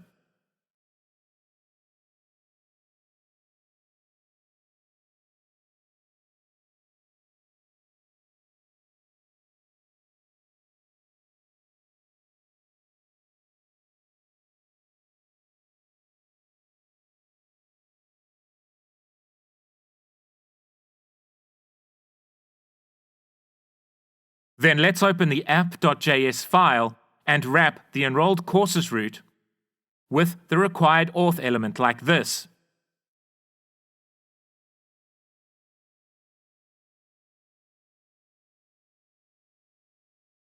So the user will not be able to access the enrolled courses component unless the user is logged into the system. If the user tries to click the relevant link, the user will be presented with the login screen. So this forces the user to log in order to see the user's enrolled courses.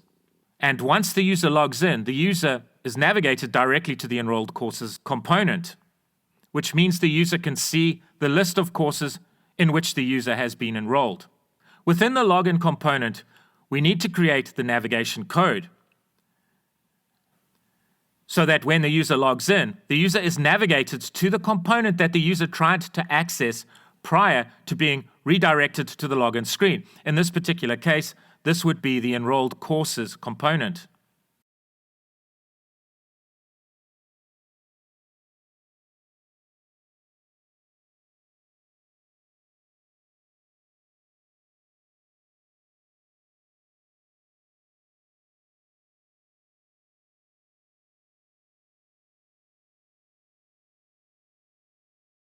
Let's test this code.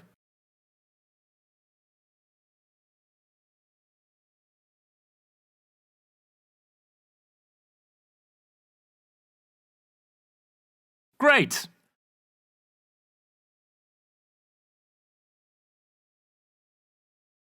So the last component that I want to create is, of course, the video component. This component uses the React Player component to play the lessons that have been created as videos on YouTube to the user. Let's create a folder named Video.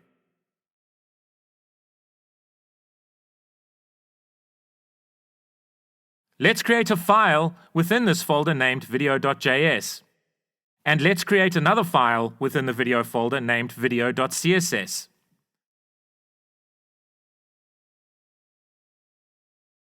The code for implementing the play video functionality is very basic.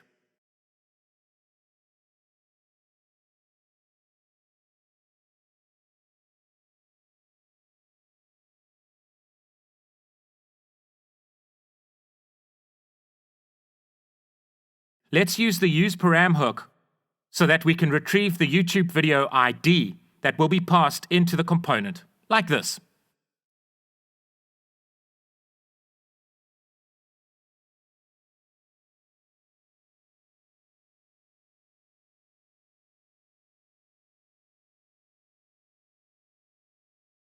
let's open the App.js file and include the appropriate route, so that the React router DOM system, as it were, knows how to navigate the user to the video component, as well as pass in the appropriate parameter to the video component. The parameter value will be the YouTube video ID pertaining to the relevant lesson.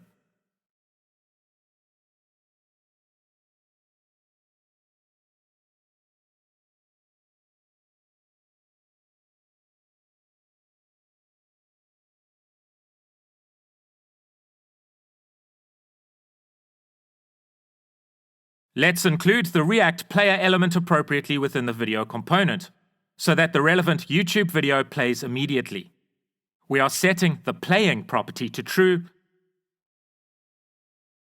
for the React player element for this purpose. Then let's set the URL property appropriately to point to the relevant video on YouTube.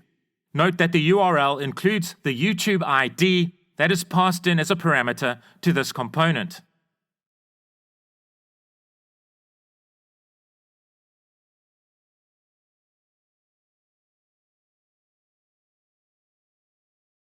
Let's style the video component appropriately.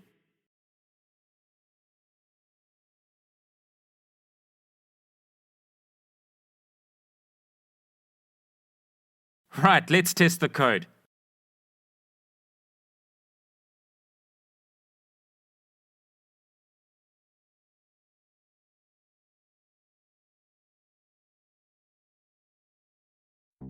I'd like to introduce you to this exciting new Unity for Beginners course, where we'll create a game using Unity and C# over a series of videos. All the software that we'll use, including Unity and VS Code, can be downloaded free of charge. This course is totally free. Hi and welcome. I'm Gavin. The rigid body component allows us to apply physics to a game object, for example, gravity. But we are going to write code in the update method to apply a forward force to the player game object in response to the user pressing down the W key on the user's keyboard.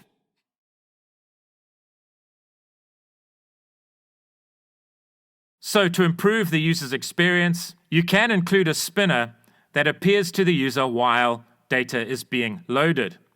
So in fact, the last component that we'll create could be the spinner component. So when the data is loading, we present the user with a spinner. And then when the relevant data becomes available, the spinner component disappears and the data is displayed to the user. So for this purpose, I've created a spinner component. Please reference the relevant code on GitHub if you'd like to include this spinner functionality within your application. I'm going to fast forward the creation of the spinner component, as this is purely a bonus piece of code that you can study at your own pace if you are interested. To implement the spinner, we are simply creating a React component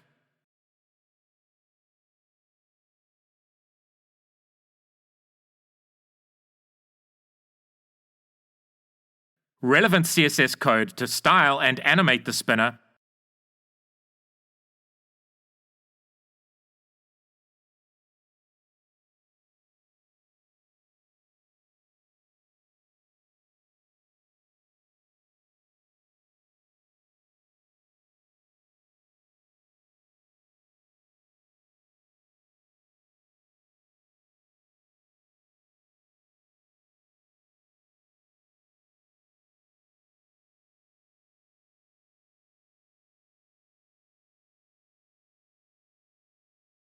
and functionality within the relevant components to appropriately show and hide the spinner. The showing and hiding of the spinner is implemented using a Boolean variable where the state of the relevant variable is tracked through the use of the useState hook from within the relevant components showing or hiding the spinner.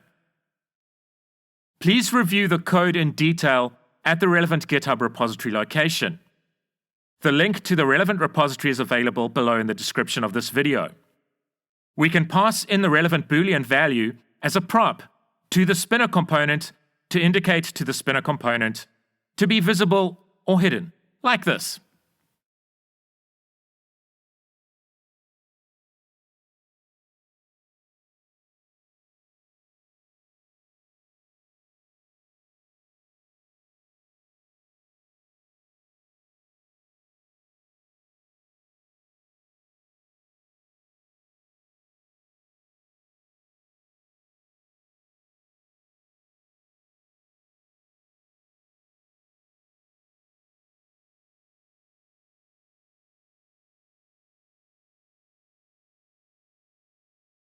Let's integrate the spinner component into the enrolled courses component.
Hi and welcome, I'm Gavin Lon. This is part 2 in a course where we'll create a game using C# and Unity. In part 1 I demonstrated the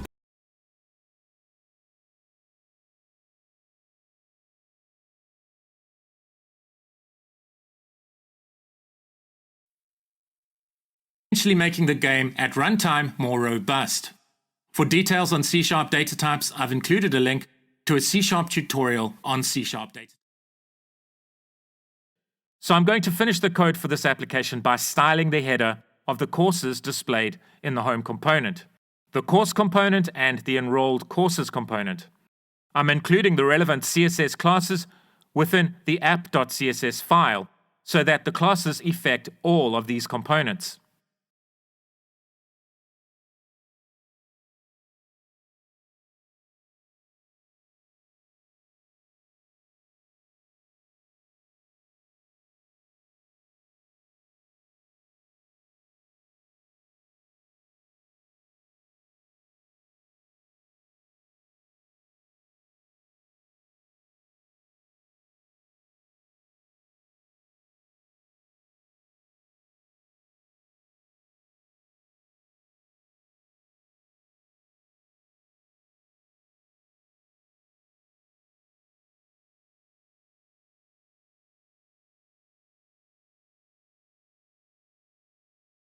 I know the UI for this application is not beautiful, but the purpose of this part of the course is to place an application that takes advantage of a Neo4j graph database management system for the purpose of managing relationships between data entities in the context of a web-based application.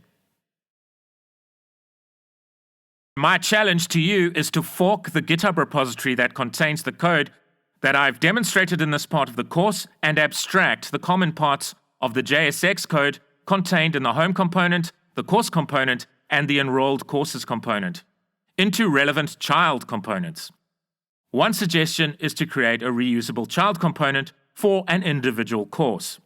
You can then use appropriate props to dynamically customize the new child course component based on its context, i.e. its parent component. For example, in the enrolled courses component, a play button appears next to every lesson for each course. Whereas in the home component, these play buttons are not included next to any of the lessons for each course. So the new course child component will need to account for these two scenarios and dynamically output the appropriate JSX code. I hope that you've enjoyed this part of the course and have learned a little bit about creating a client React application that interfaces with a web API component through Axios, where basic authentication is employed. Thank you and take care.